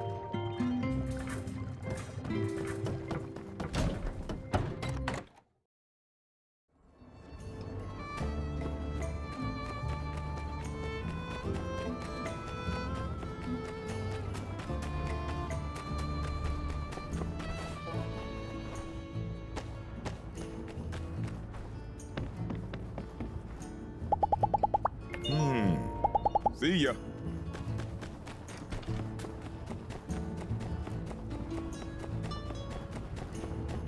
Hello. I thought working at... Bye. Hey there. I still need a few... So long, partner.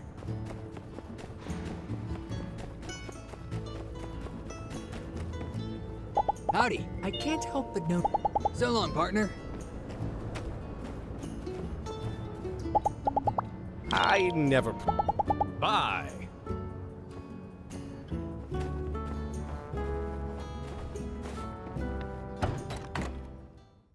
Heidi, let me the mobile suit for a few days. I need it for research.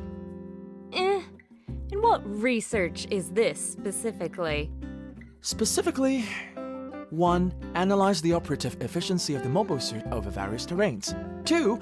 Analyze the feedback efficiency of the suit while testing specific control inputs. 3. Synthesize these and other data in order to improve pilotability of the suit. All right, I walked into that one. That's on me. So what you're saying is, you want to learn to drive it better. Framing my research with such terminology diminishes the prestige somewhat. But yes, one could say that. Well, Doc, I know you love that thing, but let's not forget what happened at the ribbon-cutting ceremony. You crashed the suit. That was a whole lot of hurt. The injuries I sustained from said accident were minor and have since healed. You needn't concern yourself with... I wasn't talking about you. The suit. Thing's all banged up now. Won't even start. I see. Was this inoperative status in the mobile suit caused by my actions? Well, to be fair, just us using it on the bridge is where most of the wear and tear came from. I think your little fender bender was just the straw that broke the camel's back. I mean, it looks like the front armor is damaged, and the ancillary engine is broken. On top of that, several hydraulic-powered joints are beyond stressed. I'd say it needs an overhaul to say the least. Tell you what, the city's got no plans to use the suit anytime soon.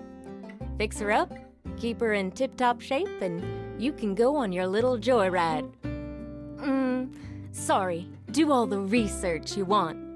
What do you think about that? I accept. Although I will, however, need a whole host of rather complex materials to make the repairs, and to say that the Civil Corps could handle such a task would be a rather dubious claim. Well, look who it is. When it comes to mats, why not ask our friendly neighborhood builder here to help us out? Quick, reliable, and a deft hand. There's no one better for the job. That is, if you want to do it. Yes. The builder has proven their ability to acquire specific materials in the past. Indeed, they will be quite suited for such a task. One moment, please. Here is the list of the materials needed to repair the mobile suit based on Heidi's conclusions. I believe you will find the list comprehensive and easy to understand. Excellent. Please check the list carefully. If you're thinking of emulating Civil Corps habit of misreading an indexed item and recovering an incorrect material, instead, do not do that.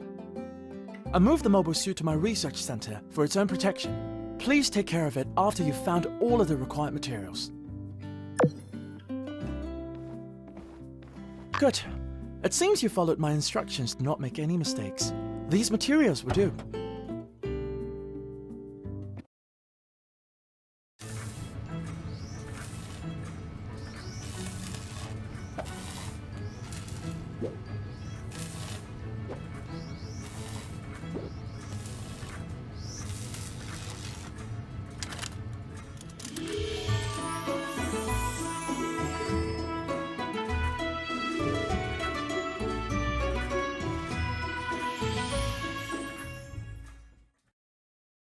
Good. It was no small task, but it's done.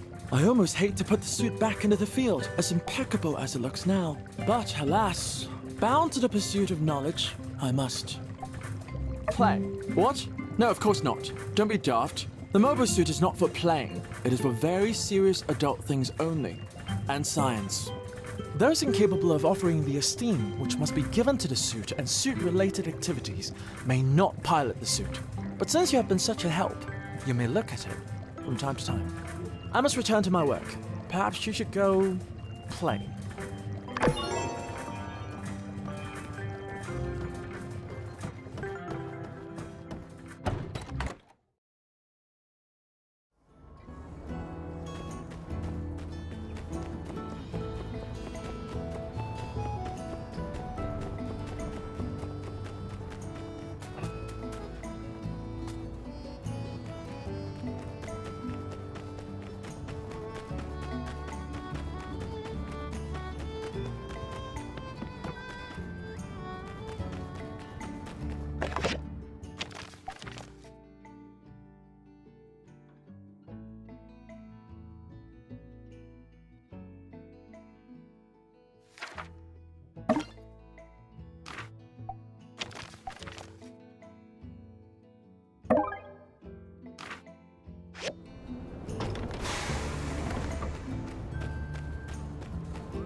Oh, thank you.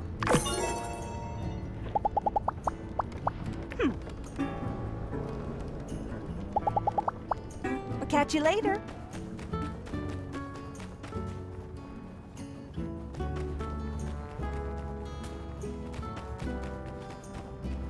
Hello. I like Grace.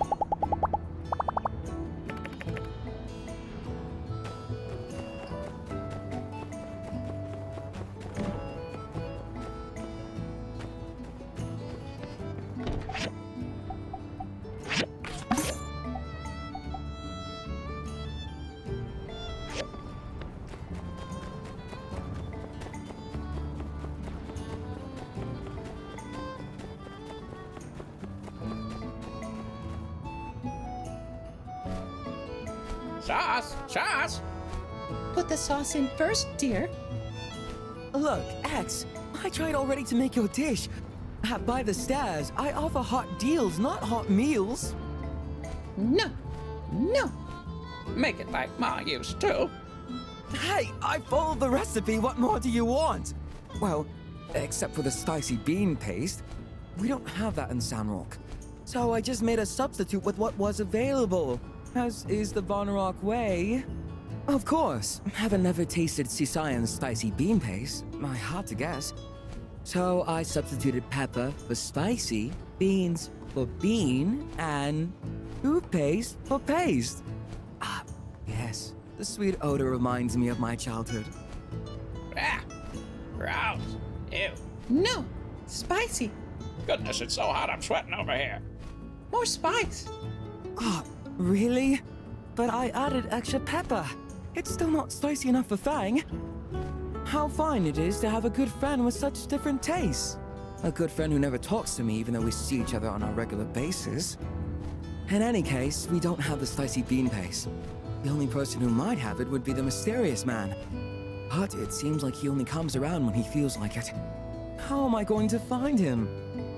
Well, though I would adore for Fang to be able to partake of my gourmet cooking, and now I must bow out.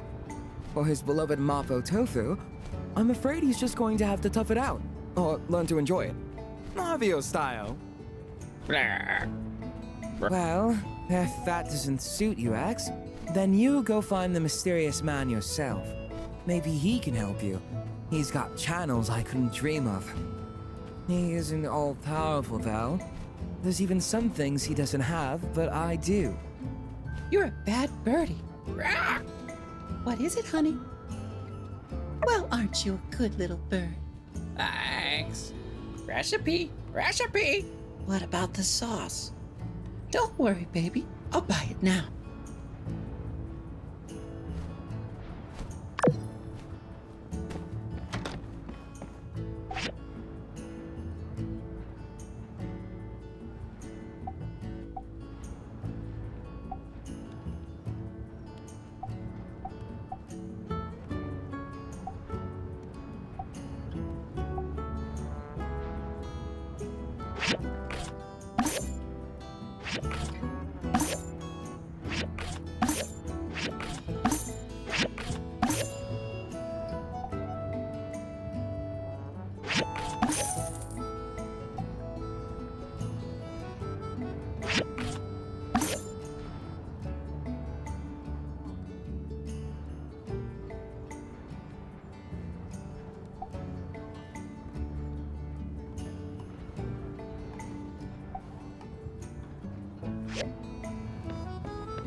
Hey!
Howdy. Catch you later.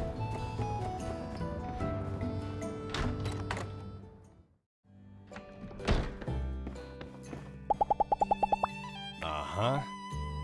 Yep.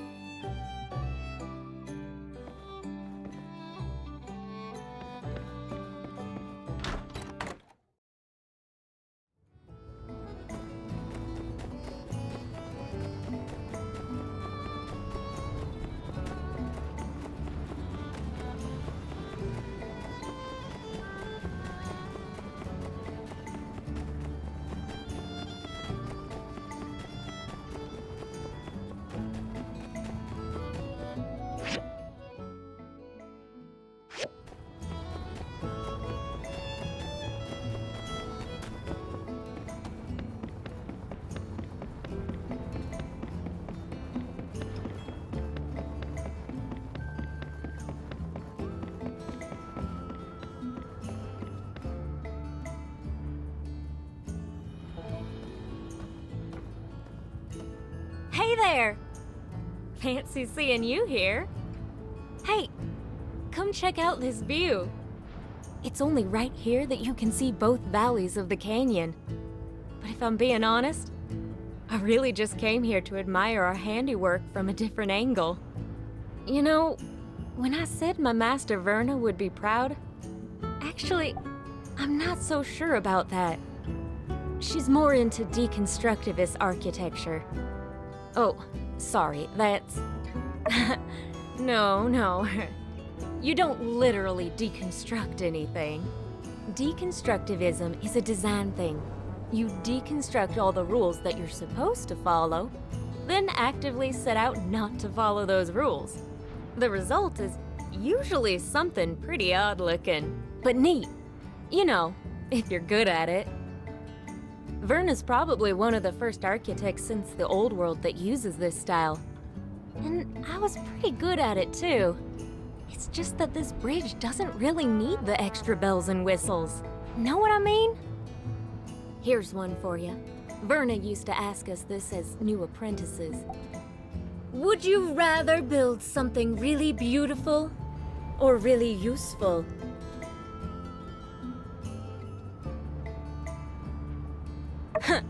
Well, you might be in the wrong town then, partner. We haven't got the budget for much more than the bare bones when it comes to our projects. But you'd get a thumbs up from Master Verna. Anyone can make something that gets the job done, she'd say. All of you are here to turn your plain ponderings of purposeless pavement piles into things of divine beauty. And though I do and always will appreciate a good alliteration, that ended up not being the path for me. Now don't get me wrong, I love superfluous geometric patterns on my buildings as much as the next gal. It's just, I couldn't stay in Atara working on vanity projects, knowing that the people I care about were here hurting. So after I finished my apprenticeship, I packed my bags, tossed all my job offers in the trash can, and bought a one-way ticket back to Sandrock. My master, she's a piece of work. You know the last thing she said to me? She showed up at the train station with one of those weird little pigs of hers tucked under her arm, just to squeak out one last, "You're wasting your talent." But when I see this bridge we built, this plain old run-of-the-mill, just doing its job and nothing else, very non-deconstructivist bridge, I know in my heart that I did the right thing in coming back home. We saved Sandrock, you know? This won't be our last fight, but very well could have been. It's good having you on the team. I hope you'll stay here. At least till we can turn things around for this town. Well, shucks. I didn't mean to tell you my whole life story. You probably got places to be, huh? I'll probably stick around and soak in the view a bit longer.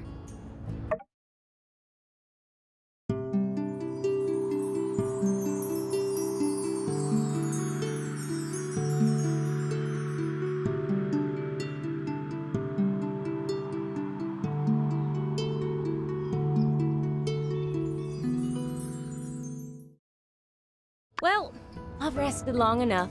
About time I headed back. That was fun. We should hang out more. Later.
Thank you.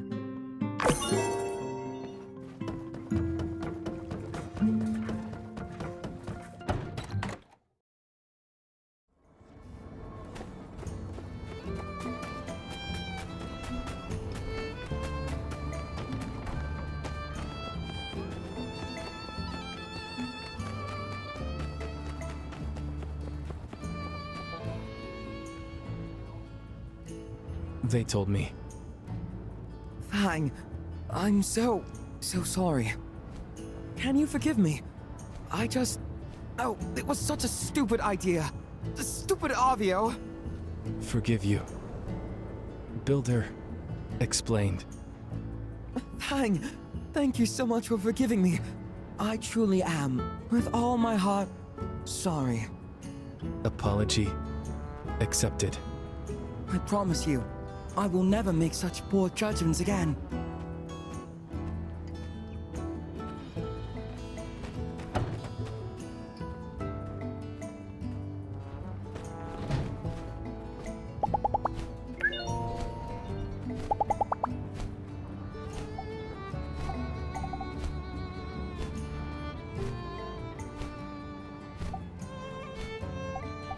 X, say thank you.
All right, all right, all right. This looks great. You're legit, builder. And you're gonna love what we do at the Sandrunner Extravel Plaza. I guarantee it. I'll be in my museum devising plans. I'll make sure this is the best dang attraction this town has ever seen.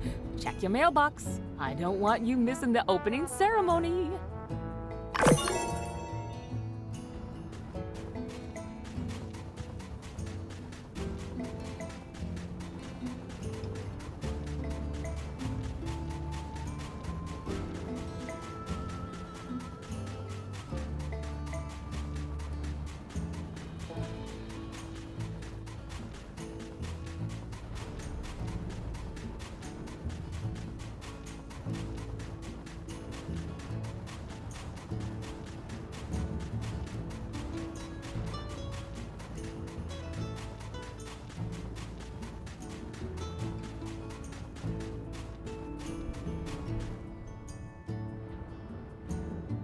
G'day.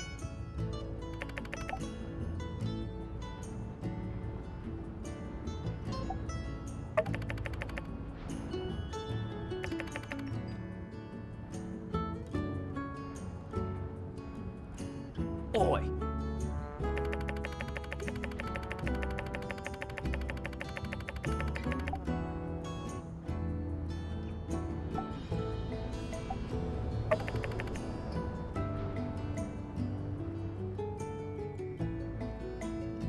Oi.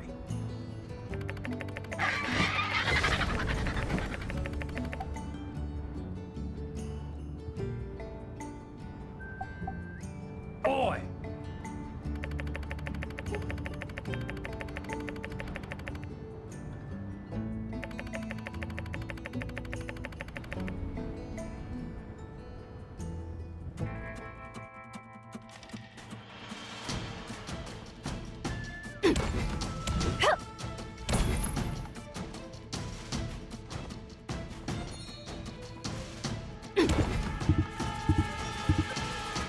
Yeah.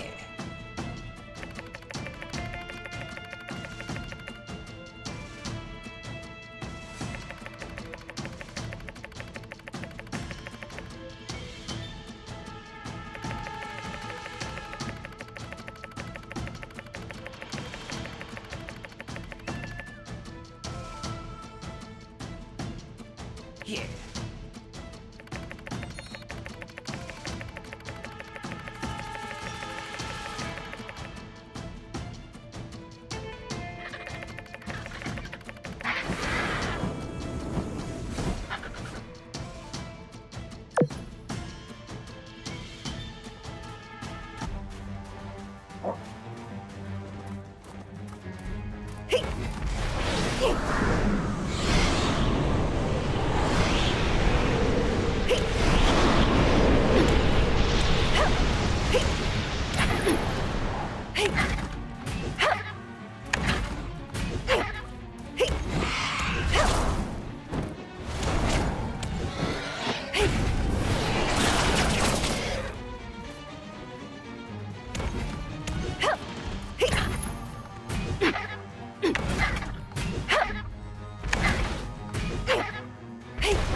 But what's a builder like me to do? So, Where there is darkness, Yep. we are the light. Oh, yeah. Love that light.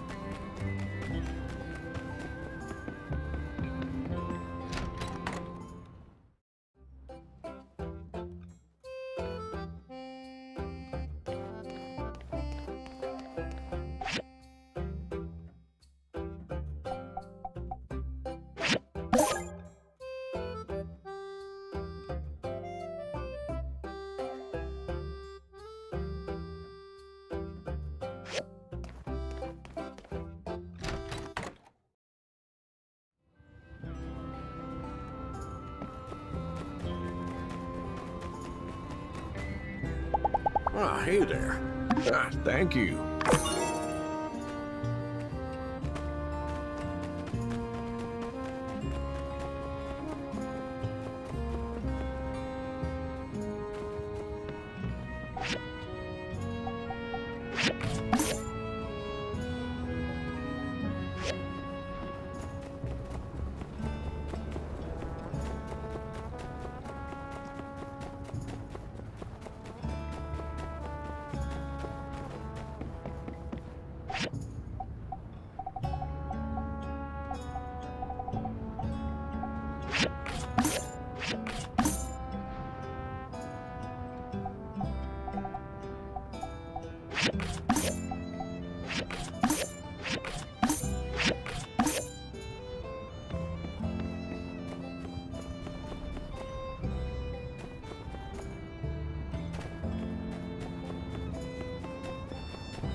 Thank you.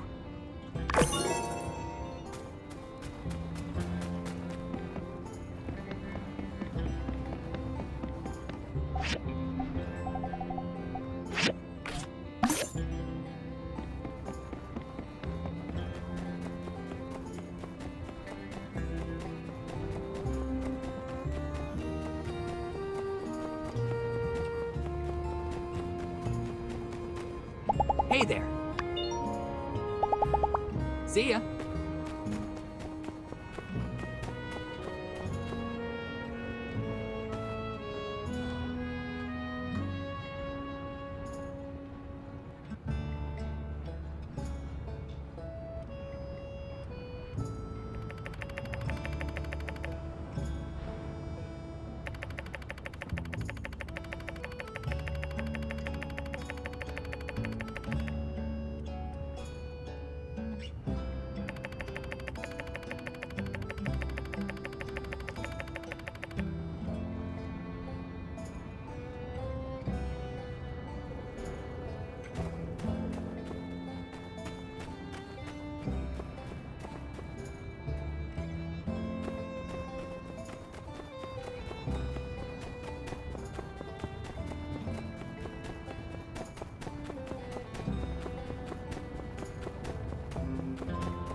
Hmm?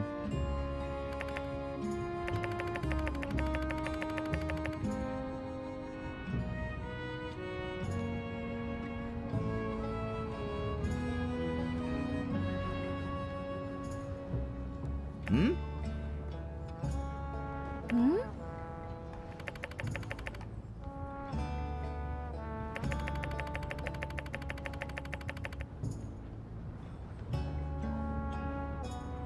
Hmm.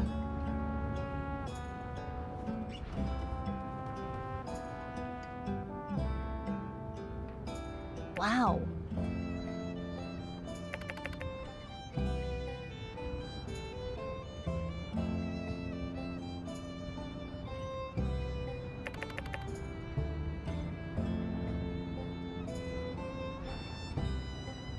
Ha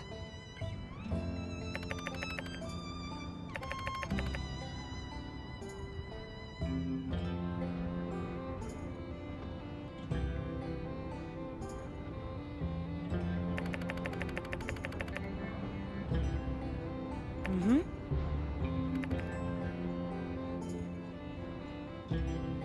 Thank you.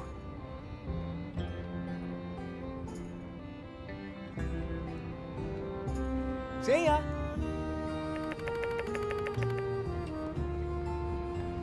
See ya.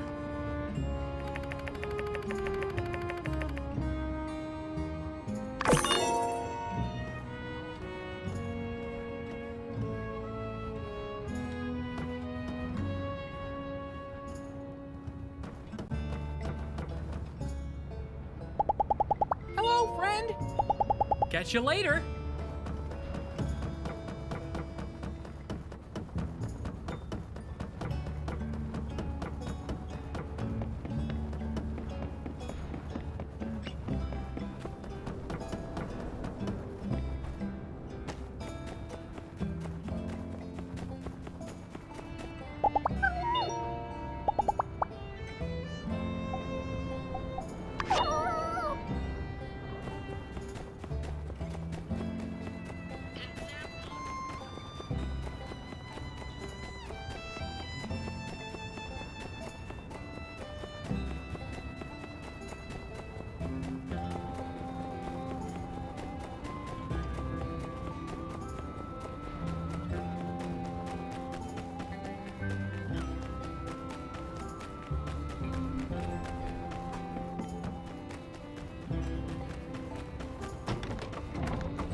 driving today too, huh? Hey, check this out! A mysterious black box. It doesn't have a latch or anything, and I can't break it open either. Believe me, I tried. I have to know what's inside. It's driving me crazy! The box must be holding something inside. What do you think I should do? Sure, Director Chi knows all kinds of stuff. Maybe he's even encountered one of these things before. I'll stop by the research center tomorrow around 6 p.m. You should join me if you have time. Well, I've got enough ores for today, I reckon. Be seeing you.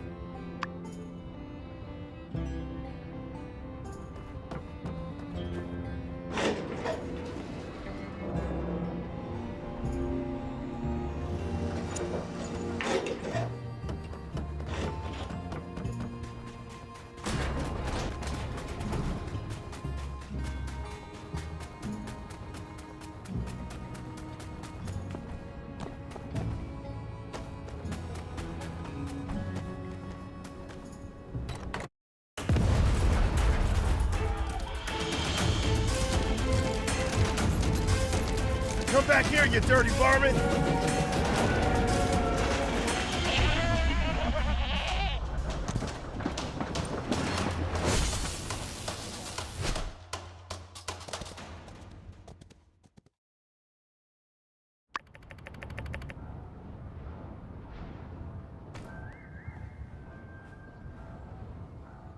Burgess, are you all right? What happened?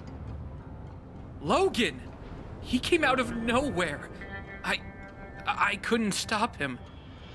It's okay, as long as no one's hurt. Well? The coward escaped. He's gone too far this time. I'm afraid you're right, Sheriff. I think we need to face the truth.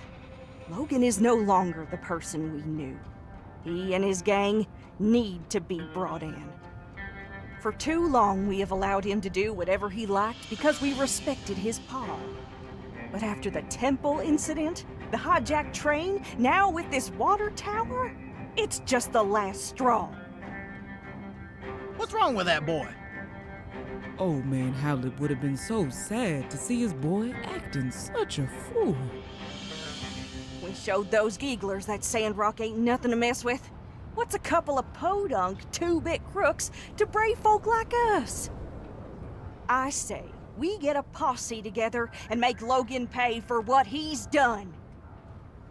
Say no more, Minister. Civil Corps with me. Let's see if we can't track down that ne'er-do-well before the trail goes cold. Here now, as senior officer and guy who's been here in this town way longer than your Mr. Macho protein huffing behind, I give the orders round here. But, yeah, unsure? Do what Penn said. Let's ride. Now, we need to get ourselves a new water tower in a hurry. Without it, our town can't easily access water from the oasis. The only solace I can find in all this mess is that at the very least, the water tower was almost empty. Our next shipment of water ought to arrive soon. But before that... Where is that Commerce Commissioner? Right behind you, Minister. Yes. Yen, I need your guild to help our town rebuild this water tower before the next water shipment. I trust y'all can handle it? Is the sun hot? Does sand sting? Of course we can handle it. We'll also make the new water tower absolutely, positively Logan-proof. There's just one minor thing. The inconvenient matter of the bill. Of course. I'll just put it on the tab.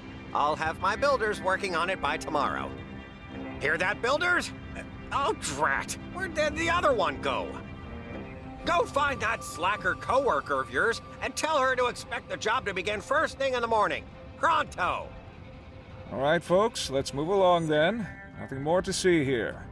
Let's just trust in our Civil Corps that there will be no more of these incidents. Indeed, y'all. Rest assured that everything is going to turn out all right in the end.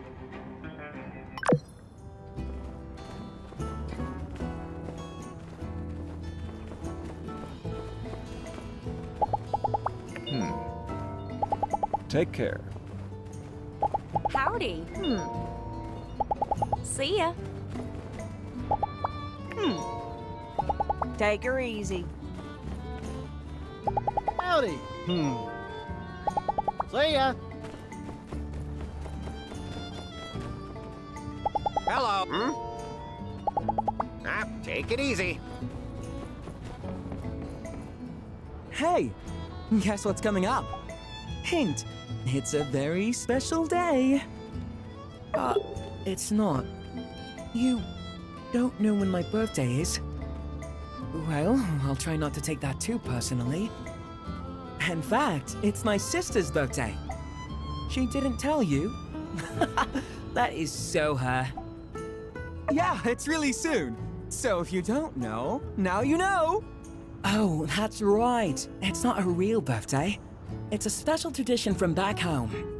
You see, a while back, we Barn Rockers all got together and thought, one birthday per year is good, why don't we just make it two? And thus, the custom of a birthday plus was born.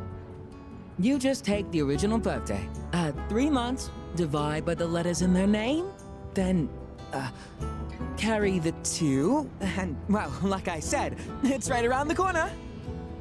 Since we've been doing better than back in Rock, I thought we could splurge for a bit for the occasion and have a masquerade party. You know, like the ones written in old books. Have you ever read about them? Everyone wears masks and fancy clothes, and they dance the night away. I've always wanted to try one out in real life. My costume is still a work in progress. I'm torn between my desire to be mysterious and my need to also stand out. The struggle is quite real. In any case, you simply must come. You be the guest of honor. Piqued your interest, have I? Good. In fact, I was so sure you'd come that I designed a mask for you myself. Pablo helped. A little. Here's the recipe. I really would be just delighted if you were to wear that to the masquerade. Oh, speaking of which, masquerade! My place. See you there. You won't regret it. Hey, have you talked to Fang yet? He's still kinda mad, but he doesn't hate us, which means our plan worked. All it took was for it to backfire completely. See? I knew it was a good plan.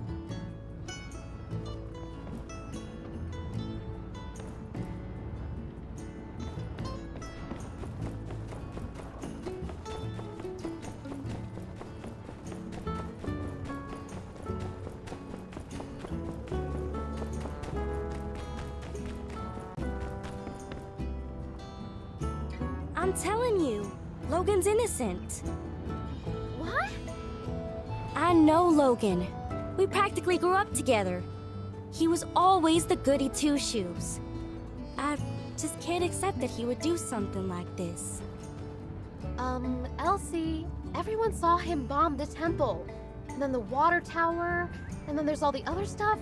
I mean... I just want to be sure. Please? All right, what can I help you with? See, I don't think he did this without reason. I want to take a look at his house, which is right here, and do some hands-on investigating. For the truth. What do you need me for? Because you're smarter than me, okay? Don't sell yourself short, Elsie. Oh, don't try to be nice, Mian. I'm dumber than a box of rocks. We all know it. The only way we're gonna learn all the facts is if I can get your help. I do want to help, but I don't think we can just walk in. So we're in agreement then. Hey, keep it down. You trying to get us in trouble? Shoot.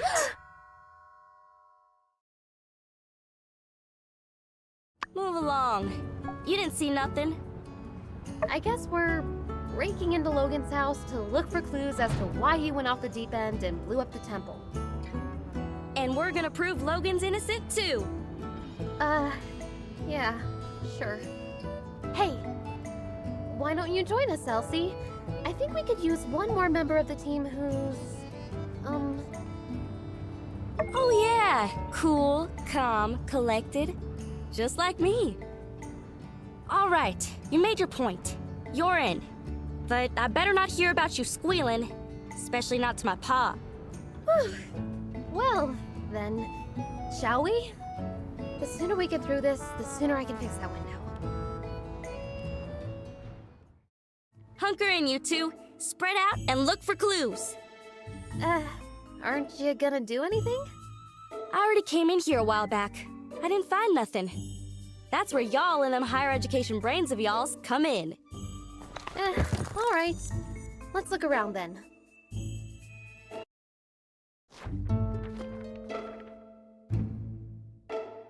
Hey, what's this? Oh yeah, I seen everything over there.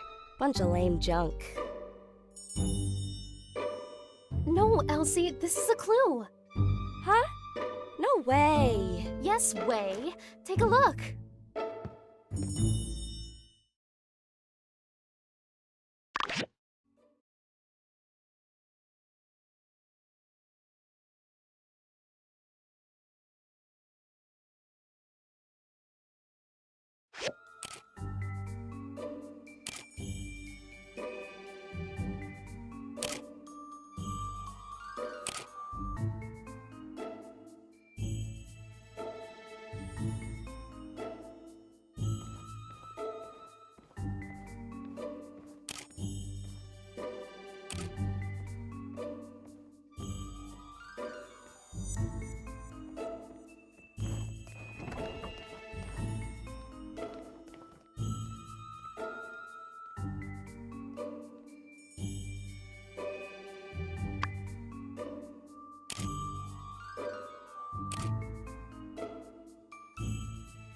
Gosh, I hardly recognize anybody in this photo.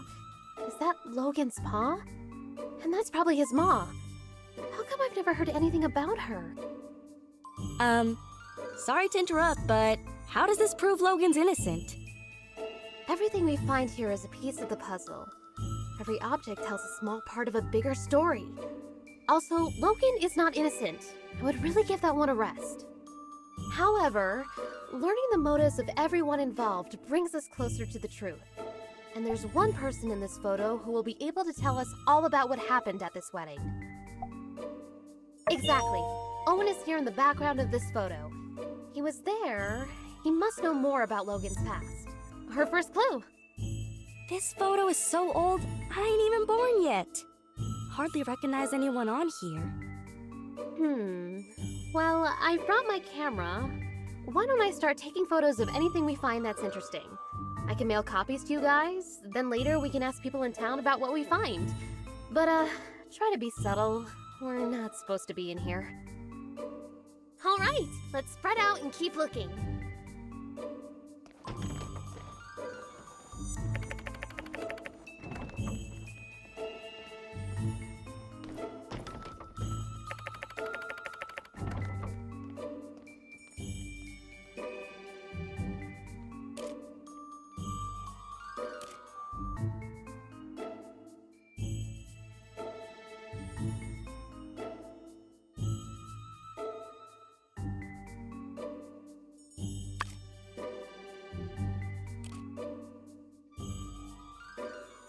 Oh, what a lovely picture!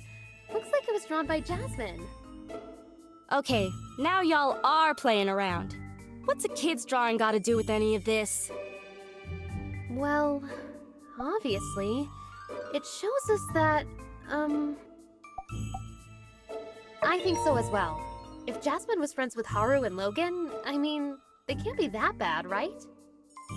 When you like somebody and they do something to hurt you, that makes you double mad. That's why everyone wants to bring Logan in. I think you're right, Elsie. Can you go talk to Jasmine later? Maybe she knows something we've overlooked.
Howlett? Who could that be? Precisely. No doubt. The builder deduced this from the torn photograph and the initials H and C. H for Howlett. Or someone just asked pretty much anybody in town. Everybody knows Logan's pa's name. I thought y'all were just playing around. Yes, of course. Anyway, why is Logan interested in medicine? Somehow I don't see him as the type to shift from monster hunter to doctor. Why did he need to consult a doctor anyway? Well, despite the indecipherable handwriting, I can decipher that Dr. Fang probably wrote this prescription. Let's ask him about it later.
These small bombs are meticulously crafted. The fact that they're made from everyday objects show that whoever made them had a good understanding of chemistry. Gosh, the standard of villainy really is pretty high around these parts, huh? Based on what I've heard about Logan, something like this is too sophisticated for him to have crafted himself. He must have someone really clever working for him, or backing him. Who's someone in Sandrock who does a lot of fighting? Someone who might know who's been setting Logan up with these improvised bombs. Bingo! Penn's seen his share of fights. I'm sure he'll know where Logan's been getting his bombs from.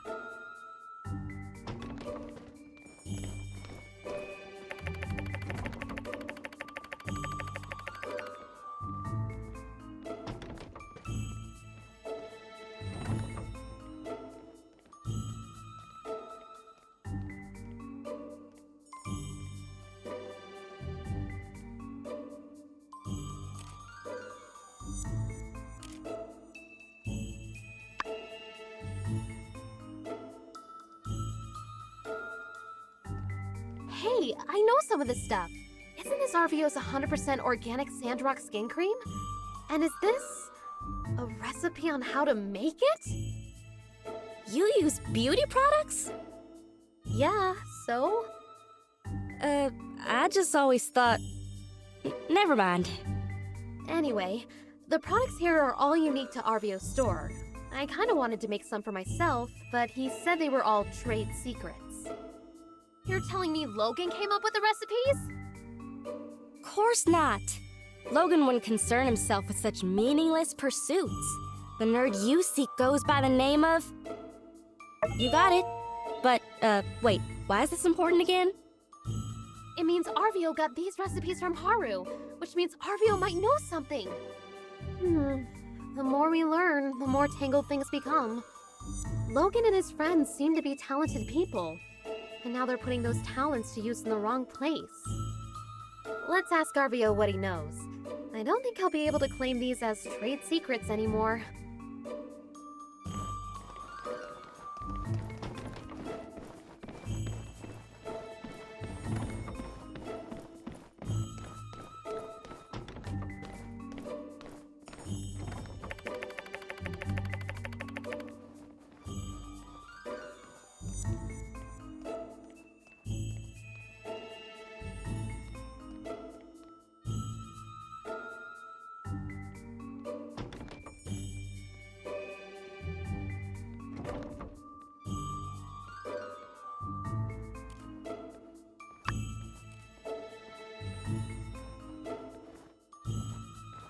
This must be Logan's paw's equipment, and Logan probably took the missing dagger. That's the only explanation that makes sense. What do you think? Well, you know, elementary and all that. I'm sure you figured that one out already, too. But thanks anyway. Hate to get in the way of y'all's mutual backpatting, but Logan and his father were monster hunters. Of course they had fighting gear. Monster hunters who had their weapons forged by Hugo. Look at that insignia. I'll get you a picture of the equipment later. Can you go and show it to Hugo? Maybe he can tell us more about the father-son pair.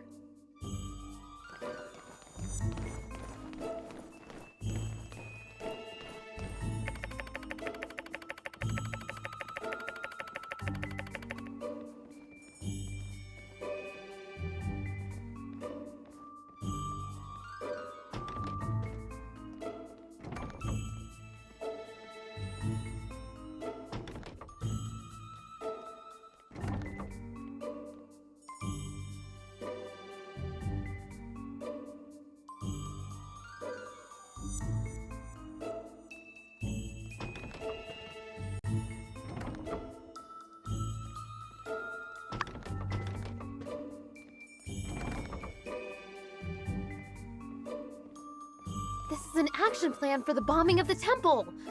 Wow, I feel we found a key clue. But why does the plan feel like it's been rejected and changed?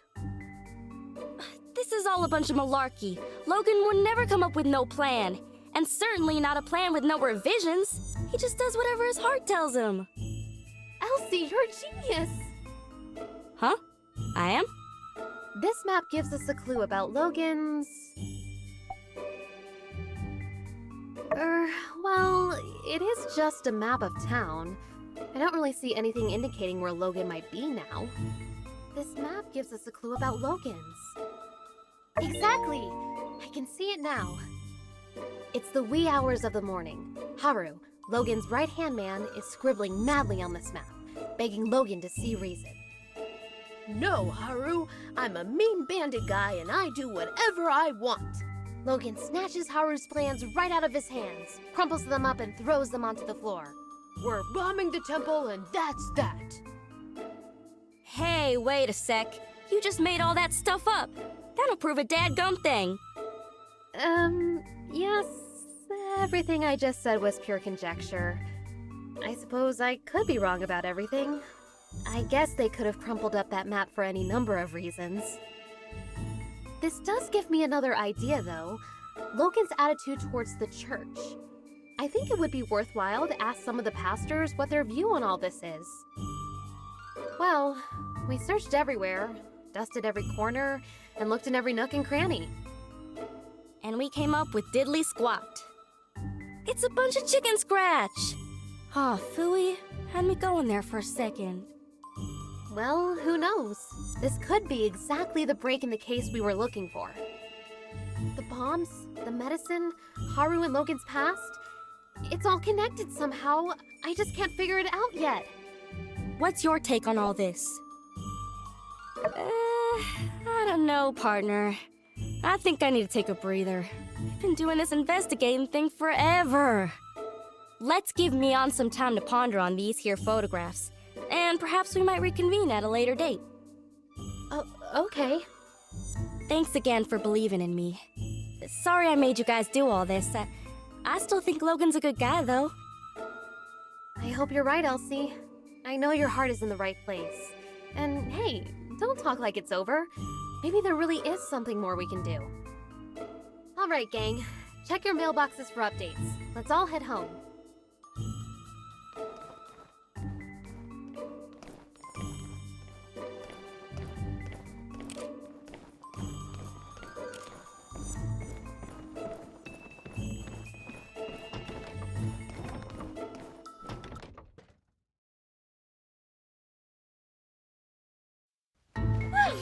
That was exhilarating.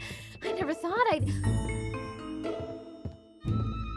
Hey guys, hanging out in front of Logan's old house, I see. Quick, say something smooth. Say the word and I'll take him out.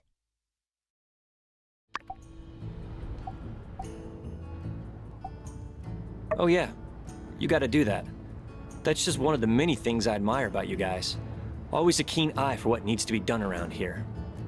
Well, see ya. Whew, that was a close one. Nice work. All right, let's split up, gang. I'll provide updates for everyone via the mail. Check your mailboxes.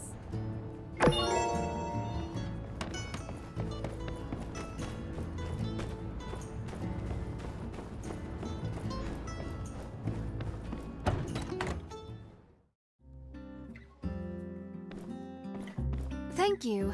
I made some gifts for Heidi and Pablo. We have this little tea party we do from time to time. But I've been wrapped up with work recently and couldn't go. Now I have these gifts, though. I'm sure they'll forgive me for it. By the way, would you like to come along to the tea party tomorrow? It's afternoon tea. So I can just meet you at the saloon tomorrow at 3 p.m. Great. I'll see you then.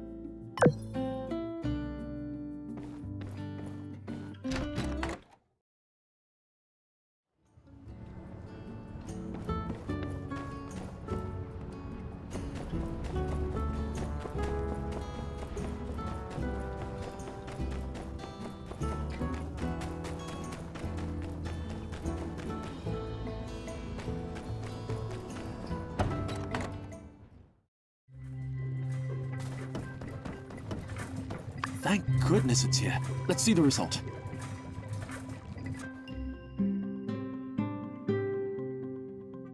The taste is wonderful. I feel brain caffeinated, concentration maxed out, work engaged. Now, where was I? Satellite analysis. It's like calculating elliptical movements using integrals. Cancel out this, introduce auxiliary variables, then plug it into this formula. So the integral constant here is also the time where it passes periastron. The vector expression of the spacecraft is the same as the elliptical trajectory. That is to say... Aha! You must be fascinated too. How selfish of me to keep all this beautiful science to myself. Come, take a look. I understand. You wish to observe my work, correct? Good, good. Learning through thorough analysis and practice is always efficient. This equation represents the reflectivity of the craft. This is to understand the necessary pressure resistance, and here's the atmospheric density inside the craft. But of course, I don't have to tell you that. Now, I'm sure you know that when shielded by the Earth, the sun's radiation does not affect the craft, or at least is largely reduced. But unshielded, the temperature rises astronomically. But for now, we should put this aside. It wouldn't dramatically affect the trajectory. I can't seem to find my journal. Forget it. I'll start another one. But my research... The acceleration caused by solar wind, surface to mass ratio...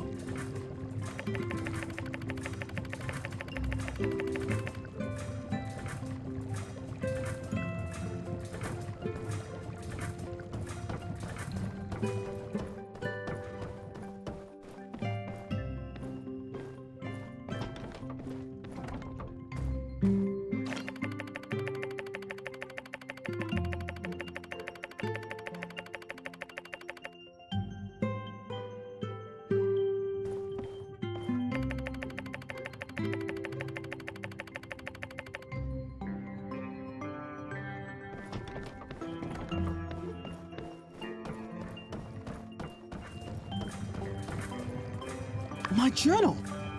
Where did you find it? So much of my research is now returned. Thank you. I highly appreciate it.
Catch you later.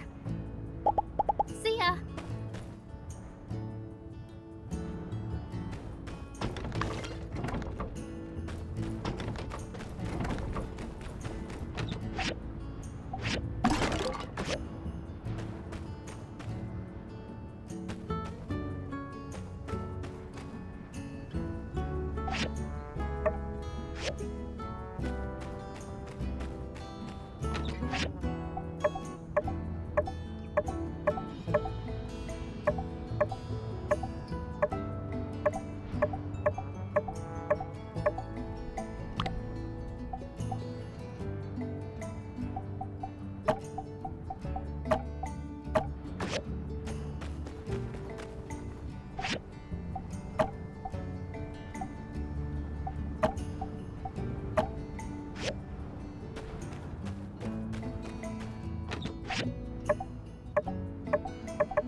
Hey, we got started without you. Hope you don't mind.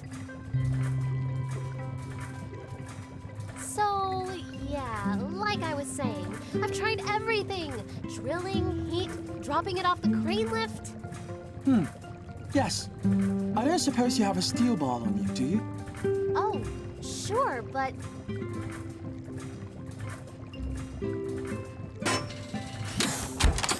What the... Here's your bar back. Thank you, Director. Whoa, look at all this old stuff. And there's a letter. I hope you're reading this under the light of the sun again and not still from the darkness. It's been 60 years since that event, which some people are starting to call the Day of Calamity. I hope this capsule can travel through time and show that whatever happened, there was some warmth in these dark times. Wishing you luck and a bright sun, Hicks. By Peach! It's a time capsule from the Age of Darkness! From right around the time of the first builder, Victor! What are the odds of us finding this? Wow, and everything here is preserved perfectly! What do you want to look at?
Unfortunate.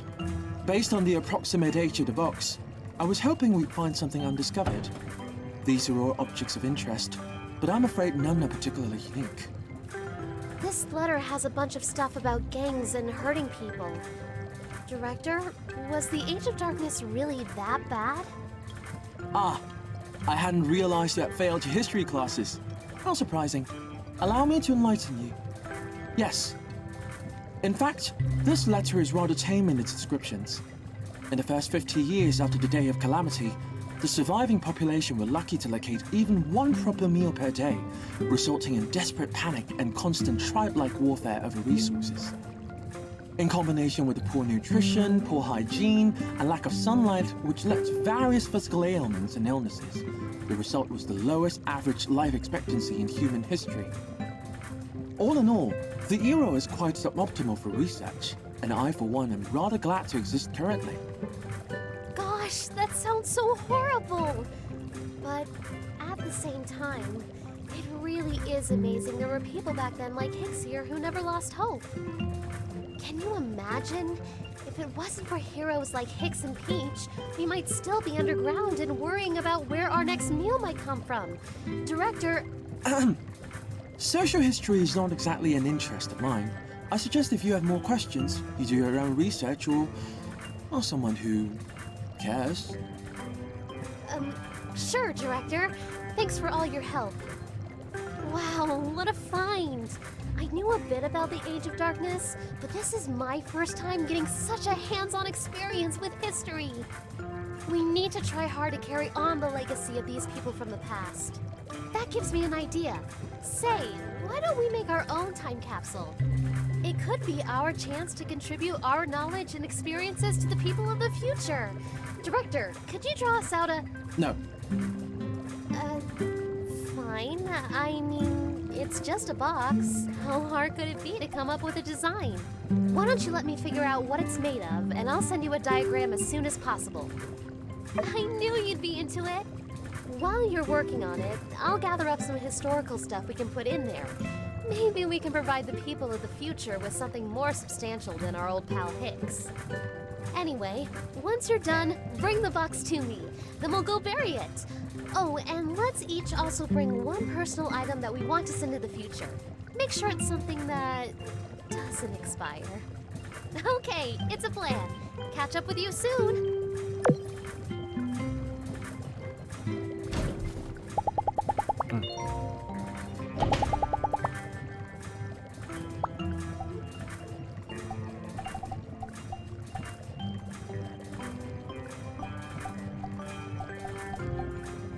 Thank you.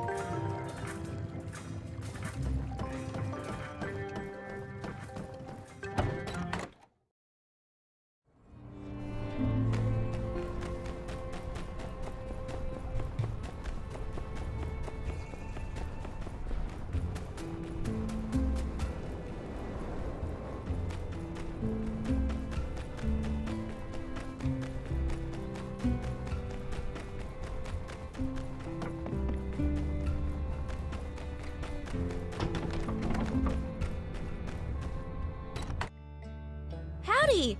Did you get Mion's letter? Never mind, it's a bit of a chore. Here, check out these puppies. All the photos from yesterday. Yep, I'd probably steer clear of that mailbox of yours for today, but even if you didn't and someone did write you a letter telling you to hold up on the investigation, you'd ignore it, wouldn't ya? 'Cause we made a promise to get to the bottom of all this, didn't we? Your mission, if you choose to accept it, is to take these here photographs to the folk we talked about yesterday and find out what all they know. I'd take care of it myself, but to be honest, I can't rightly stand listening to half the folk around here for more than about a minute and a half. So the responsibility therefore lands squarely on you and your lonesome. With all this here evidence and whatnot, everybody'll have no choice but to spill the beans about what they know. At least, I assume that's how it works. So, you ready? Yeehaw! Knew I could count on you. Once we clear Logan's name, we'll be heroes. Maybe they'll hold a parade for us. But let's not get too far ahead of ourselves. I gotta get back to the ranch before my pa notices there ain't nobody keeping the yak mail company. Let's meet up at the Blue Moon once you've got the scoop.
Oh, hi! You're looking kind of serious. Is everything okay? Oh, gosh. You want to know about that night? Well, let me think. Everything is a bit fuzzy for me. I was taking the late shift, helping out with patrols, making sure nobody snuck in to see old Howlett, who was being quarantined. It was a stressful time for all of us. Obviously, Logan was affected the most. Sure enough, he showed up and the last thing I remember is me politely explaining to him that going into the temple right then was against the rules. Then everything went black. When I woke up, everybody helped me to my feet and wanted to know what happened, but I didn't really see anything. It's all very sad. I can't help but think if Logan hadn't acted so irrationally, perhaps his father would still be... Some things are best not to dwell on. What happened happened. No one wanted it to be this way. Blaming anyone won't bring him back. I think the sooner Logan accepts that and takes responsibility for what he did, well, perhaps the sooner we can have him back in the flock. Maybe the reason no one's talked about this much since you've been here is we're all really sad about the way things turned out. Maybe some people also fear that it's something they did that drove Logan down this path. Logan will come back to the light one day. I'm sure of it. Just make sure to stay safe out there. And remember, we're all in this together, so don't hesitate to ask for help.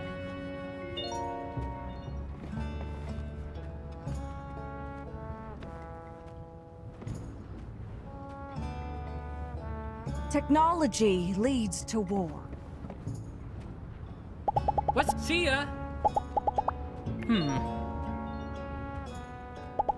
Catch you later.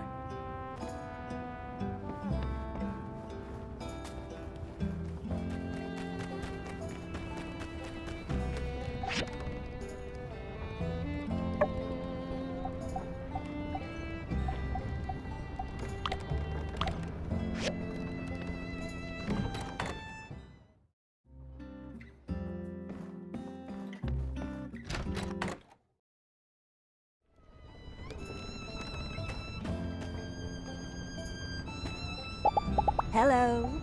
Thank you. See ya.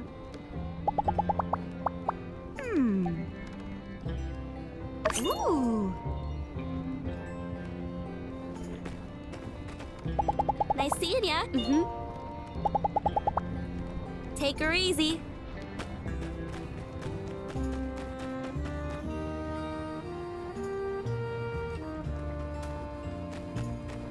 Hey there. Hope the pressure's not getting to you too much. You're trying to find out more information about Logan, huh? Well, ain't that cute? I'm afraid there ain't much more to know than what's already been known. But I suppose I wouldn't mind you proving me wrong on that.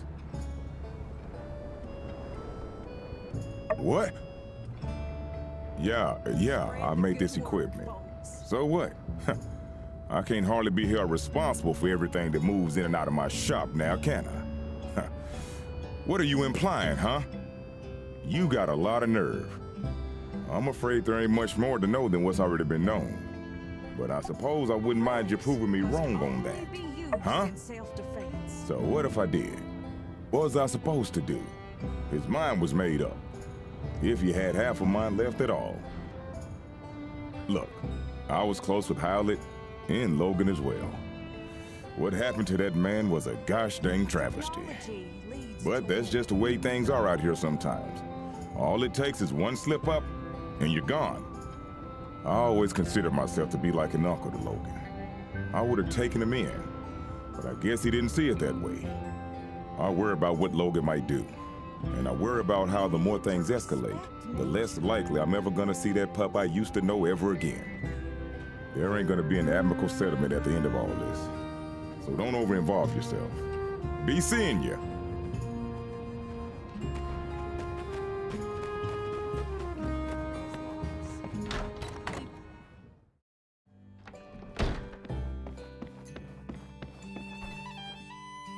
Hey there. how you holding up? Yeah, not that night.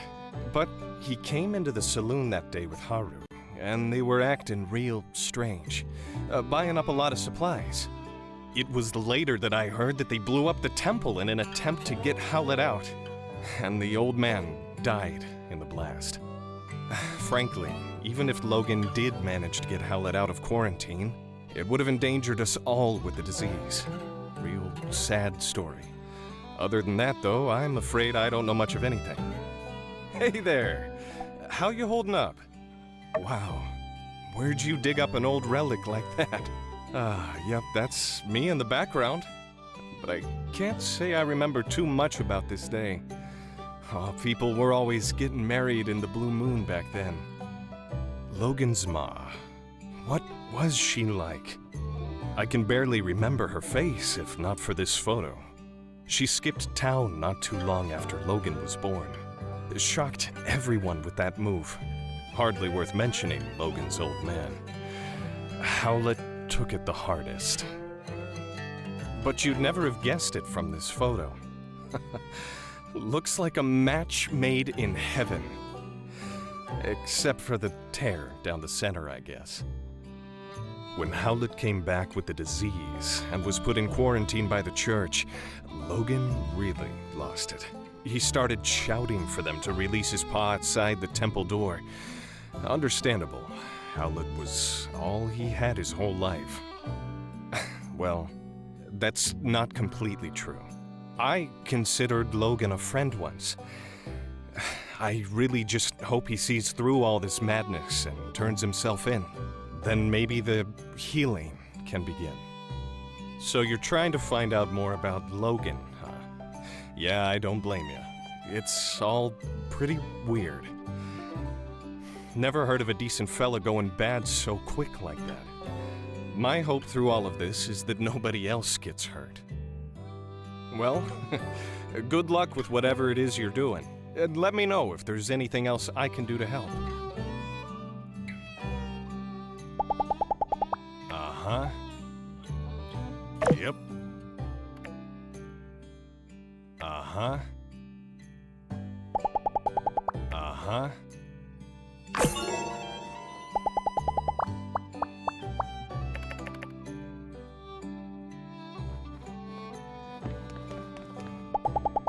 I still need a few more columns to fill.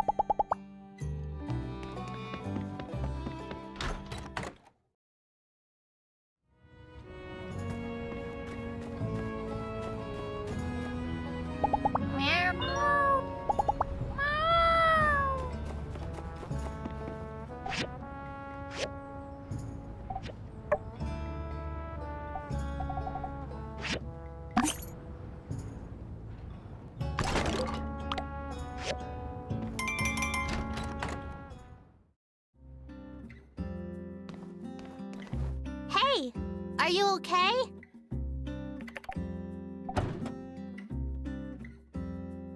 He told me right before the incident everything would be okay. He lied. Oh, this. I never should have drew this. If I knew what was going to happen, I never would have. We used to go on lots of adventures. Then Logan changed. He didn't care about me or my mom or anybody. My mom said if things get better, we were going to rebuild a school in Sandrock. But things got worse because of Logan. Now I'm the only kid in town.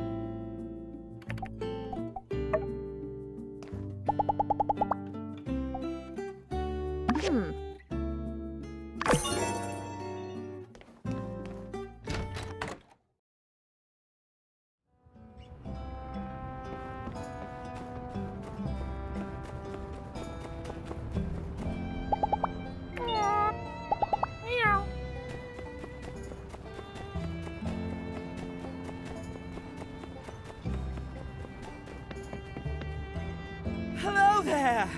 What stroke of luck has brought you my way? That night? When Logan attacked the temple? I'm afraid I didn't see anything. I was just at home going through my inventory. I found out about all the commotion later, just like everyone else. Hello there! What's... Oh boy. It seems my secret supplier has been revealed. Yes. I told Mian that those recipes were company secrets, which was true. Only Haru and myself are privy to such knowledge. What? I was the only one left around here who knew how to make that stuff. I'm supposed to just give away my recipes like that? Come now. I've got to pay the bills too, you know? It's really so unpleasant what happened with Haru.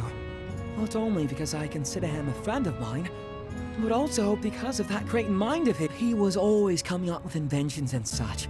We had a really good deal. All the products he showed me how to make, I put up in my shop and we split the earnings. 50-50. I've even put aside what he'd be making. You know, if he ever comes back. Whatever would a bright and unassuming fellow be doing with a barbarian like Logan anyway? I say there must be blackmail involved. Haru would never turn against us on a dime like this. Well, friend, now that you know how to make the stuff, care to not spread it around too much? I think it's great that you're looking into things. Haru can't be the villain they're making him out to be. He just can't be. I wish you luck in your investigations. Let me know if there's anything else I can do to help.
You're looking into the Logan incident, eh? Dreadful stuff. Quite displeased to see things turn out the way they did. Not to mention the fallout since. But it can't be helped. To be blunt, if Howlett had stayed out of the ruins we all know are too dangerous to explore, he'd still be alive. Yes, I made the decision to put Howlett under quarantine. Yes, it did enrage Logan and drive him to madness. But I did what was best for the town, and I'd do it again if I had to. It's not a pleasant tale, just like the state of our world, unfortunately.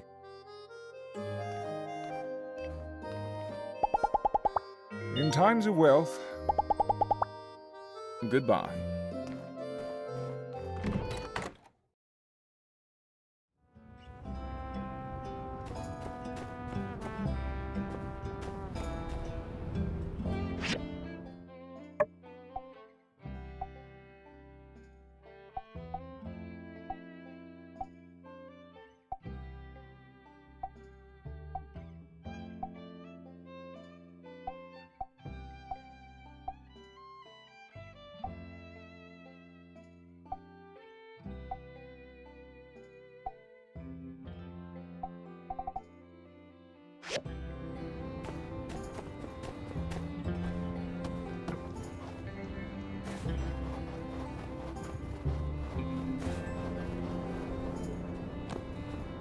Hey, it's Skinny Arms. How can the Protector serve you today? Aha, trying to track down that dastardly Logan, are you? Good on you, Skinny. If you do find out where he is, why not tell me first? Skip the civil corps, skip the paperwork, you know, make sure Logan gets some real justice. No? I thought we were doing extrajudicial stuff already. It's not such a stretch from what you're doing now. Fine. What do I know? Let me think. The night Logan attacked our temple, I was at home pumping iron. Yes, I believe I was trying to perfect a 300-kilogram clean and press with one finger. But my darn palmar interosseous muscle was acting up. As soon as I heard the explosion, I rushed out of my room to see Burgess knocked out. That's something I see all the time, but what really caught my attention was the exploded temple. I managed to catch a glimpse of Logan riding away with someone, but they were too far gone for me to pursue. Maybe it really is time for me to get a loyal steed to call my own. Nah, I'll just keep training to run faster. Well, I hope you enjoyed listening to my story as much as I enjoyed telling it. Say, Skinny Arms, you're a good listener. I'll have to tell you stories more often. Hey, it's Skinny Arms. How can the Protector serve you today? What's that? Making bombs now, are we? Haha, finally! You're getting into building cool stuff. I meant to say something to you about all those lame screws and boards and, Oh, I see. Yes, now that you mention it, I believe I have seen these kinds of bombs before. Yes. It's coming back to me. That foul Logan's paramount compatriot used those kinds of bombs as his weapons of choice. A bit cowardly, if you ask me. If you don't have the guts to look someone in the eye as you punch them in the teeth, well, in my book, you shouldn't be fighting at all. Furthermore, these puny things would hardly scathe an indomitable chevalier such as myself. Hey, it's Skinny Arms. How can the... No more questions, I agree. There's a very good chance there's something around here that could aid in Logan's apprehension. Do let me know if you come up with anything good.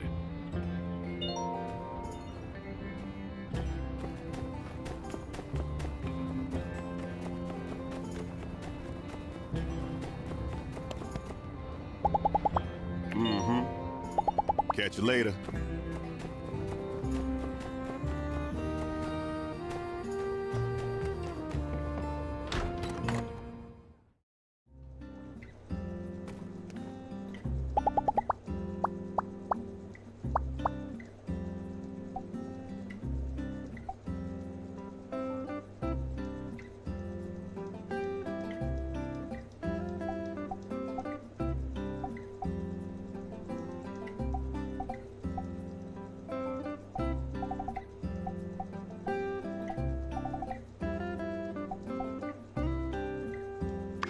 A gift?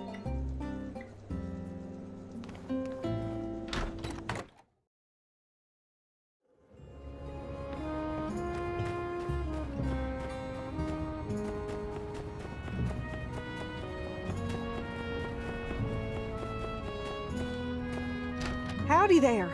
Any news to report on the water tower? Well, of course, I was there at the scene of it all, as were most of us. I came out after the explosion, but by the time I knew what was going on, Logan was long gone. Howdy there. Any news to report on the water? Goodness, nowhere ever did you find this. You know, you don't need to be sneaking around, acting all suspicious if all you're after is information. Yes, this makes sense. Although I must admit, this shows a level of organization from Logan I can't say I was aware he might be capable of. No doubt you started to put things together since your arrival, but perhaps you'd best hear the tale in its entirety to dispel any misconceptions you might have about the whole ordeal. Not too long before you started living in Sandrock, a great tragedy struck this town.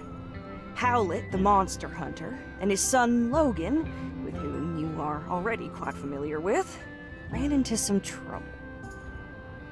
Howlett went diving in some ruins explicitly blocked off by the Civil Corps due to an abundance of unknown and dangerous substances. Sure enough, he became contaminated with something bizarre. Logan reacted rather wildly after Pastor Miguel quarantined his father inside the temple and refused to let Logan come in contact with him due to fears of contamination. He couldn't believe his father would be so careless as to come in contact with dangerous Age of Corruption concoctions. One night during the quarantine, Logan attacked the temple with bombs. I assume it was to free his father from the quarantine. But whatever the case, Logan botched the operation and parts of the temple collapsed. Us church folk were all outside, but Logan's father was still in there where we'd left him, and when we found him down there, he was already gone. Logan blamed us church folk for what happened. Now he seems bent on some kind of revenge. And he'd sooner take down the whole town if it means getting to us, I reckon. I appreciate your concern on the matter, but I fear there's not much we can do but trust in the acumen of our civil corps to bring Logan to justice. Without hurting him too much, I hope. Try not to get discouraged. There are brighter days ahead, I'm sure of it.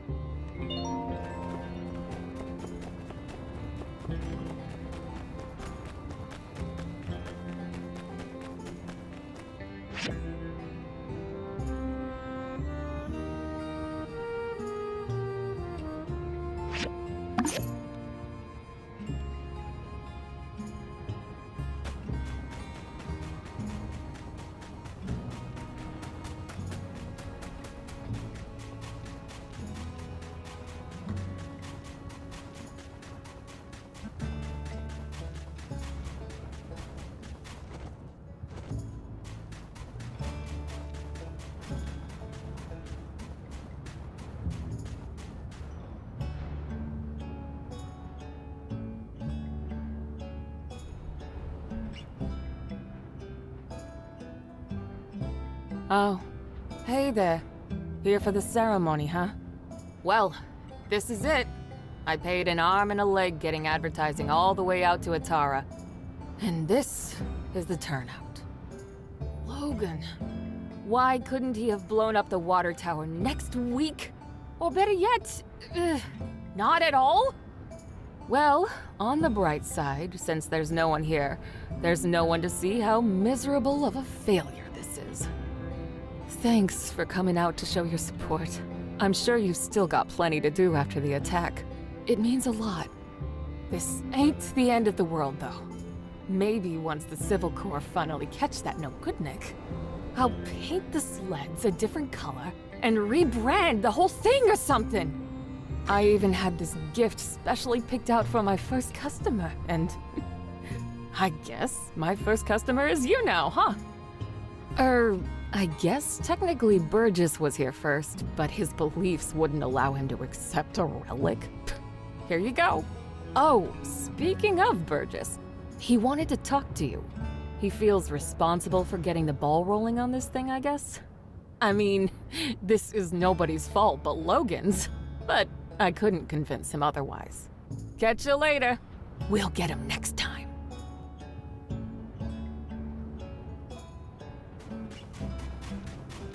Hey there.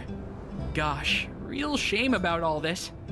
It seems like this whole entertainment thing blew up in our faces, and it's all my fault. If I just hadn't bothered with that darn survey. Well, I suppose one could blame Logan, as his antics did scare everyone away from the ceremony, but oh shucks, let's call it 50-50. What's more, I realized that my survey, which was intended to support the need for giving people in town a rest, actually ended up putting you builders back to work. Well, I'm real sorry that things turned out like this. Foresight is not your strong suit. Miguel always says that about me. If it means anything, I did want to tell you that I think you did a really great job on the sand sled thing, even if nobody showed up. All the stuff you've been doing for Sandrock, well, a lot of people appreciate it. We're all rooting for you. So, I saved up some money and got you a week-long pass to ride on Katori's sand sled game as many times as you want. I got one for Mian, too, since you guys have been working so hard lately. Well, have fun. Be careful, those sleds can get real speedy.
Sorry I'm late. You're fine. We just got here a little early.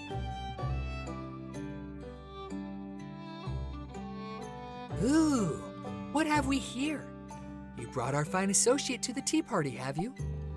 Meeting the friend group already? Things must be getting pretty serious.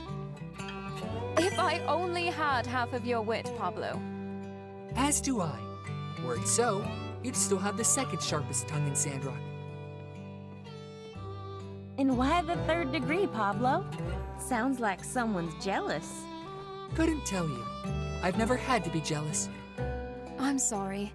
I've been so preoccupied with work lately. It's been so long since I've been able to come. Well, while we're doing confessions, you've been away for so long I was forced to open up auditions for your replacement.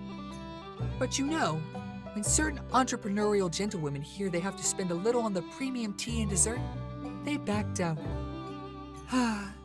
It seems not many in this town are interested in refining their palate. So you're safe. For now. I see. I suspected your response to my absence would be less than charitable. As such, I've brought a present for each of you, as an apology. Aha! Her tact is surpassed only by her beauty. Very well, Miss Amira. The club curator recognizes your gifts. All is forgiven. Seconded. And wow, this gift box is just stunning, Amira. Wait, there's more inside? It's a small teacup, handmade as you might expect. Look, I engraved your names on them too. The builder helped me create the fragrant satchels, so you'll always be able to enjoy a pleasant aroma that should pair nicely with any tea leaf. Very personal. I approve. You must join us for tea. If not only for your charm, because I've grown weary of these two beauties. Give me something new to look at. Right back at you, sunshine. Yes, do please join us more often. I feel like you'd be a suitable member for our tea party. Pablo, as he mentioned, is the leader. Heidi and I are his knights. And together we call ourselves the Fleeting Youth Tea Society. Fleeting, as in swift. We are all that remains of the vibrant artistic Sandrock scene that once was. So it goes without saying we're always on the lookout for new members. So charmingly positive. But we already have the nice one. That role is fulfilled by none other than our alliterative architect, Miss Heidi. Never mind that. We'll play it by ear. Good find, Miss Amira. Why, Pablo? Can it be? Are you starting to trust my judgment? There's nothing in the rule book that says we can't have two nice ones. Typical nice one response. Very well then, let the induction ceremony begin. Great. Well, today's on me then. I've always wanted to celebrate a new member. Heidi, you can't keep doing this. Come on, Ami. Who are we to turn down our big fancy architect's kind offer? Quickly now, a toast before she changes her mind. Toast what? This is tea, not yak mill milk. All right. Well, to our success. Success? Come now, that's a given. Let's toast to something better. As our newest member, why don't you make a toast?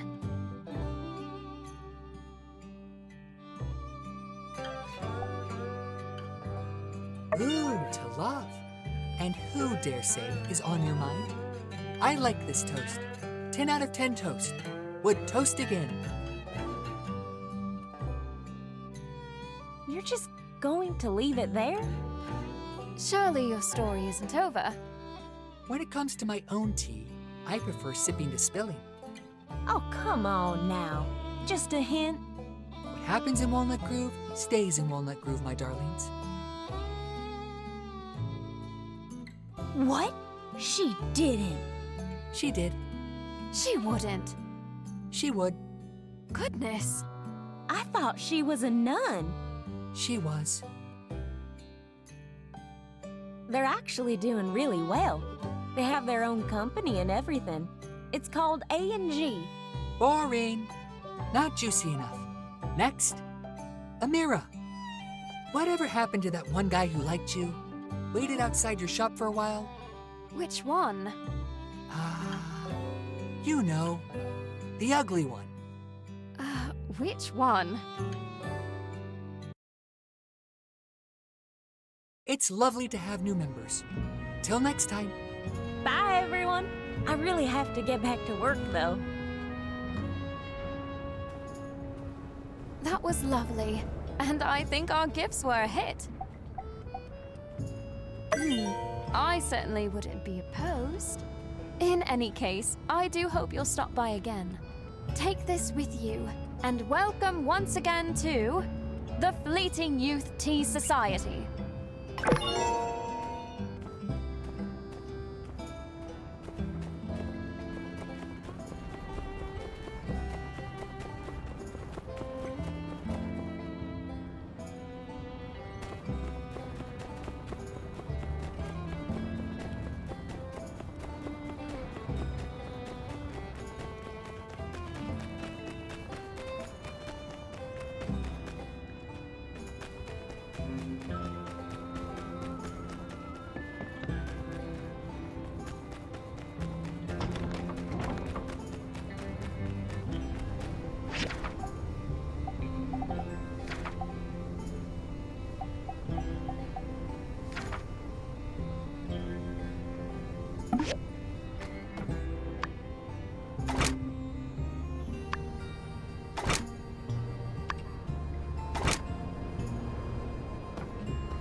No answer?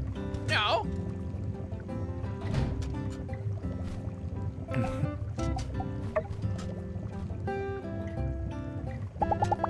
Ask me. Ask. Have needs? Query X.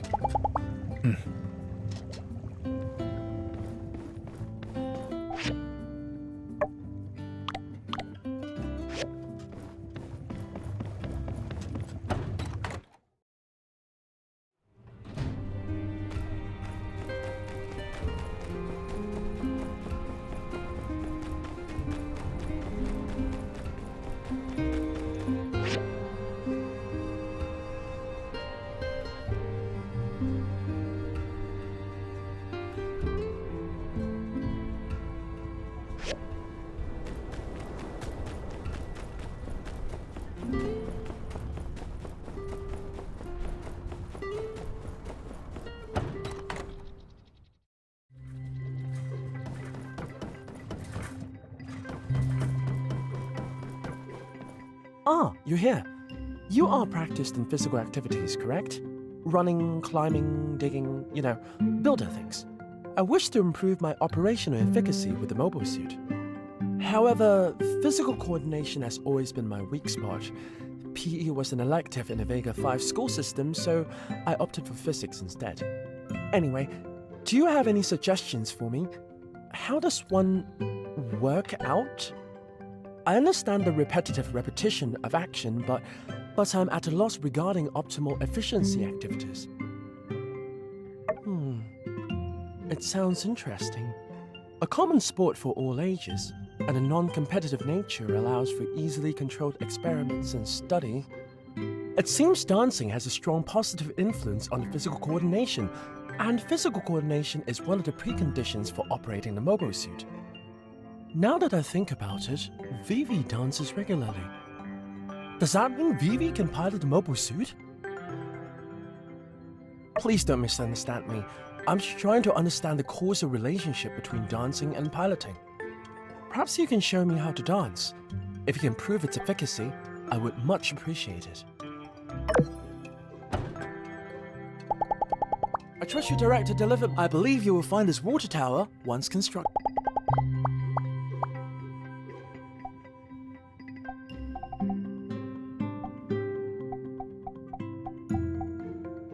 Thank you.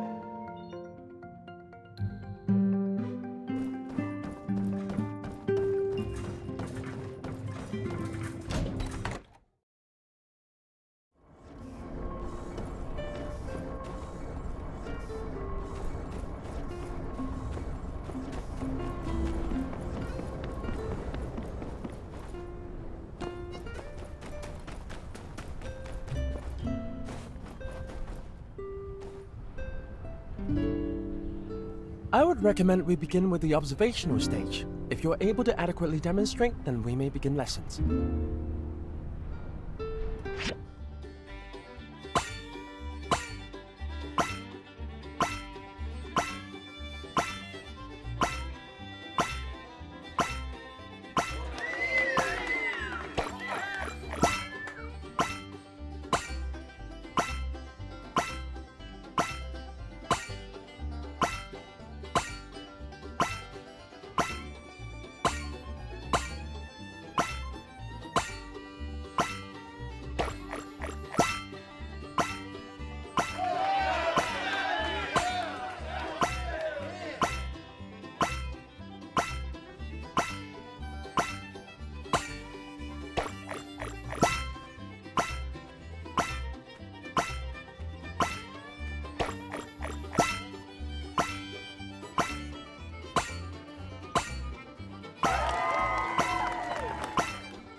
Interesting.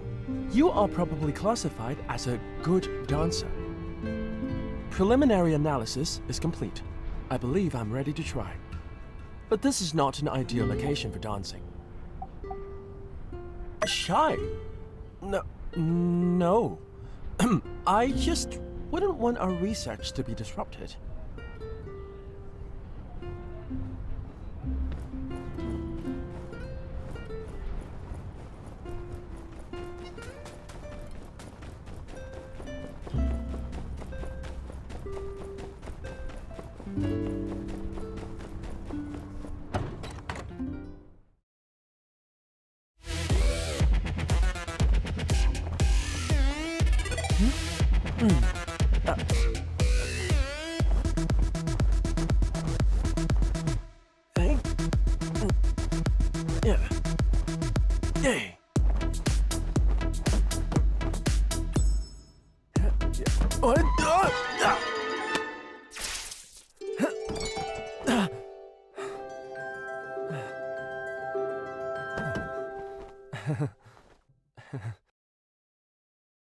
Was there an electrical leakage?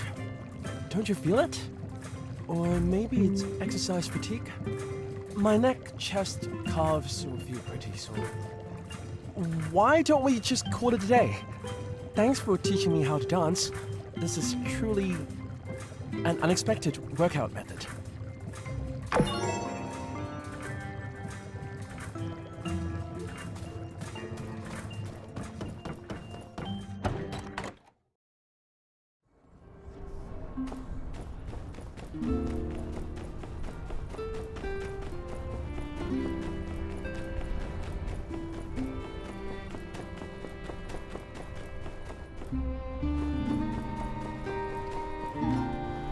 Thank you.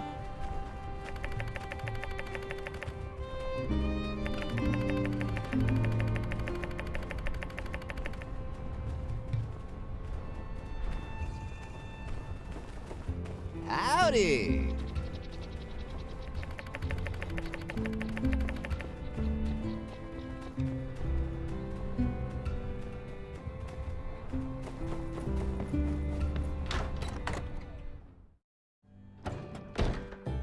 You did what? I did what I had to do. What you did was impulsive. And you put our friend in danger. I was coming up with a plan. Alright, I reckon when you put it that way, I did what I had to do in order to get things done in a time frame that I could find satisfactory. Which is basically the same thing. Look, here they are now. Everything went fine, right? Yeehaw! See, it's like I said. Not everybody's a detective. Folks got their own problems to worry about. Getting away with stuff is real easy. Half of the time it works every time. That's very specious reasoning. Much obliged. Well, if you're safe, I guess there's no point in getting hung up on what's already happened. Can you guys just promise me that you'll be more careful in the future? Ain't y'all ever heard of all's well that ends well? Fortune favors the bold. Stupid is as stupid does. I thought y'all were into book learning. Oh, alright, fine. We promise. With that being said, spill the beans! What'd you find out? I see. Wow! So, what does it all mean? I have no idea. What? Come on, you said talking to everyone would help us solve the case. Elsie could really do with a little less backseat detectiving right now. I'm sorry, I'm just all riled up. I think the best thing we can do for now is just wait until we have something else to go on. Thanks for doing all you did. Your summary on what you learned today was incisive and insightful. Yeah, you went out there and hit the streets like a real hard-boiled bad egg. In fact, that gives me an idea. Tomorrow, I'm gonna give you a surprise. No, not one of thems. A real surprise. You just better ready. I'm off. Might want to double check your windows are locked tonight. Nothing more for us to do now. Better just get back to it. See ya!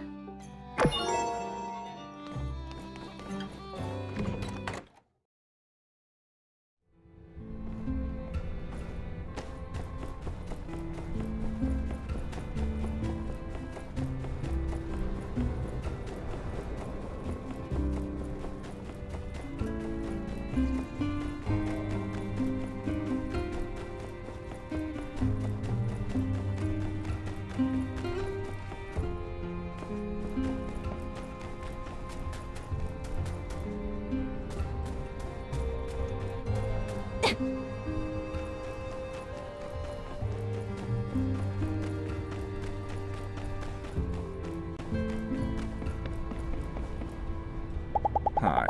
In times of wealth, bye.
Howdy there. Rise and shine. Ready for your surprise? I just wanted to say, even though we didn't find much poking around Logan's old homestead, well, you believed when almost no one else did. So, thanks, partner. But kind words ain't worth gills on a cat, so I did you one better and brought you this here baby yak milk. His name is Doodles, but I reckon you can name him something else if you want it, 'cause he ain't quite learned it yet. With Doodles, you could get started with your very own ranch. Hear that, Doodles? You found a new and loving home. Hooray! Yeehaw! Oh, but shucks. You ain't got a barn, do ya? You can't take care of any animals if you don't have a barn. Maybe you'd like for me to explain a thing or two about raising animals? If you want to raise small animals, you gotta come over to my ranch shop and choose what you like, either a calf or a chicken. Once you done bought it, it'll be delivered right away. But wait, you ain't built a barn yet? You know, different animals need all sorts of different places to live. Rabbits like a hutch, yak male need a barn. You gotta have the right home for them if you want them to live with ya. If there's no barn, your yak male ain't gonna want to come live with ya. Just go see Haiti and get her to fix you up. You know, it was her construction junction that helped us build our stables. Oh, and when you get your little animals running about at home, remember to feed them their favorite food and play with them. If they're in a good mood, they'll grow up so quick and healthy. Well, I reckon that about sums it up. I better be getting gone. I'm sure you and Doodles are gonna be right as rain, and I just know you're gonna take real good care of him. Or else. So long, partner. Thanks for all your help.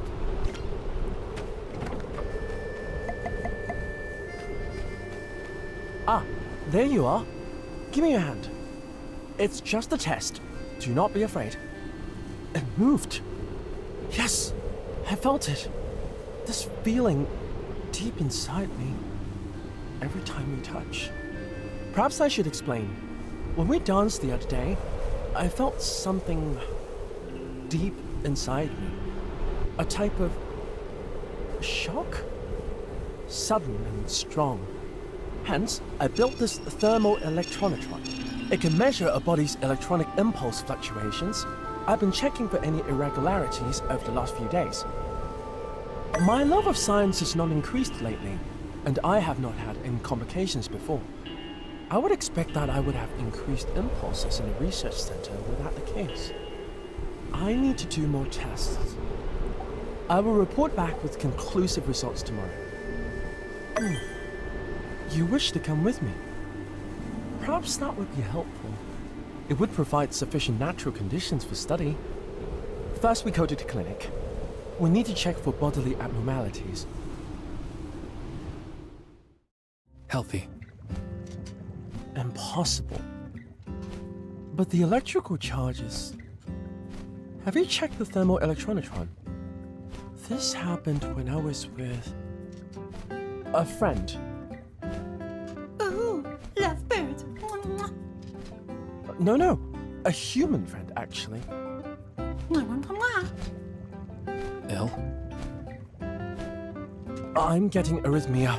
I need to go outside.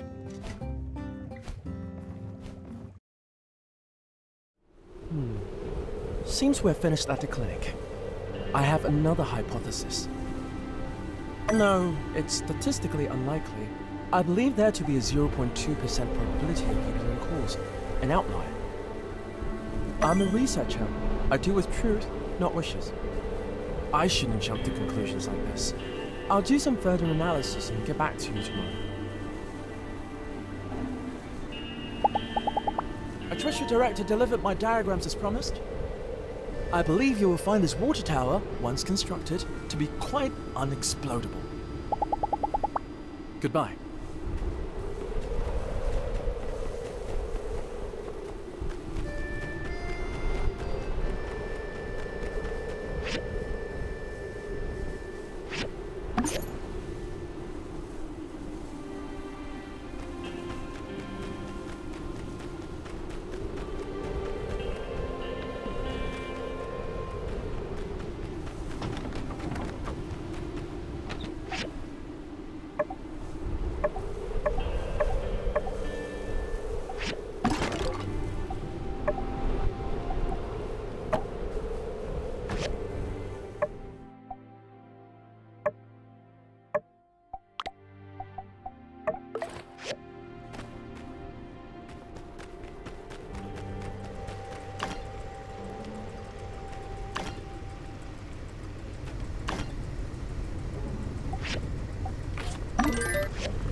Hey there. Thanks. So long, partner.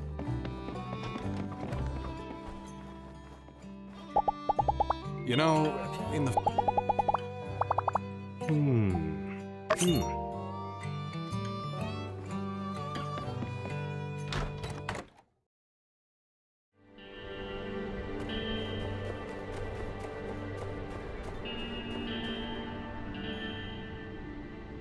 I never heard of static electricity having that effect. I have experience. I can't tell you how often I get shocked working with Yakima fur. Static electricity is common in Sandrock's climate. It is possible, but you're right, it's unlikely. Right. Now, are you going to finally buy some clean clothes?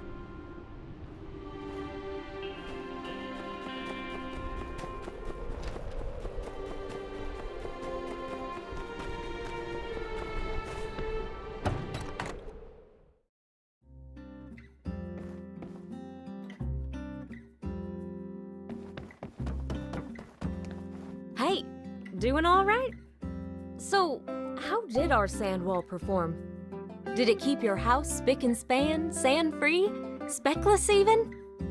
Awesome. Glad to hear it. I had a theory that a flying sand type would be weak against walls. Well, in any case, this is still only a prototype. At some point, I'll look into improving my design and call it, I don't know, something along the lines of Sand Wall Level 2. Working title, working title. In any case, don't forget to always come in and check on my catalog over at the CJ, short for Construction Junction, and stay up to date on what kind of architectural additions you may be in the market for. Thanks for the feedback. Catch you later.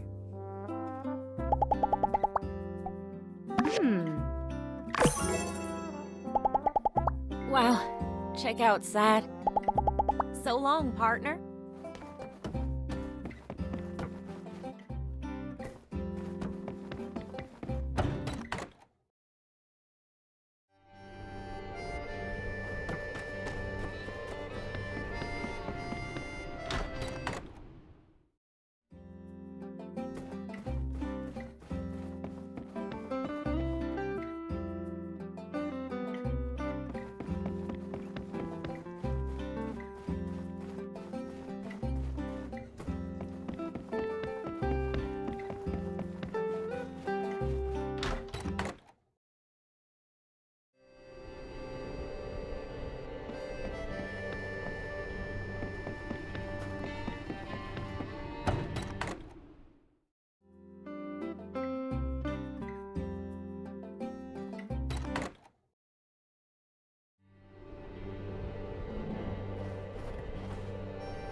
Ah, thank you.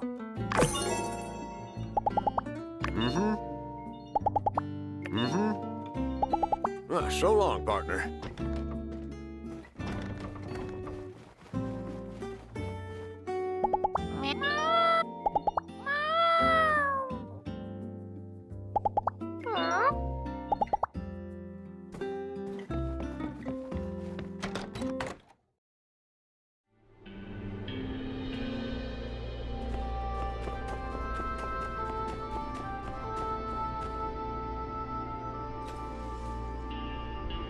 That's enough, Mr.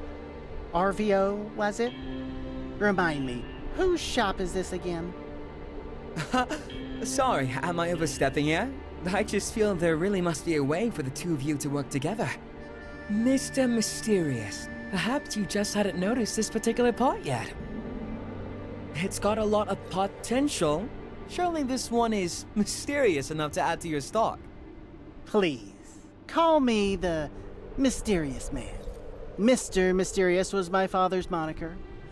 But on the subject of mysteriousness, I'm afraid this pot could hardly be called mysterious enough for one such as myself. It's, at best, quizzical. It has never been my intention to have my work be confined to a singular aesthetic, much less a single word. If my wares are of no interest to you, then I believe we are done here. I have other orders to attend to. You think I don't know what I'm talking about? You know, people don't come to this shop for the quality of the goods, right? You do know why they come, don't you? How dare you! Get out! Hey, don't take it personally. Look, I've been around, I've seen the best. If I brought my guys from Walnut Groove in here to see this dull junk you're peddling, they'd laugh their butts off at the mere notion that you're anything but an amateur. And what is that kiln you've got back there? Looks like it's from the Stone Age. Hey! That's my sister's livelihood you're talking about there, pal! Quiet, Javio. Indeed, I use a traditional kiln. Glazing requires a kiln with more advanced temperature controls. So, you know all about it. What's your excuse then? Old ways are best? No, money. And besides, though a traveler as yourself may have encountered such things, the more advanced kilns are rare, and their construction is still a well-guarded secret by masters within the ceramics community. Well, if you're a true artist, Go and seek one of these masters out. Get off of your high horse and beg if you must. Till then, I have no business being here, and you have no business acting as though I do. Then you get one for me. Why would I do that? You said seek a master.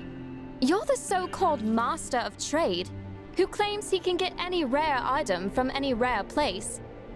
Get me a new kiln, and I'll prove to you that my ceramics are as good as anyone's in whatever sky it is you speak of. You think I'm really gonna lug a kiln halfway across the Free Cities, just so you can maybe feel better about yourself? Nah. Get me a diagram then. I'll have one built. What's in it for me?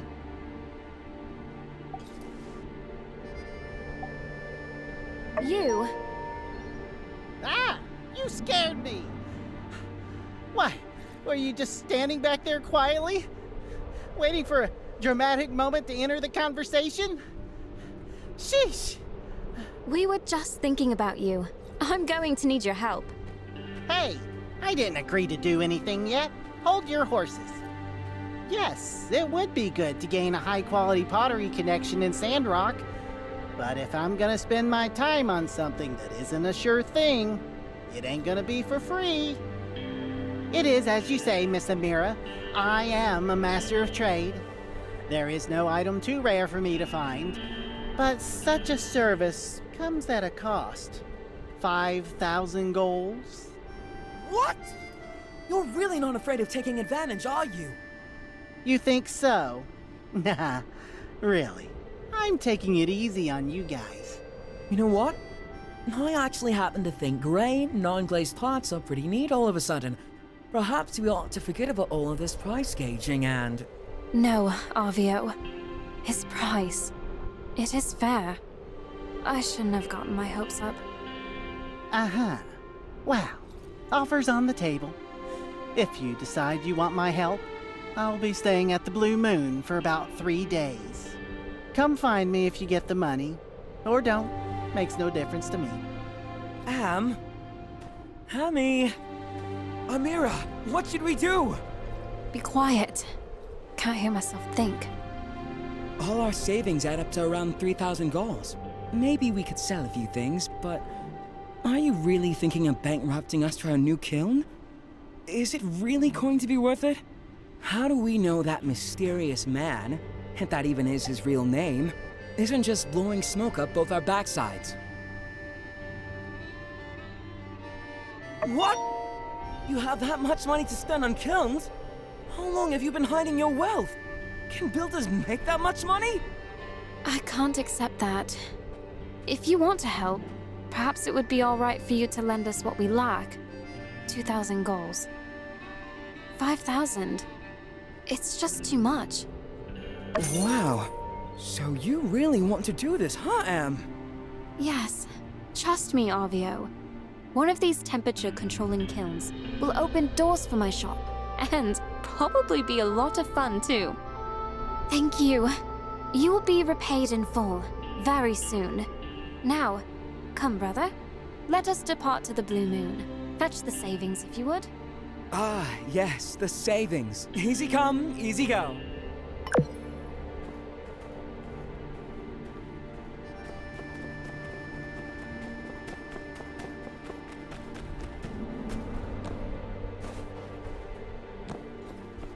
Spicy bean paste, you say? Interesting. My dear builder friend, you want it for cooking? Let me guess. Mapo tofu? Well, I love it too. In order to learn to make it, I had to study the art of using the spicy bean paste. But alas, I didn't come from that direction. I went through the Ethian border with Duvos. I wish I had come directly from Barnarock, but it's a pity. I wish I had brought some extra, but I have none. Right now, I have but some of the ingredients necessary: broad bean seeds and spicy peppers. So, are you interested in buying the seeds and peppers? The other ingredients you need are common enough. If you're going to buy these, I'll teach you how to make it free of charge.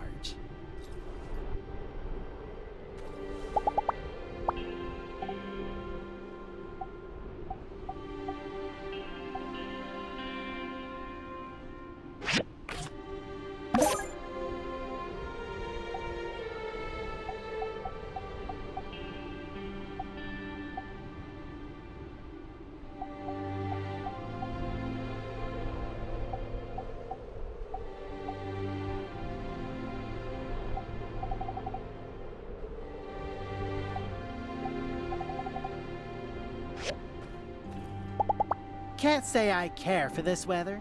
Pretty unlucky visit, eh? I gotta keep both hands on my valuables or they might blow away. Catch you later.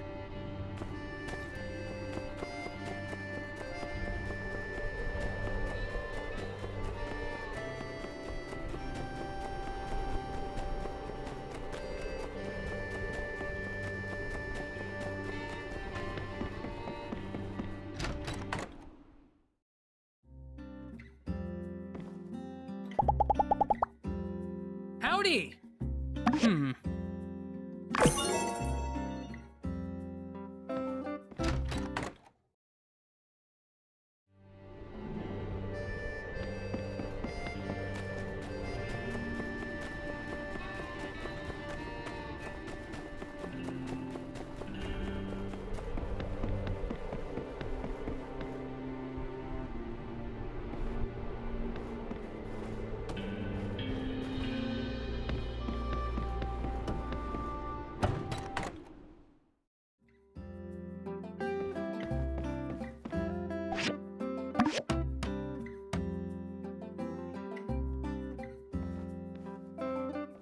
Hey, I was at work and I heard someone come in because my house is next door, and I'm glad it's you and not someone else. Whoa. You really pulled all the stops out on this one. Books, rocks, heck, you could just put about anything in there. Let me just collect all my rocks here, and we can take this bad boy for a test display. Cool. Say, do you want to stick around for a bit? I mean, maybe you could help me decide which rocks to put where. Alright, cool. Let me just put on some tunes to set the mood. So, the short of it is, I like to organize the rocks into 3 categories: high, mid, and low tier. The mid tier represents the one I think are all right, and definitely deserve a seat at the table, or a rock shelf. And low tier, well, those rocks I'm not a super fan of, but I'm sure other people like. Let's start with the top. First we got onyx, painite, zinc, and then this one. I don't know what it is. Onyx is dark and mysterious. It's pretty shiny, reflects light, makes you kind of wonder about the universe. Next is painite. Despite the name, it's really got nothing to do with pain. It's just a nice red rock. I've only ever found one before. She said it's super rare, maybe the only one in the world. So I guess you could say this rock is unique. Then there's zinc. Zinc is really useful. It's found in the wirings of our telegraphs, street lamp posts. Why, even the firing pin in our Civil Corps pistols are made of zinc. I'd hate to live in a world without zinc.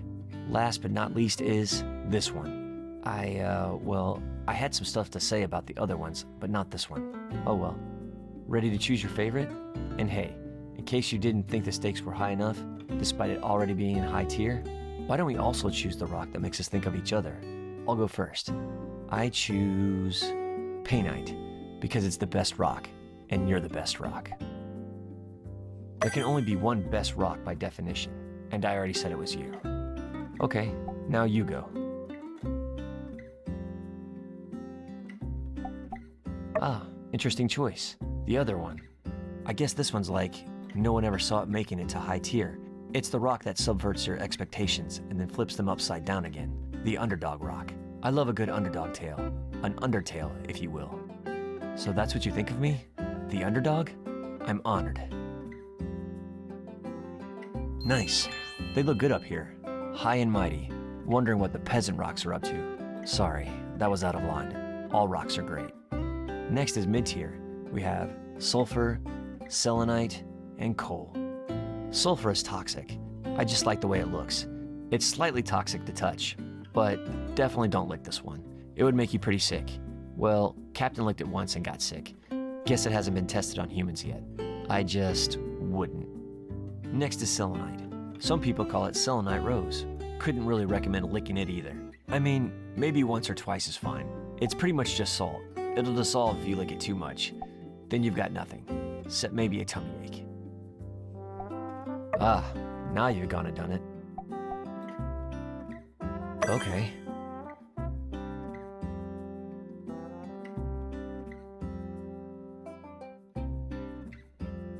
Yeah, you weren't kidding. Anyway, back to the rocks. Last, but again, not least, is coal. I place coal in the mid-tier because I just kind of like it. I mean, it is kind of an ugly chunk of gunk, only good for being used up, and then when it is, it harms the environment. But on the plus side, it's coal. I'm all picked out, I think. You're gonna have to fly solo from here on out, I think. Which one makes you think of me?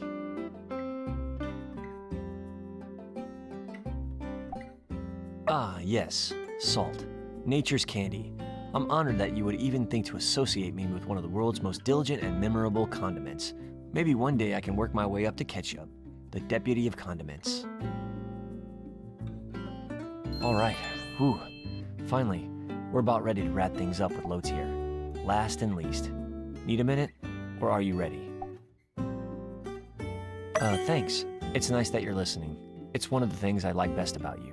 Not everybody likes to listen. I don't mind if they don't, but it's better when somebody does, especially when it's you doing the listening. Gotta write that one down. Later. On paper. Alright, final tier. These are what people call regular rocks. Granite, sandstone, marble. Some of them have bits of quartz in them that sparkle in the sunlight. Some of them are quartz. When it comes to squeaking into bottom tier, the main thing I look for here is hustle. What shape is the rock? Does it look like it's a hard worker? Does it look like it started from the bottom and now it's trying to get into the bottom tier? This piece of granite to me looks like a fluffy cloud. The fact that such a hard, sturdy piece of rock could be so fluffy and cute makes me think I can be whatever I want to be.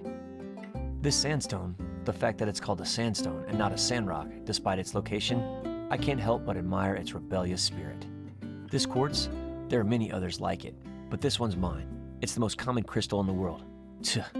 If you don't count feldspar. In some places, it's see-through. In other places, it's milky and not so see-through. Is it hiding secrets? Is it transparent about other things? When light passes through, it creates a rainbow. Even though it's common, its shape is unique, the same way every snowflake is unique. And when it wants to, it can create an amazing display of color. Like just about any crystal, really. That's why quartz is bottom tier. So now I ask, which of these do you think represents us? Sorry, I keep changing the rules of this game and stuff. I kinda just made it up on the spot. Need to work out the bugs. So yeah, which one is us?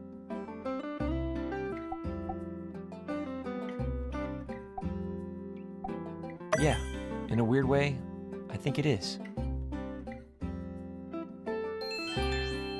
Wow, there you have it. That took a lot longer than I expected, but the results speak for themselves. This is probably the best display I've ever seen. Thanks for helping me. Feel free to come and check out the rocks anytime. Doors always open. See ya.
Good, you're up.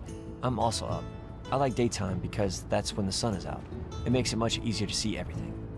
Hey, I have an idea for something that will be really fun. Well, unless we get attacked by monsters or something along the way. But if that doesn't happen, should be good. Can you meet me tomorrow at 8 p.m.? Great. Bring that rock with you too. The one I gave you that looks like a cartoon heart, but not a real heart, because that would be weird. Don't forget, tomorrow at 8 p.m. I'll have everything ready.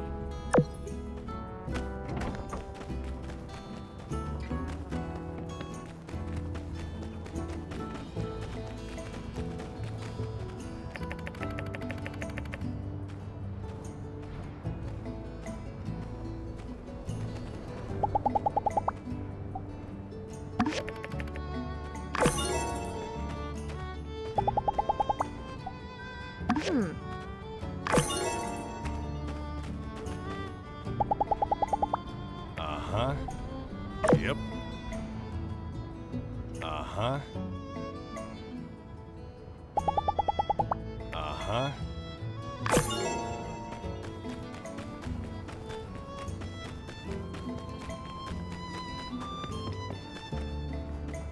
Ah, here you are. I need to inform you of my conclusions. After careful analysis, it seems that, in fact, I like you. Hear me out. I do not jump to any conclusions. Quite the contrary. In fact, wait.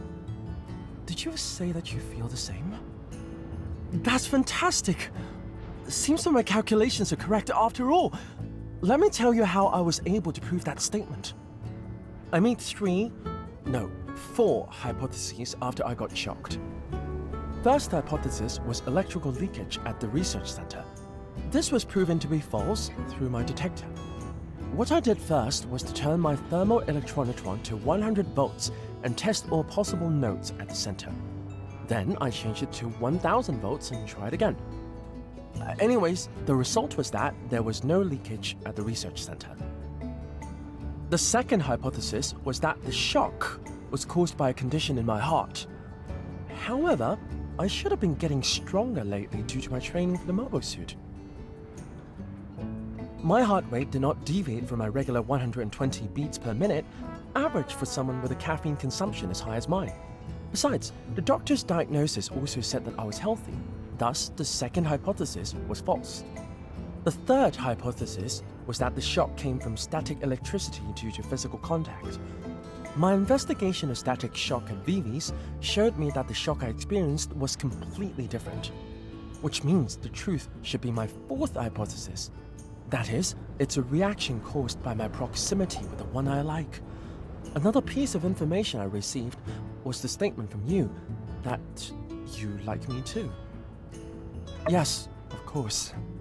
I remember the thrill I had when I was able to complete a research essay in a single day on the dynamics of a two-body problem.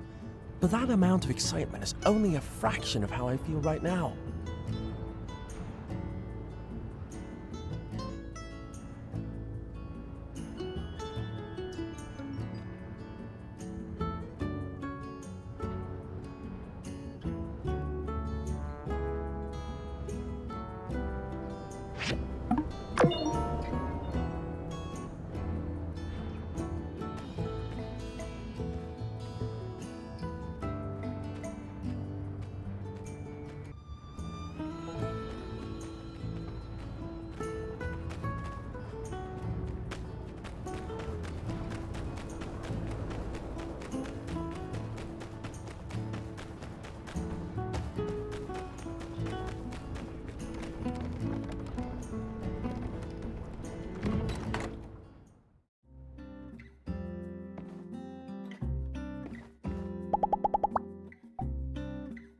Thank you.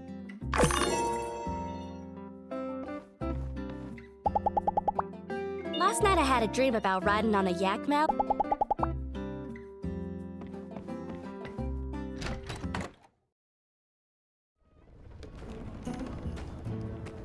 Hello? Yeah? So long, partner.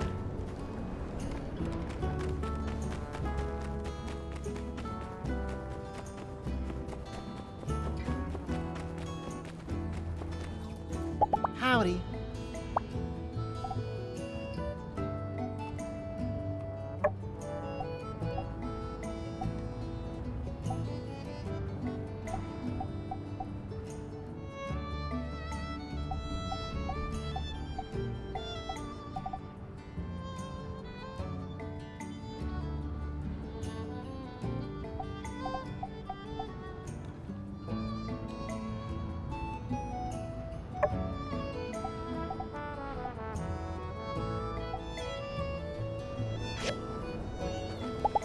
Yeah, with a life like mine, I've seen it all.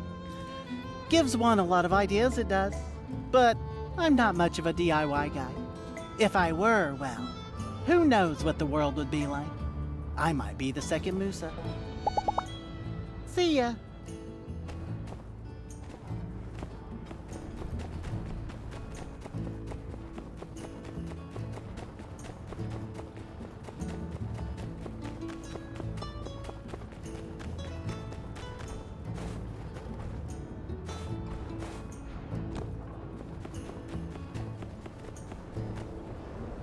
Howdy. Thank you.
Masquerade?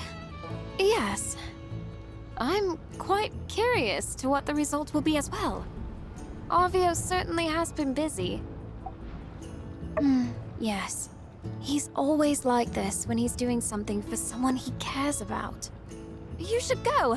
I mean, you should come. See there? Possibly. For many. Goodbye. Hey there. Be seeing you. Bye-bye.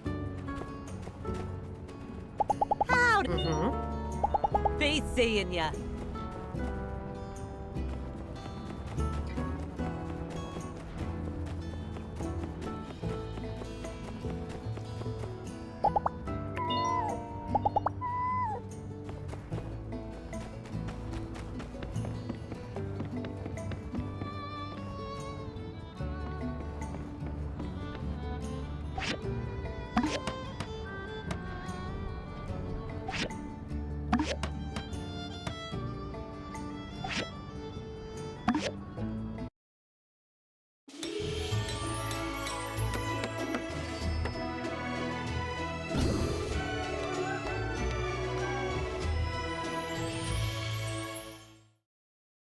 You builders did a mighty fine job once again.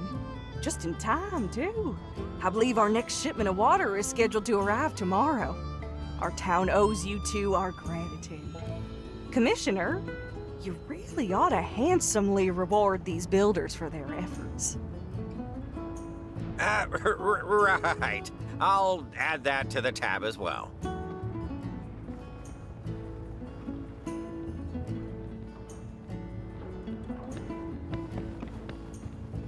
Well, bang up job on the water tower, I must say.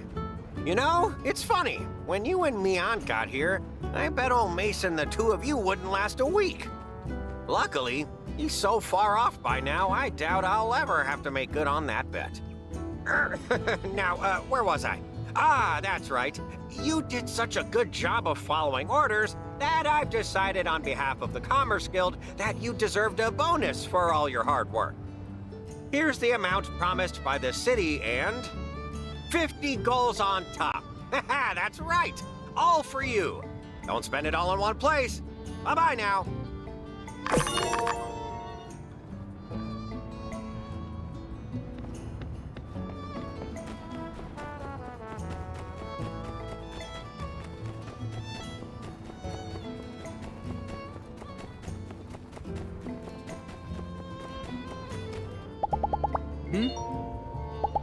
Catch you later.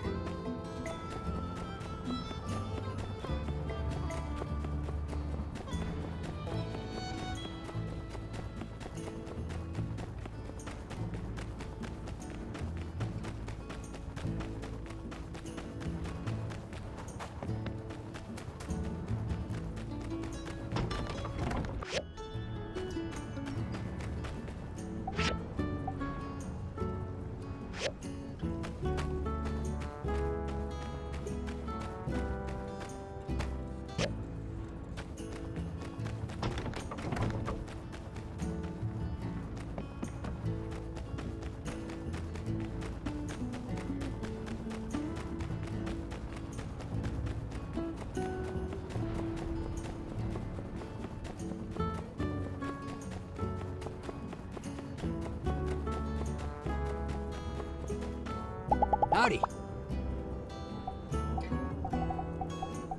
Ah, a gift? Thank you.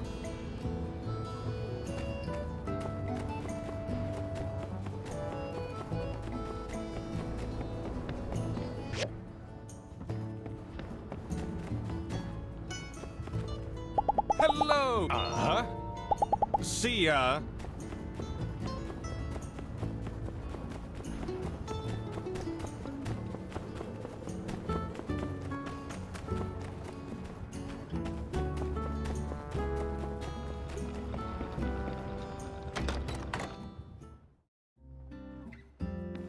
Aha! Meet the new box. Same as the old box, or just as sturdy at least. Well done. I'll bet this thing would last 1,000 years, you overachiever you. I've got my stuff. Are you ready to go bury the box? Just give me your personal item and I'll put it in.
Good choice.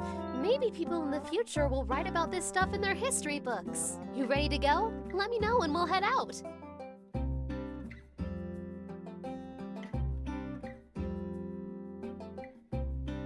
You ready? All right, let's go. All right, this is the spot. I put our stuff inside. Mine included a few builder materials following in Hicks tradition. I also included some historical records, as well as some of the best literature we New World people have produced, including a copy of my favorite episode of Doyle Arthur. For my personal item, well, I thought it'd be good to take a picture of us together. I mean, because, well, it didn't seem fair not knowing what Hicks looked like. They should know what the two builders of Sandrock looked like. Otherwise, our story doesn't mean as much, don't you think? Here, we can use my camera.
Hey, look at us! We look like pros!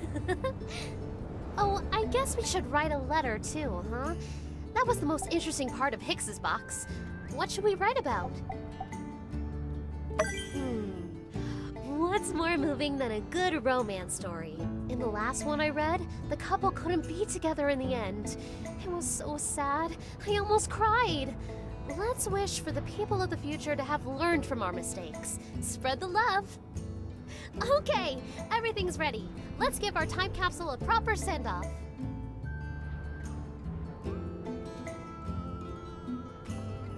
Well, that's that. I can only imagine one day there'll be other people opening up our time capsule, reading our letter, and being transported back to our time. How totally cool. I guess this is my way of telling to the world that I was here, that I existed, and I'm doing my best. Whew. Also, I put a latch on our box to make it way easier to open. Thanks again. It's so nice to have someone who shares my interests here in town. I'll let you know if I dig up anything else cool.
Yeah,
yeah, yeah, yeah.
Hello there.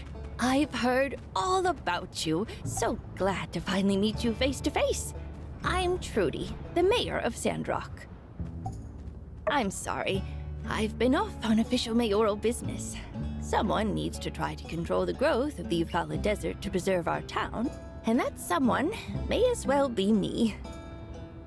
Not everyone seems to have faith in the methods I'm using, though. Anyway, I just wanted to come by and introduce myself, since I just got back in town. We don't get a lot of new folks, so I'm mighty glad you're here.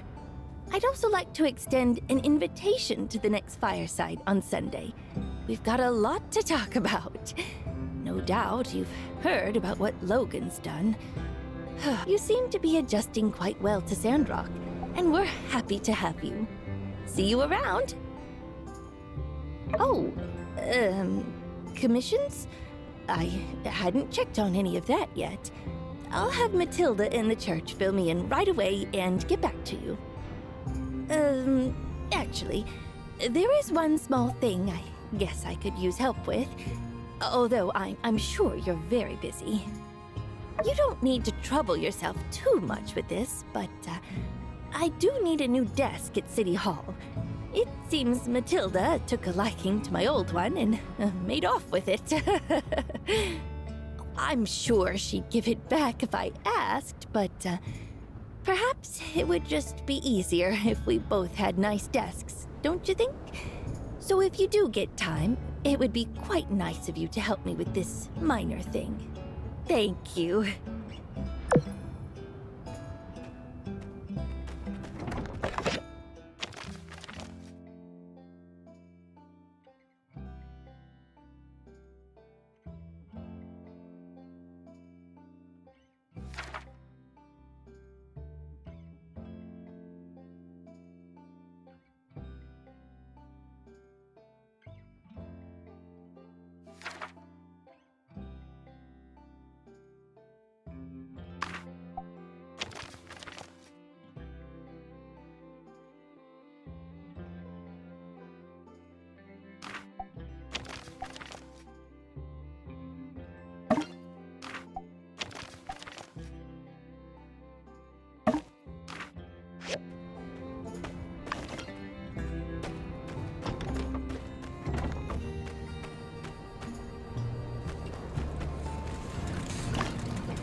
Ow!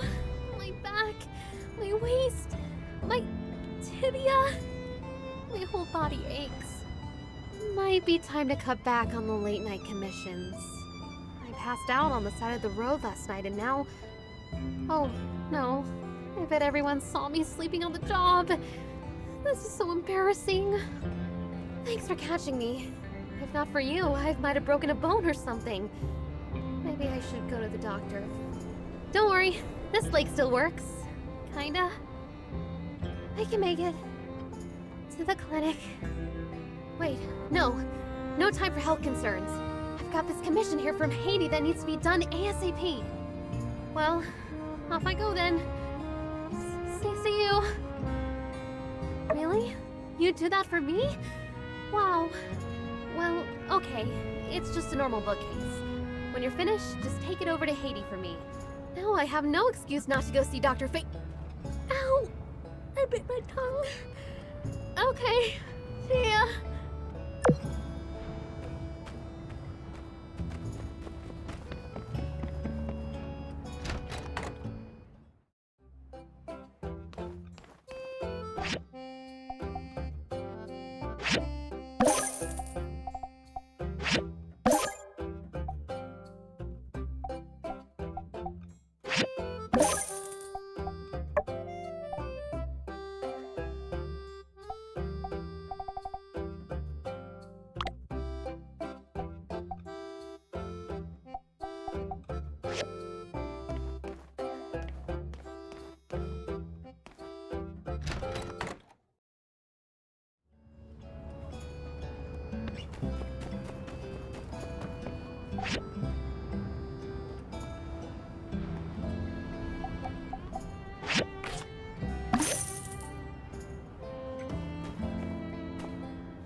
Hey there.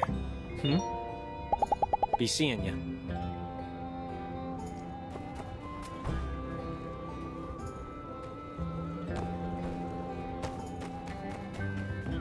Hey, remember that handgun I gave you? How's it been keeping? I know you can handle yourself, but I feel like I'd be shirking my responsibilities somewhat if I ain't giving you a rundown on how to use that there 6-shooter. Sure, you did pretty good with your old point-and-shoot tactic, but we got some basic firearms training that folks around here do if they're gonna handle a weapon. How's about me and you head on over to the range and let off a few rounds? Ain't no thing, partner. Just meet me by the shooting range behind the Civil Corps office. Oh, and remember to bring that gun I gave you.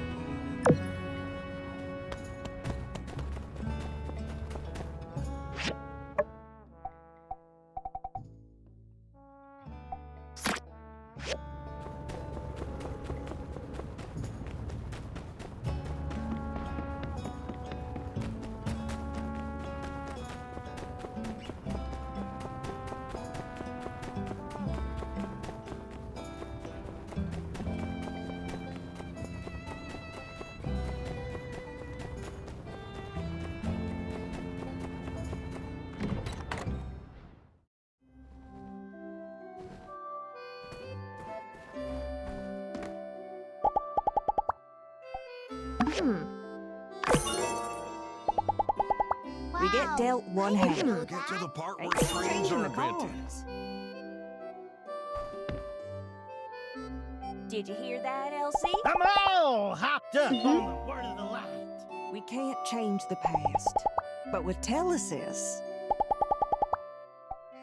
Oh, thank you. we can change the future.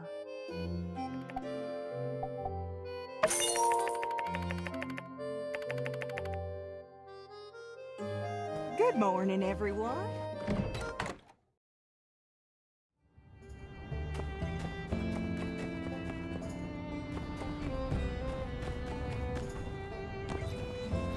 Hey there. I wear a different mask for each city-state, you know. Why? Buy enough from me and maybe I'll tell you. Keep meeting me across the land and maybe you'll even see what's underneath.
Huh?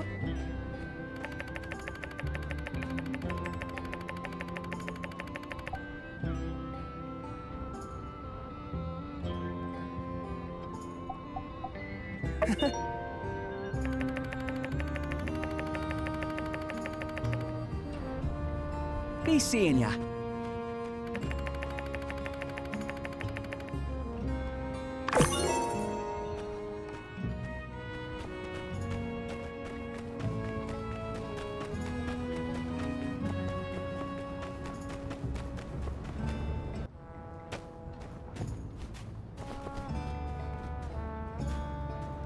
New test subject. Subject.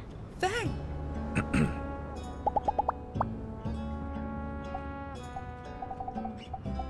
A gift. I like it. Thank you.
Thank you kindly, Builder.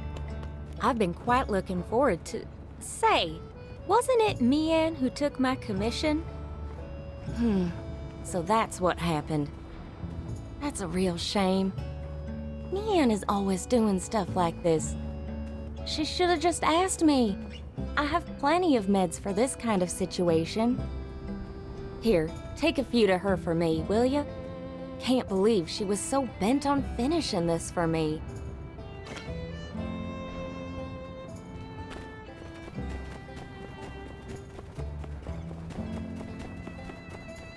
Oh, thank you. I've got lots of things to do, so I'd better get started.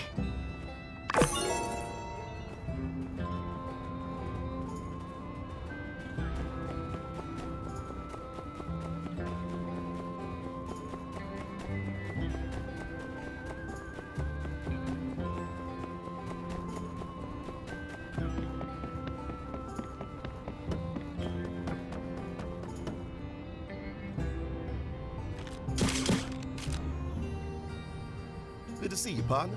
So let's get started. Take your position. We got a free lane over there. Get over there and show me your best stance. All right, that ain't bad. You want to keep your stance strong and secure. Remember, when you shoot, you're gonna have crazy recoil. Good shooting's about control. Now, watch me shoot. Tell me what you notice.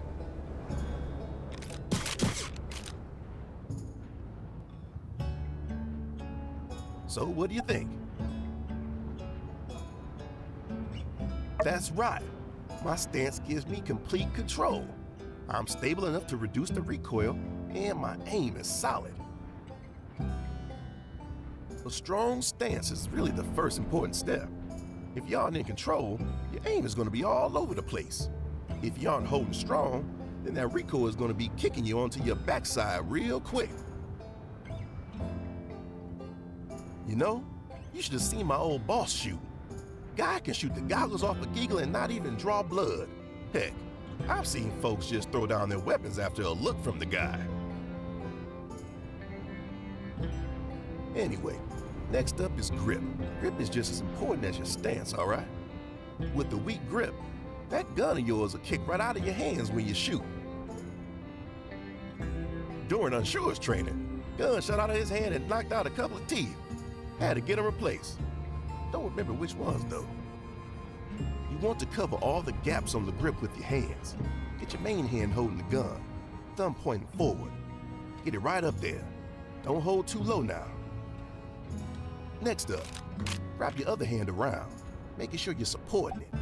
Also means you got the freedom to react if necessary. Here, let me show you.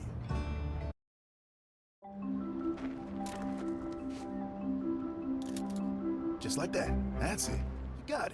Just hold your hands like that. Yeah. Once you got your stance and grip down, well, that's the basics. There's much more to shooting than this, mind, but that'll come with practice. All right, let's have a little competition, eh? Tell you what, how about we make it interesting? If I win, we hit the blue moon, and you're buying. If you win, well, I reckon that ain't gonna happen, so you choose. Oh, shucks. I mean, it ain't really that kind of bet, but let's just hang out and see. Let's shoot some targets. All right, 3 out of 4 ain't bad. Let's see how you do. 15 seconds. Let's go.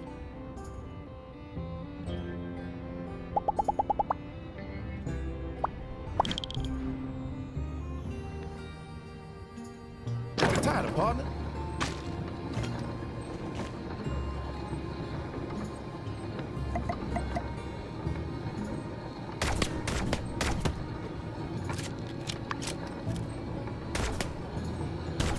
Dang, good one. All right, again. Good aim. Phew, good shooting. Neither of us got that edge, though, eh? We used to have competitions like this back when I was just a regular Civil Corps officer. Whoever won used to have to buy the rounds at the Blue Moon.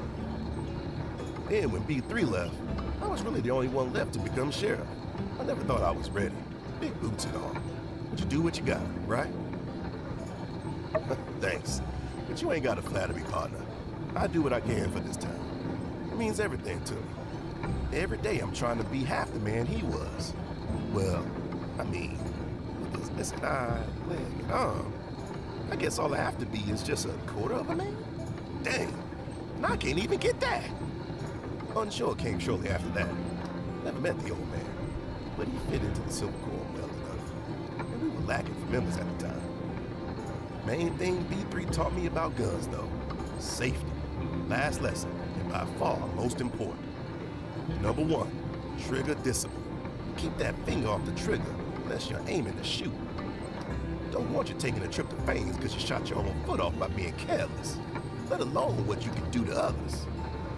Number 2, never, I repeat, never aim your gun at something you ain't fixing to take down. These things ain't toys, partner. That's an order straight from Civil Corps.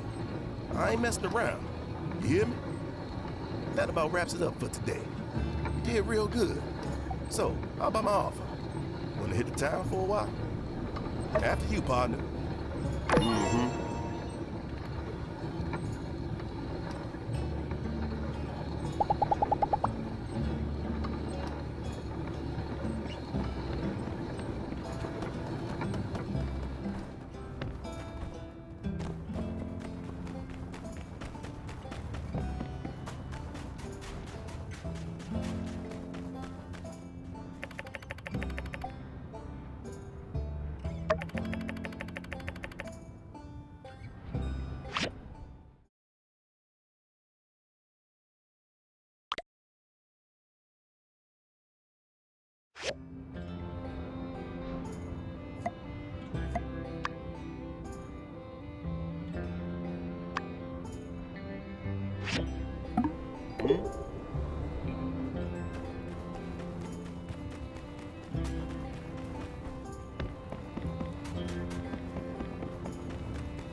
Thanks!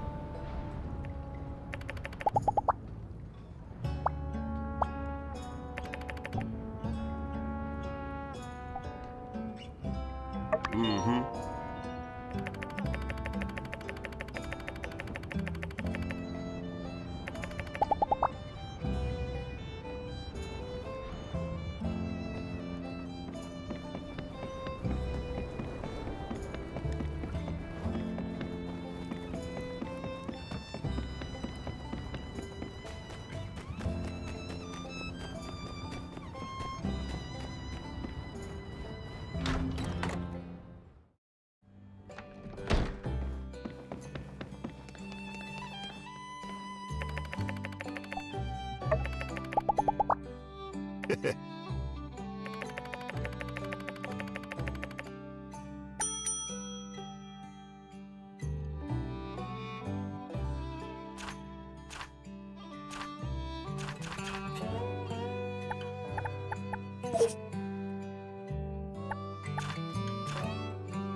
For me? Thanks.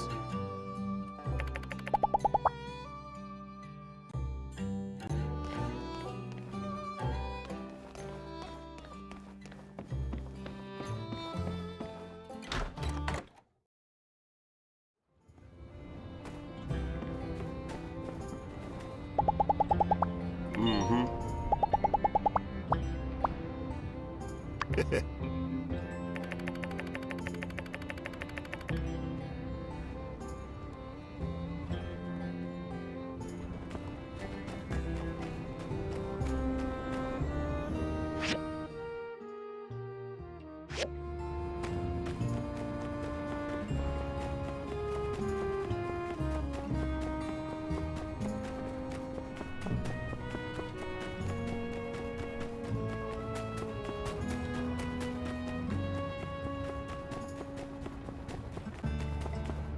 Hey, how's it going?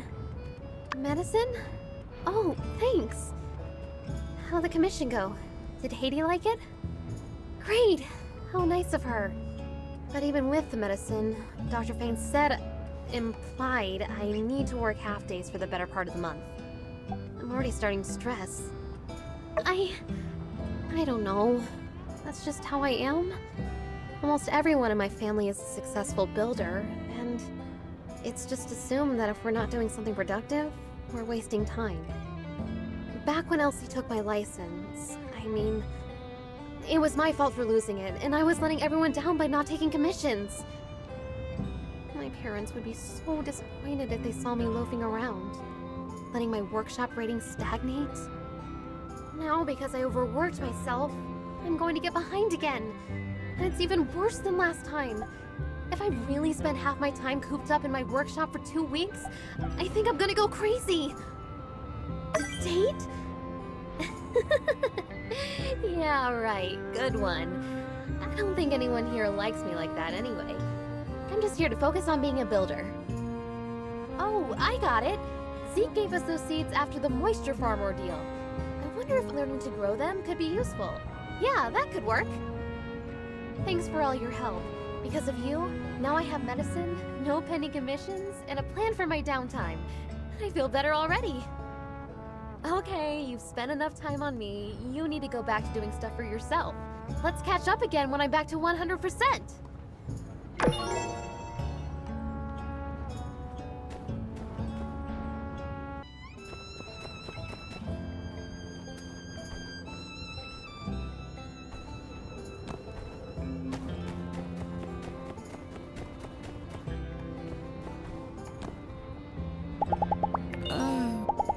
catch you later. You know, if it were just Mason and his diligence-averse style of building, I'm not sure we'd have been able to be back on track in such a timely manner. Who knows what kinds of terrible things might have happened if we had nowhere to store our water. Oh well, no sense in imagining up scenarios to scare myself. I do plenty of that in my own free time. See ya! Howdy. Have you ever tried See ya.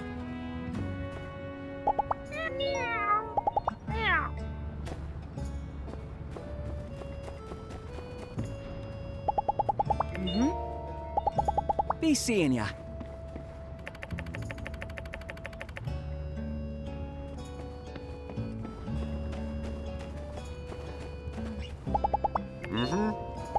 Catch you later.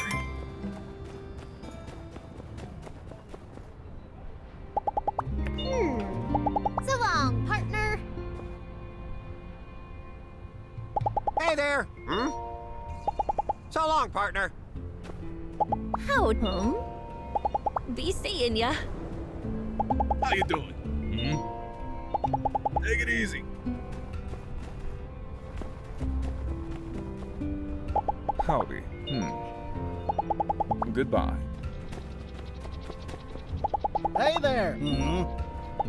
Catch you later. Howdy. Bye. Howdy. So long, partner.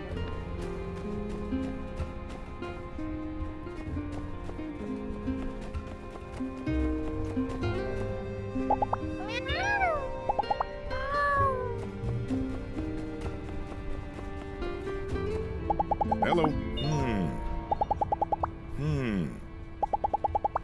Take her easy.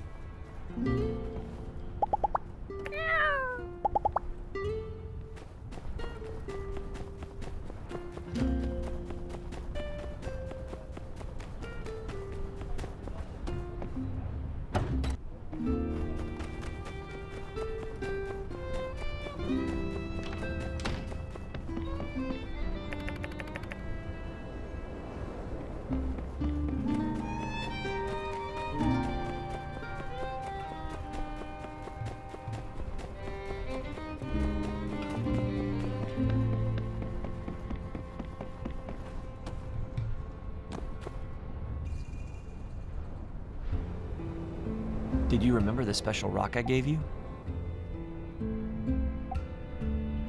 That's okay.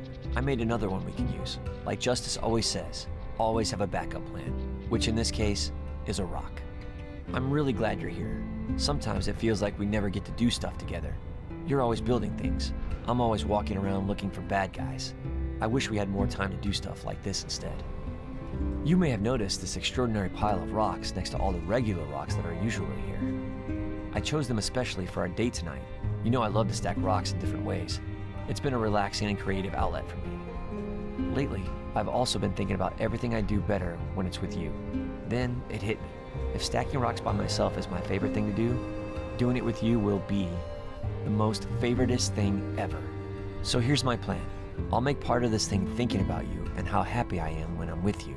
If you do the same and finish the parts I left empty, then it'll be like the rock version of our love. Huh? No, it is our love in rock form. Well, without further ado, let's get this party started. Quick, what's your favorite color? But you can only choose Rufus or Sepia. Rufus, same color as the head of a hornbill. Okay, perfect. I was hoping you'd say that. Okay, next, what's your favorite shape? But you can only choose mountain, heart, or thumbs up. These are the only shapes I know how to make. Aha, mountain. Wise choice. That's the biggest rock there is. If we're gonna make a rock version of our love, go big or go home, am I right? Start with a good foundation. Okay, I'll put this one here. Oops, almost dropped one.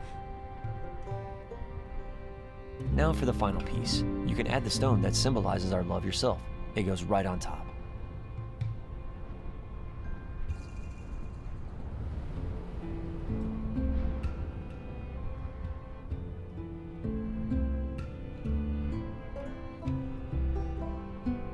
This might be the best night of my life, and now you've left a piece to remember it by. A complete stack, made by us, steady, just like in a strong relationship, which we have. Strong and steady, like a rock? Oh, now I see. What you were saying before. Thank you for coming out here. I know stacking rocks isn't everyone's favorite thing to do. You're really good at it, though. It's late. We should get you home and tucked in for the night, so you won't be too tired tomorrow. I mean, you look kind of cool when you have shadows under your eyes, but it's a bad habit. Sweet dreams, my love.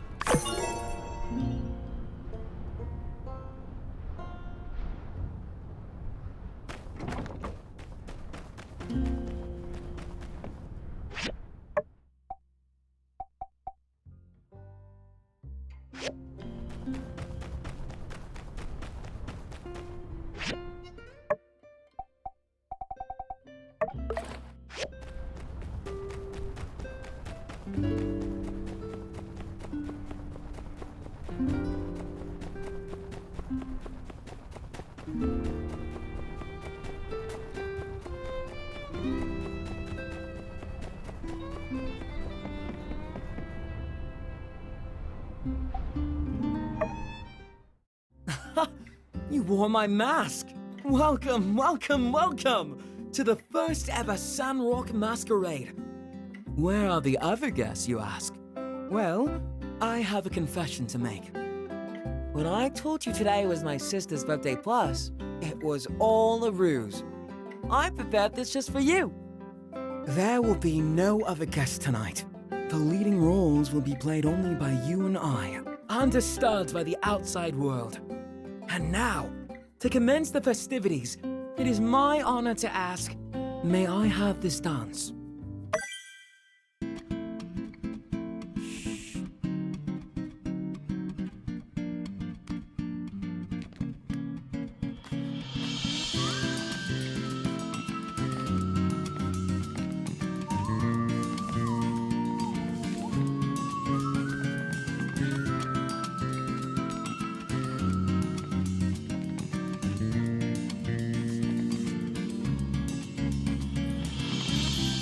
This is like a dream for me.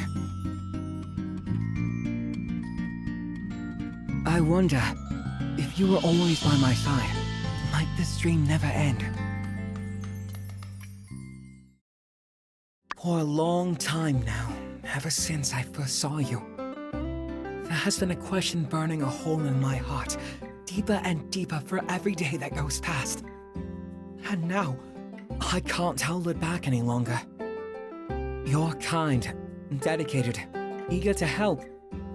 You're a leader and a follower, graceful in both victory and defeat. And I'm momentarily speechless trying to come up with adequate descriptions for you. You're just so grand. I digress.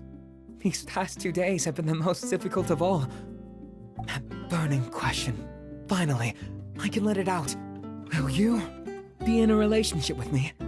I'll remember this moment. Let's seal it with a kiss.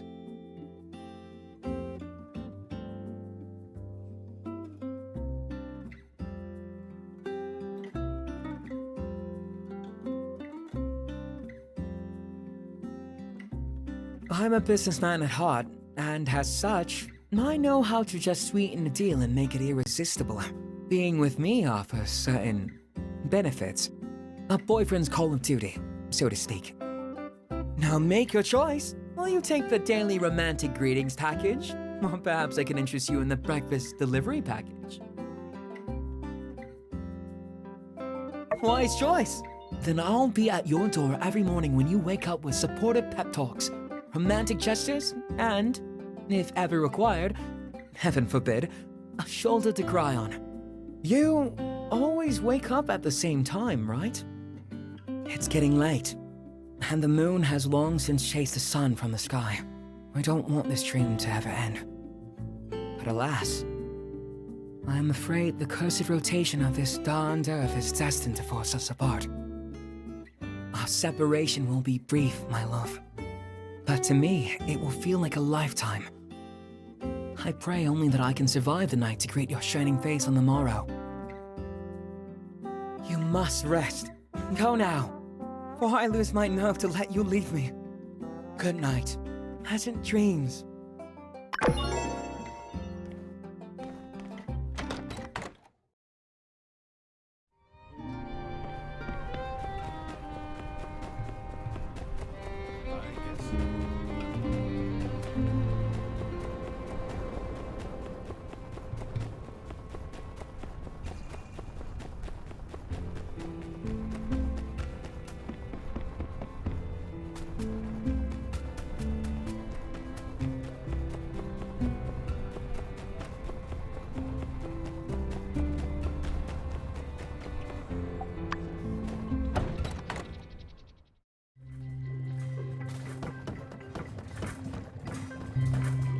Ah, here you are.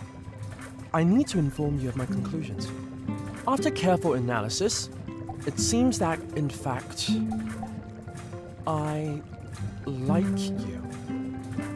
Hear me out. I did not jump to any conclusions. Quite the contrary. In fact, wait, did you say that you feel the same? That's fantastic.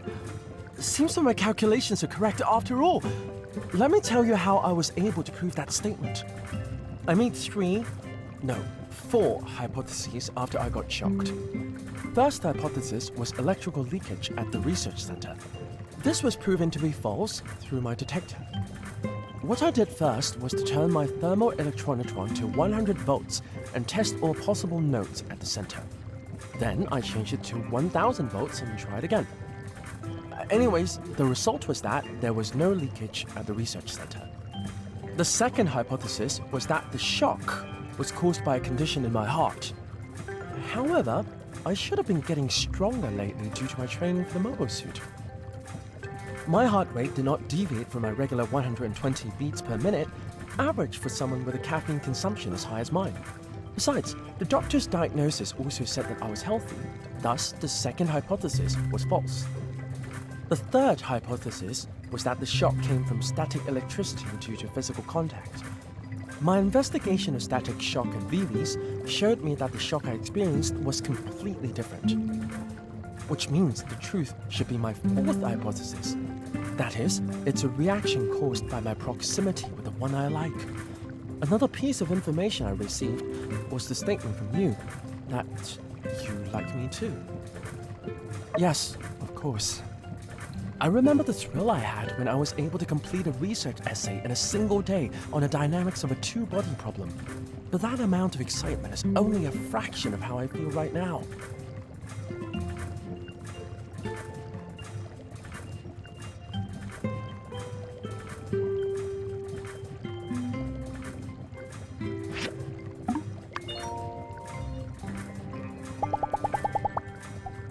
Thank you.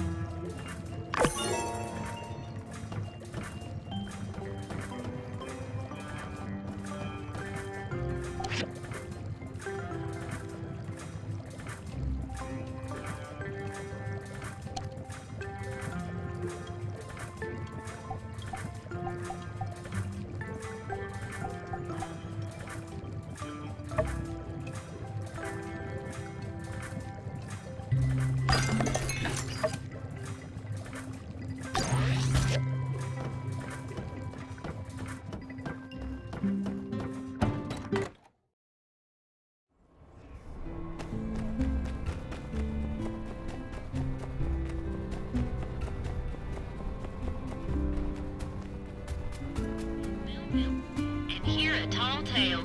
Come on down to the Blue Moon Saloon.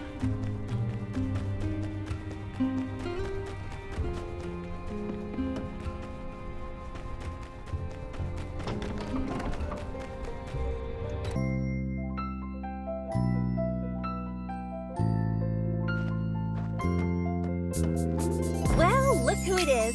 I've really missed you. Let me see. All right, you seem fine. That's a start. Happy birthday! Have the sand bandits been caught yet? Were you scared back then? I mean, I think I would have been. What's taking them so long? Is this Logan guy really as nefarious and cunning as the papers say? I hope he gets caught soon. I hope so. You know, if you're scared, you can tell me. I won't tease you too much. But seriously, if you need to talk about it, I'm here for you. Phew, but it's great that you're all right. You don't know how relieved I am to see your face. And oh, look, I brought you a whole bunch of stuff. But take me to the famous Blue Moon Saloon first. I'm dying to try all that sand food. I'm absolutely starving. We can catch up while eating. I have so much to tell you.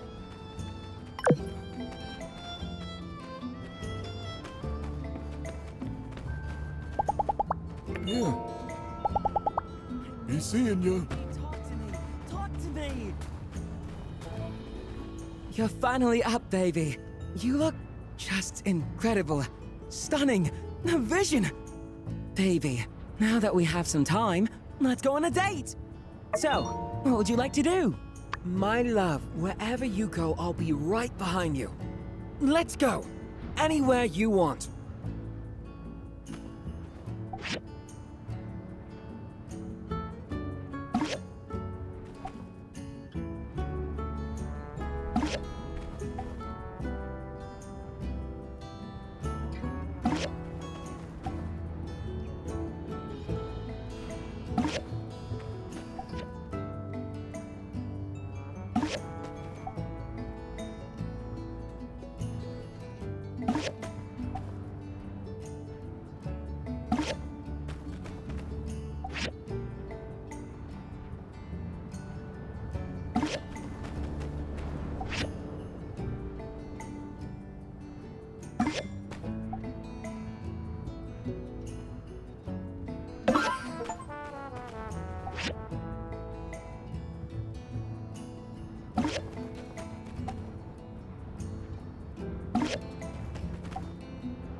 Ooh, so this is yak milk. I thought it would be gross, but it's actually deliciously good. Huh. It's kind of crazy.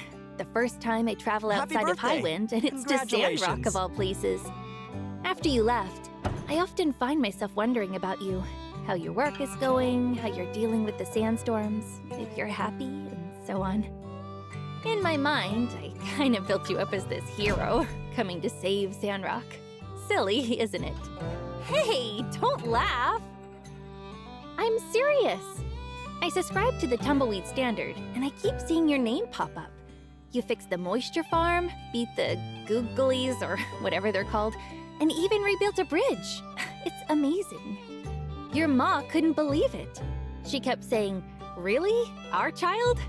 Your pa even joked that there must be someone with the same name as you here. But they're really proud of you. They're just not used to us doing grown-up stuff, I guess. You've always been kind of foolhardy, though, always running into things before thinking. So I guess it kind of makes sense for them to feel that way, right?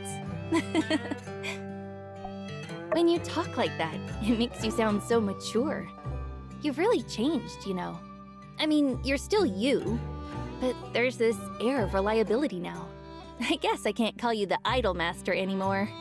Maybe when I finish school, I should also go somewhere else and expand my horizon. But I don't know, I tend to get lonely by myself.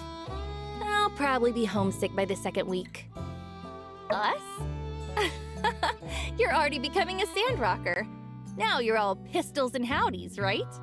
Look, I'm only staying in Sandrock for 3 days. Then I have to go back and take an exam. I have a little request, though. Can you show me around town? I'd really appreciate the company. Oh, by the way, now that I'm finally here, anything you want to ask me? They're doing really well. You don't have to worry. When I'm around, they talk about you and Sandrock all the time. They kept wondering if you're making any new friends or getting enough sleep or eating enough. I think they really miss you. Speaking of, your ma wrote a letter. You haven't gotten it yet? Wow, I really got here that fast. My studies are going really well, actually. I'm working like crazy to keep my grades up, though. Hey, are you growing any crops? I almost forgot that you're doing desert planting, right? It's so interesting. It uses completely unorthodox techniques. That's kind of what I'm studying at the moment. Unconventional farming methods. Professor Law, my master, is a lead researcher on these methods. Like, how can you increase yield and growth under the same conditions? Or even bringing crops back to life. But, his methods are still under development, so I'm bound to secrecy. Which reminds me, where is the moisture farm in Sandrock? I've heard a great many things about it, so I'm curious. If you're free tomorrow, could you go with me to take a look? Please, pretty please, with an apple cherry on top? Oh, so I have one more question to ask. I finally get to gossip with you. Are you in love? Anyone you met in Sandrock that you like? Or maybe someone likes you? Huh? Hey, don't tease me like that. Is it hot in here? Oh, we got so caught up in talking, I completely forgot to give you your presents. Besides what your parents brought you, I brought you a couple as well. All right, I think we've talked enough already. Let's eat up. I think I'm gonna hit the hay a little early tonight. All right, you go do your builder stuff. I'm gonna get some... I'm often making deliveries here. Let's see if our friend Owen is making good use of my supplies.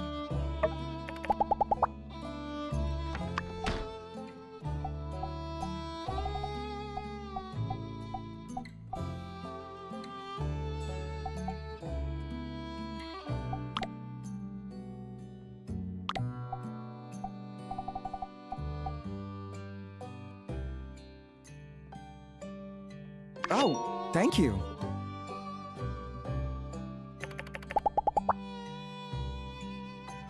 Business is all right. I tried to leverage some of the contacts I have from Bonnarok to get cheaper goods. But the distance really adds to the cost.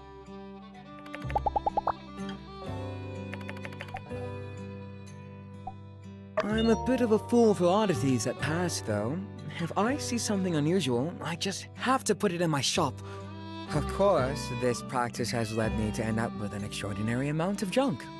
If only my customers were as eager as I am. I love the food here. How about we get this? Ooh, this! No. This! Oh, I can't decide. Why don't you choose?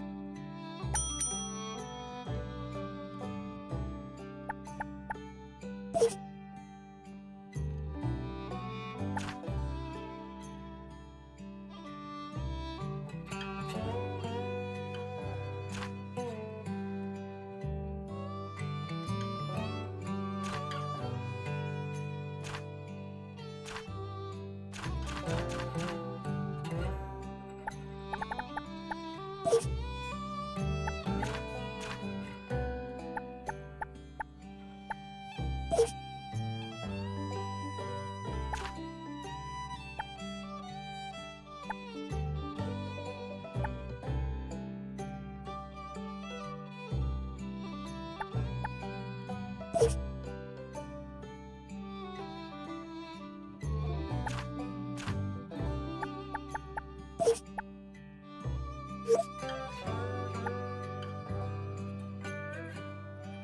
always so happy to come out to dinner with you. The conversation flows just as well as the yak mill milk. And on top of that, you get all of my favorite dishes. Just perfect!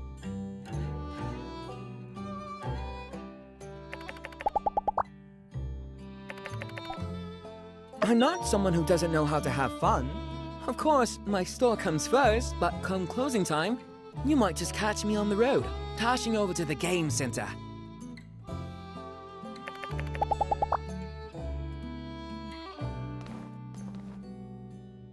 Hey! That was amazing, baby. Best day of my life. I'll come and see you tomorrow, too. I don't want to miss a moment with you. I'll be there as soon as you get up, waiting for you. Our dates are ever so much fun. My dear, I really am so very much in love with you. We should do this every day. Why don't we do this every day? What's up? Had enough for today? Go and have an early rest, yes? Yes.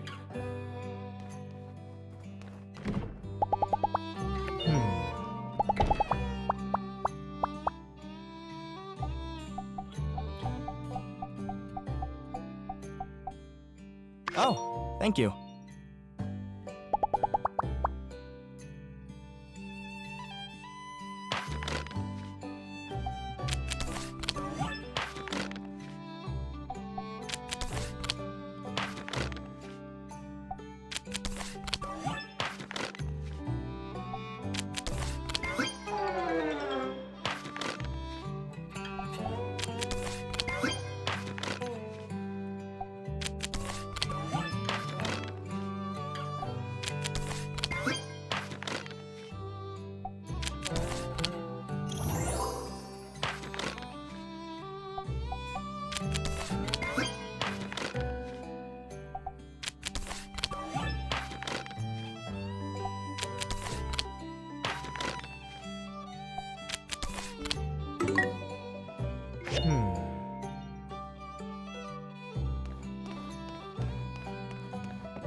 Uh-huh.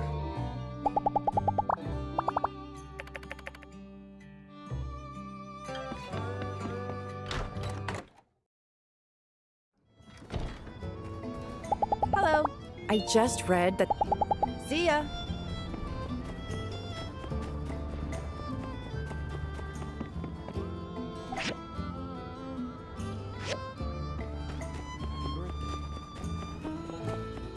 Mm-hmm.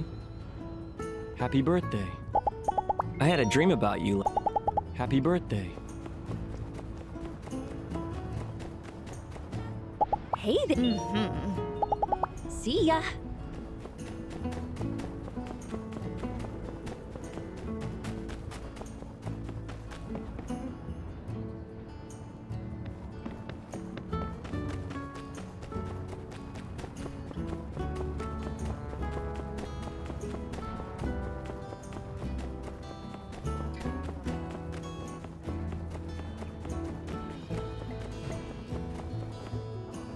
Hi. Uh-huh. How do you smack?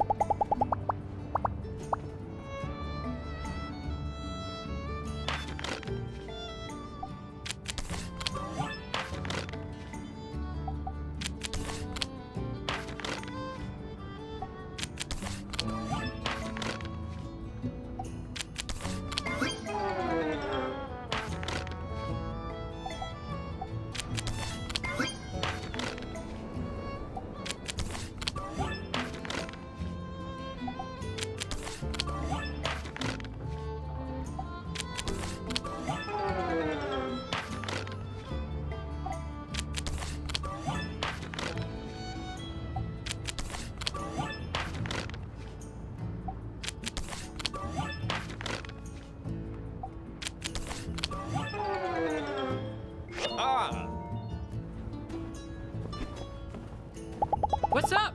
Howdy! Have a good day.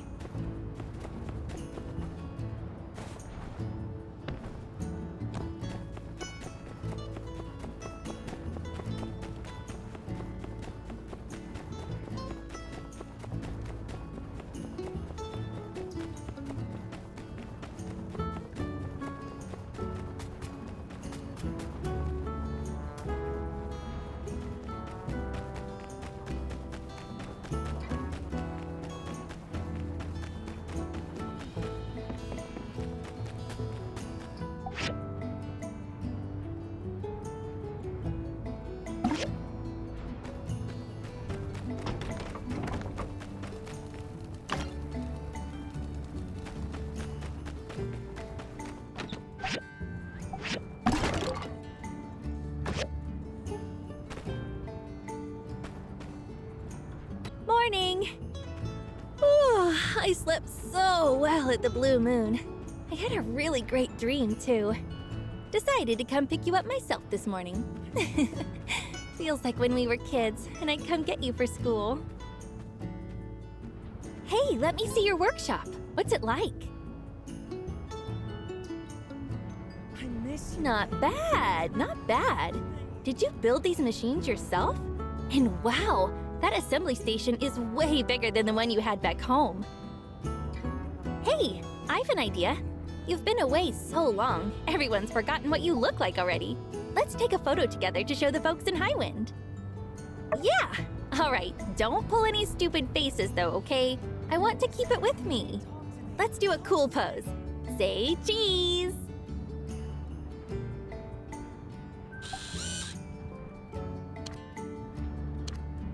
I miss you, baby. Talk to me. Talk to me.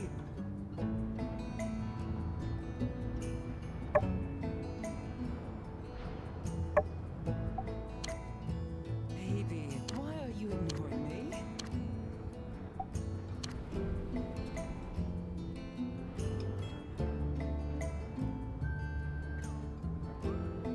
I miss you, baby. Talk to me. Talk to me. Not bad, not bad. It's actually a pretty good shot. When I get back, I'll show it to your parents. I'm sure they'll be proud to see your workshop. All right, I'm gonna tell you our plan for today, okay? That way you won't get worried when you can't find me. I'm visiting the moisture farm later. You know, it's actually really famous. Professor Law has even mentioned it in class before. I think I might be able to learn a thing or two. If you're not busy, maybe you can come with me? All right, I'm gonna head over there now. When you're done with your busy work, come find me, Kay? I want to show you all the cool botany stuff I've learned at school.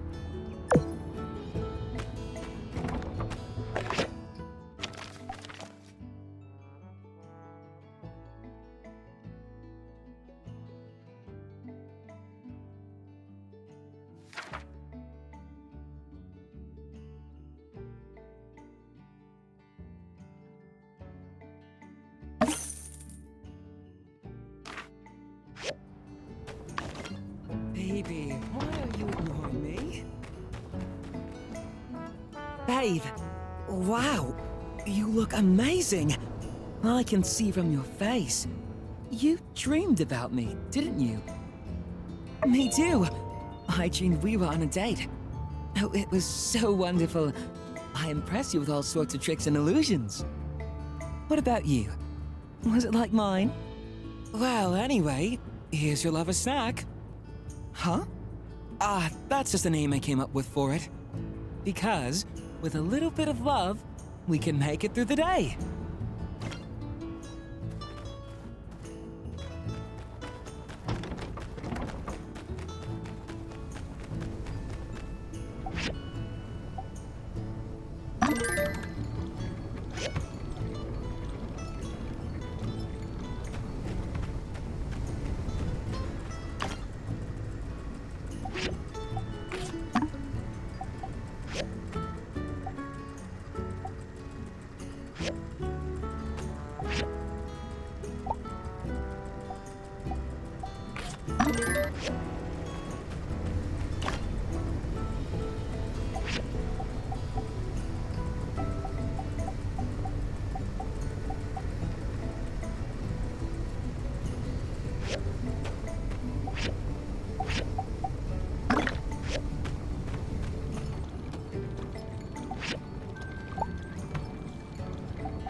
I guess I could be more generous. Howdy.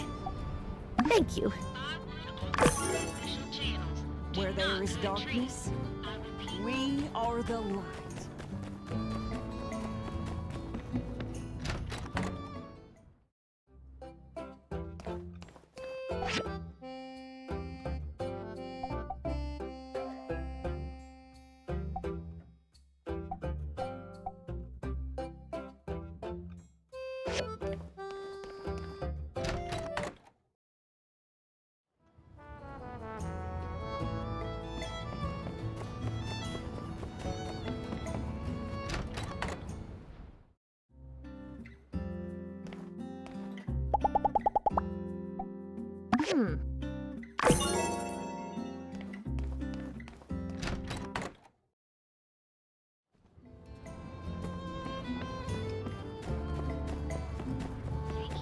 Pomade fuel joyride through the hairscape. Destination.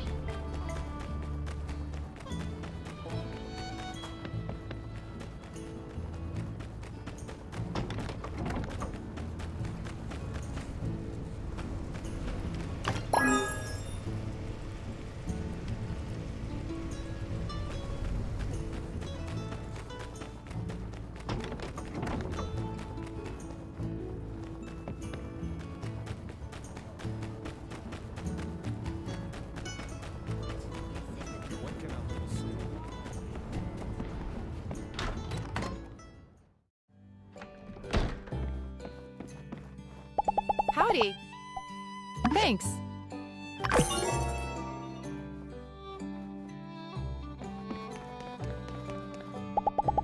I still need a few more.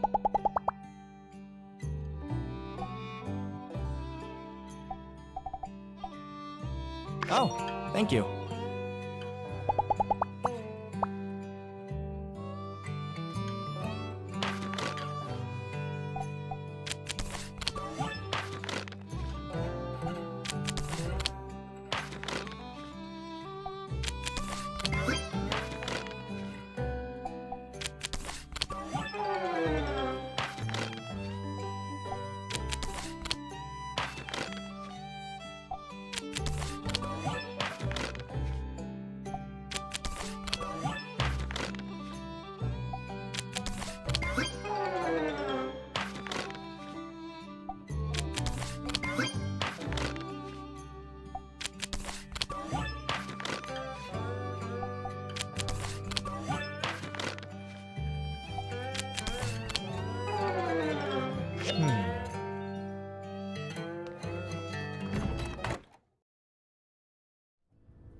Thank you.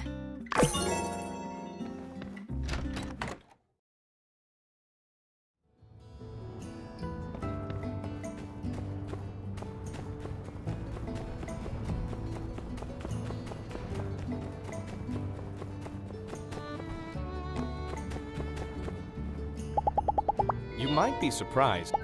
Farewell!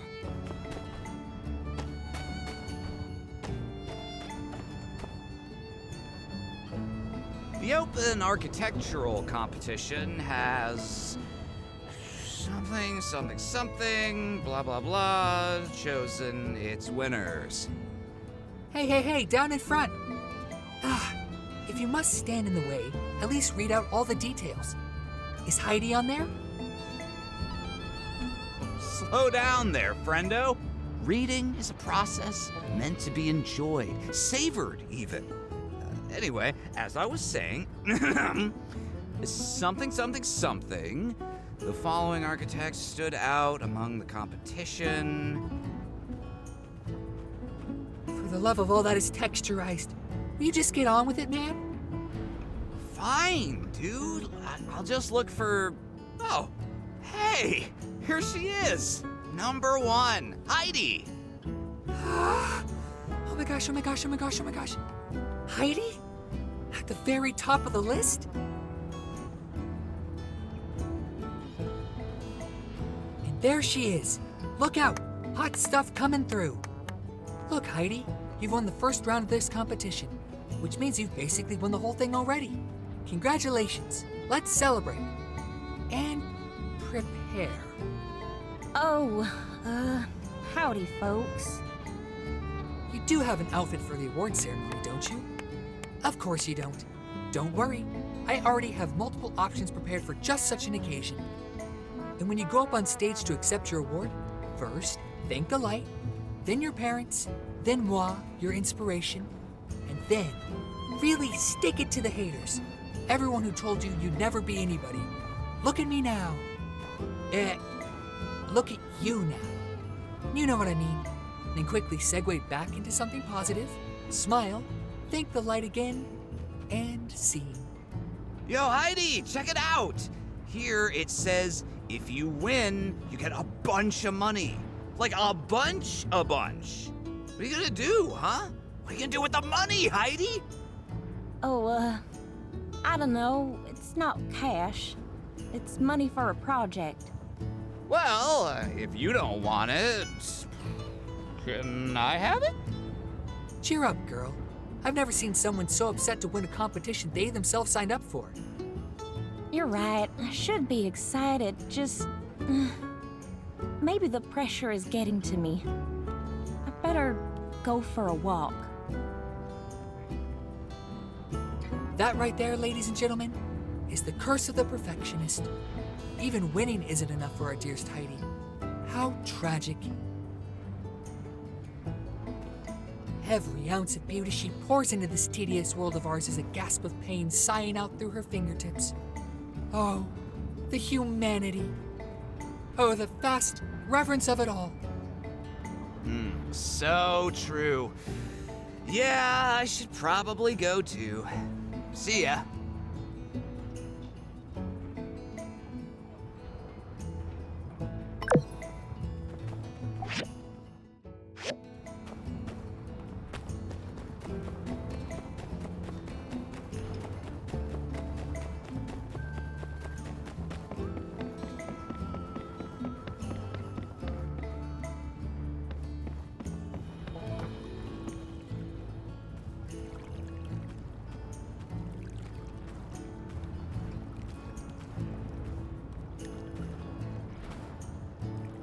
Oh, shucks. Did I hit you with that? I'm sorry. I was gonna pick it up too, honest. Hey, just, feels a little better to crumple them up and toss them, you know? Oh, yeah, peachy keen. I always celebrate my wins by scribbling wildly into my notebook. All right. Yeah, I guess I am a bit nerve-wracked. Okay, so here's the condensed version of the conundrum. So I see this notice go out. Architecture competition. I check the grant money. It's a lot. Hosted by the Vincent Design Institute, and I think I know exactly what those prudes are into. I bet I can win this thing. And you know, in Sandrock, we're always hurting for funds, so I went for it. I used everything in my arsenal to churn out some fancy-looking nonsense I knew they would go bananas for. Yeah, right? That money could go a long way here. But that's not what I'm upset about anyway. What's got me stressed out is, well, guess who's the main judge for the competition? Master Verna! I thought she'd be too busy to oversee something like this. So, I was excited. But, well, sure enough, no sooner than I see my name in the paper, I take a peek in my mailbox. And here, have a look for yourself. I thought we'd made peace with me coming home, but now she's clamoring to bring me back and, she's just so pushy, you know? I feel like me being in this competition, it's like I'm proving her right somehow. With all this hanging over me, I can't concentrate. Couldn't win this thing even if I wanted to. And should I even keep catering to her like this? Nice to know you got my back. And you know what? Maybe, just maybe, getting the spotlight like this is even better than getting the prize. Everyone's going to see my design. Could attract interested parties to invest in something I actually want to have built. That settles it then. I'm going all in on my own design. Something we really need in Sandrock. That'll send a message. And who knows? Maybe some of the other judges will even get behind me. I mean, my sand protection tech is nothing to shake a stick at. All right. I've got a vision now. One quick lap around town to get the juices flowing, and I'll get cracking. Thanks. Talking it out with you really helped. Well, sure. I think that'd be mighty helpful. In fact, let's walk around and see if we can come up with an idea that'll blow their socks off.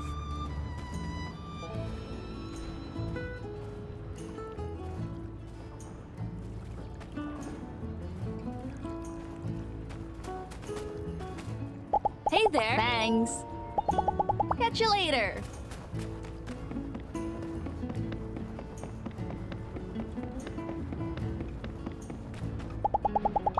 I really think I can beat. Catch you later.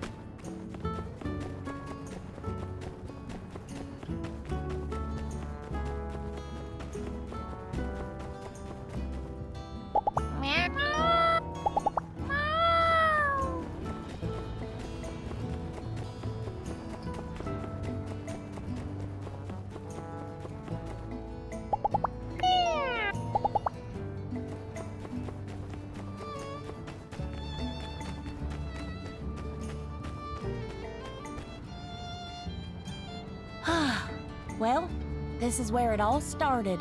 I reckon. I used to sit around here and draw these buildings again and again and again. I'd give them upgrades, of course. I'd always draw a giant fan on the blue moon to blow sandstorms away. Of course, I had to stop once it got dark. That is if my ma hadn't come looking for me already. She'd help me finish my drawing if I hadn't. Then we'd go home. Can't help but be a bit nostalgic for those times. Happy family, not a care in the world. Hey, that reminds me. Me and my ma used to draw little murals on the sides of mountains. There's one not that far from town. I haven't been down that way in a Panbat's age. Come on, let's go find it. I want to show you. Dang. How many years has it been since I last went? Hope it's still there.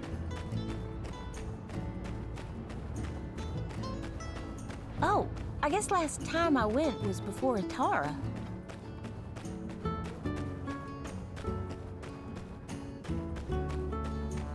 How did I almost forget about this?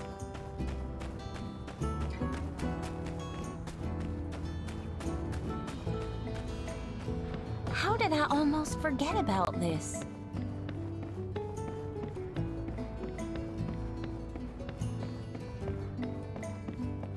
How did I almost forget about this?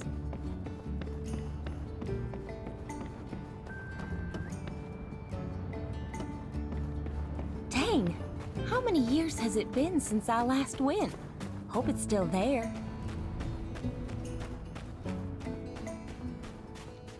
Dang, how many years has it been since I last went?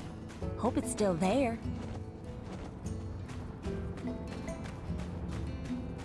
How did I almost forget about this?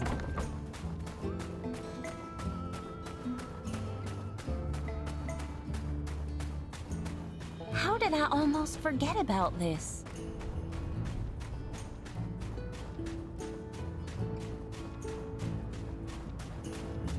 How did I almost forget about this?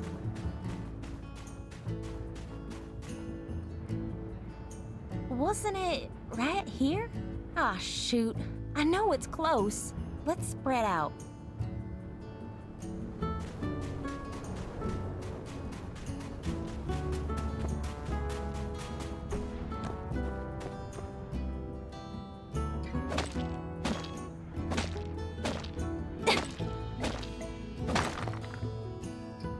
Aha!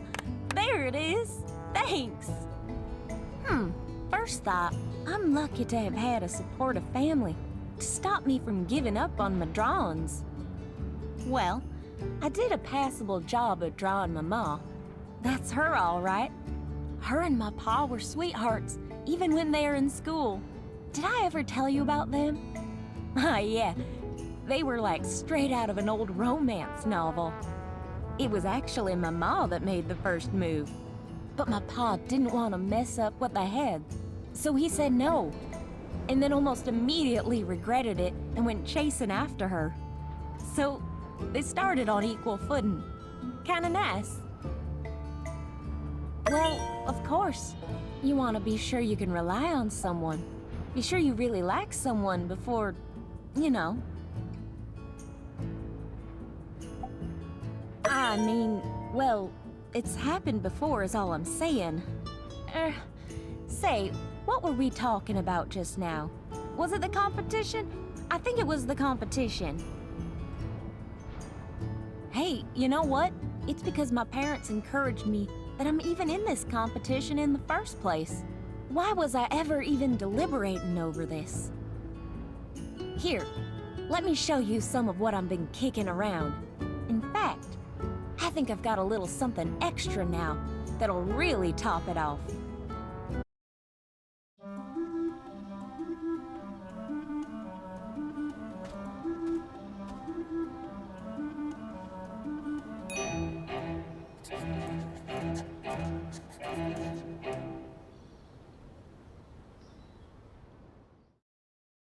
Check it out!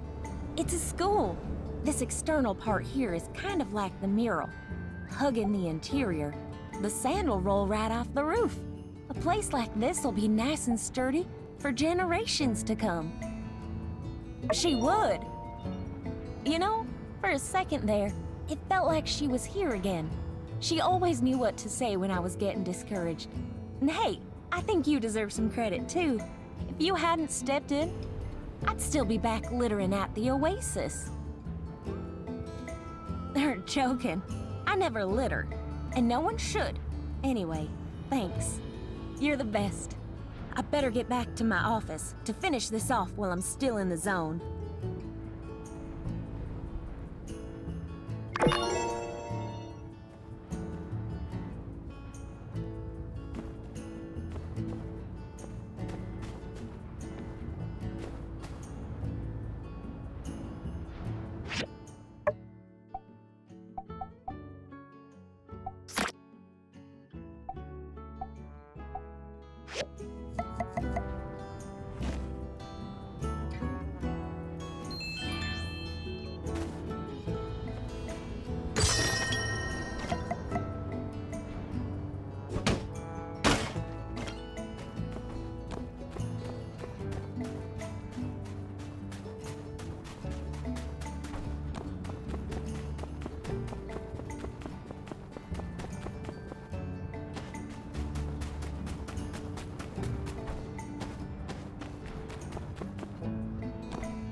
Besides wheat, we also have pomato. Look, they're over there. In the beginning, we really struggled with sandhoppers. It took a few generations to breed something that could withstand them. That really is a long process. We were also cultivating tomatoes in one of our experimental greenhouses last semester. I had the highest yield of tomatoes, but the potatoes it produced, it must have had something to do with the soil. Hello. I was just talking to your friend here. Ah, you're here. Mr. Zeke was just showing me around the moisture farm. He said you repaired the hydrogel. Oh, by the way, Mr. Zeke, Professor Law said that if you want to grow bigger and juicier tomatoes, you need to control the irrigation temperature. If the temperature gets too low, it's not conducive to proper absorption of nutrients. Interesting. I didn't know that. Oh, and just call me Zeke.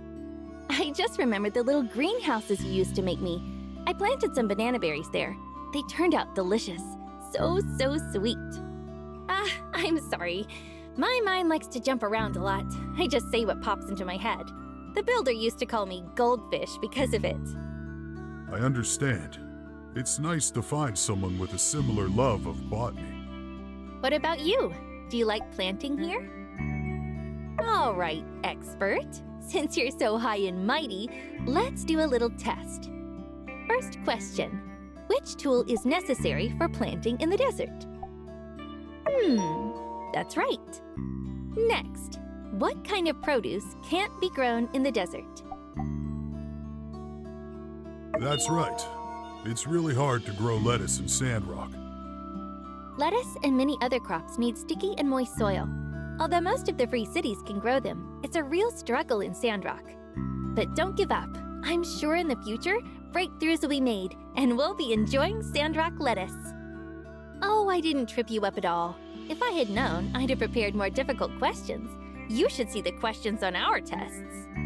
But if I'm honest, your answers kind of show that you really do care for your crops. I'm proud of you. Planting is actually a super interesting and deep study. Different plants need to be cared for in different ways. I still have a lot to learn myself. Oh, by the way, Mr. Zeke, I have something to ask you. These are the raspberry seeds cultivated by our school.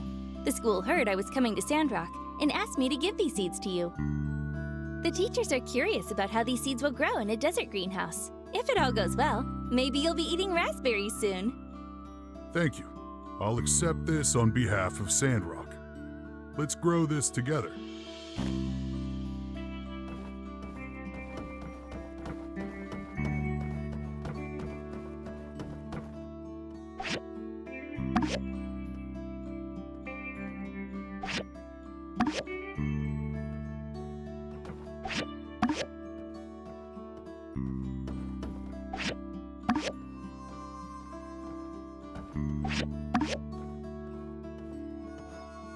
All right, that's all of them. Thank you for your seeds, Nia.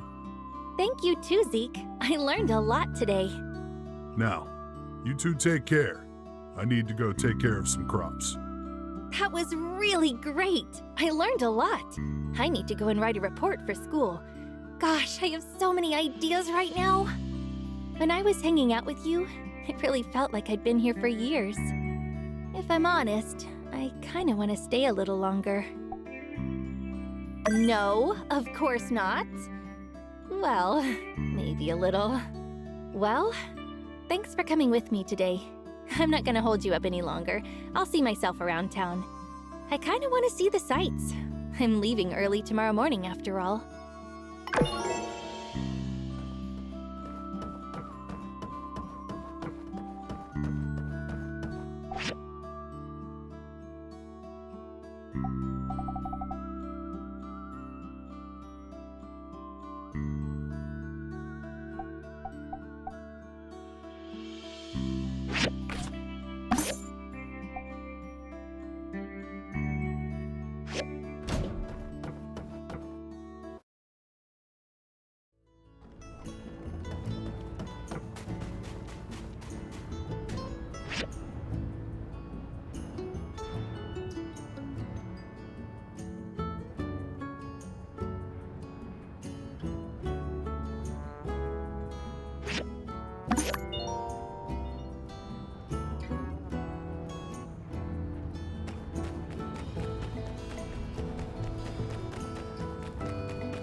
If you're ever feeling ill, come to me immediately.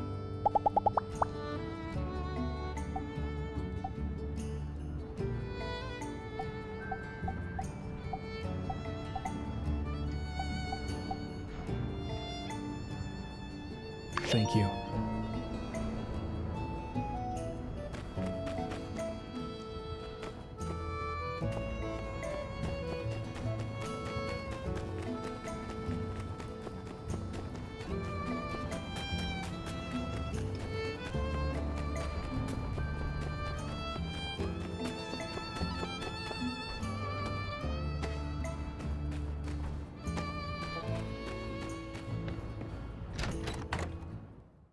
Excuse me, are you Mr. Mort?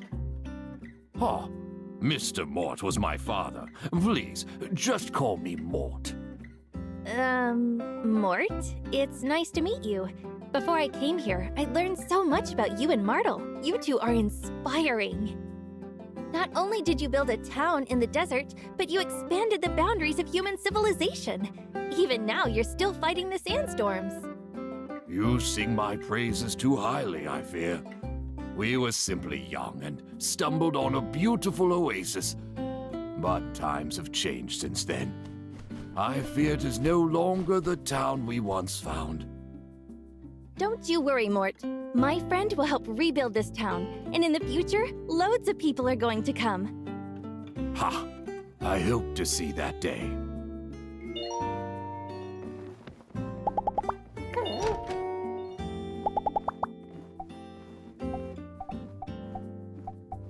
X, say thank you.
Good evening, everyone.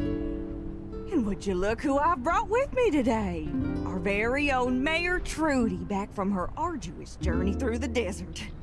Let's give her that warm Sandrock welcome she's surely been missing. Thank you, everyone. It's nice to be back. And look at what all sprung up since I've been gone. The new bridge, the reinforced water tower. Oh, truly amazing. As I return to my post, I hope to continue to pave the way forward to a better Sandrock. Well put, Trudy. Now you must tell us, what of your trip to the desert? What about all those experimental seeds you took with you? Surely there must be the beginnings of a new oasis out there now. Well, I hadn't really prepared anything on that particular subject. I think you can go ahead with whatever you plan to share today. Pish-posh, old girl. We've all been so worried for you, and so looking forward to hearing about all you've accomplished. Please don't trifle yourself with any formalities. Just speak freely on the subject. Well, if you insist. The seeds I brought out this time they didn't survive, once again. However... Don't be down on yourself, Trudy. Even the cleverest cook can't cook a meal without the right ingredients. More so, the cleverest gardener couldn't grow weeds without water. These are simply the facts of our situation. Perhaps I really need to start considering importing produce from Portia. You said you was gonna plant us a whole mess of trees out there and stop them sandstorms. You can't even grow yourself a green bean. Oh man, this is bad. Are we like doomed or something? Now hold on, y'all. Surely that ain't all. I believe Trudy still had more to say before being so rudely interrupted. Trudy, please, continue. Well, in the midst of my travels, I was able to collect and label a great number of soils and plants that should be beneficial to Zeke's research. Yeah, no need to cheer. That's about it. I'm sorry. Man, all this time out, and you want to act like a bunch of dirt is gonna help us? I ain't never learned nothing from dirt, except not to eat it. Heck, I got plenty of dirt down at the farm. If you asked nicely, I would have gladly lent you some. Cooper, soils around here got different nutrients in them. If I can just... Oh, phooey! My dirt's just as nutritious as it gets. What with all that fertilization influence of the Yakimo and whatnot? It's a regular plant buffet over there. All you can eat. Hey, come on, guys. Let's look on the bright side. At least our mayor returned to us safe and sound. Look, if the so-called road to a green desert ends up going nowhere, then we'll build a road somewhere else, right? Just 'cause one idea didn't work doesn't mean we're never going to figure this out. Apologies if this has been asked already, but plants don't grow in sand, right? Asking for a friend. All right, simmer down, y'all. I'm sure something will come of Trudy's selfless work. Let's call it here for now. For any official town business, please direct your questions to the mayor from now on. Conserve water and have an omelet, courtesy of Owen.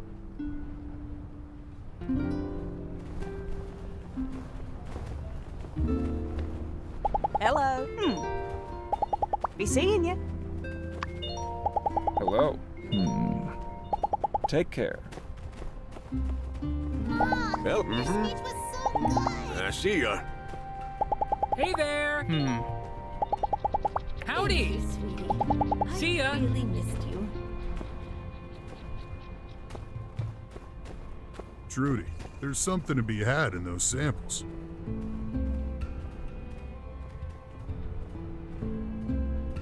Got some ideas I want to bounce off ya.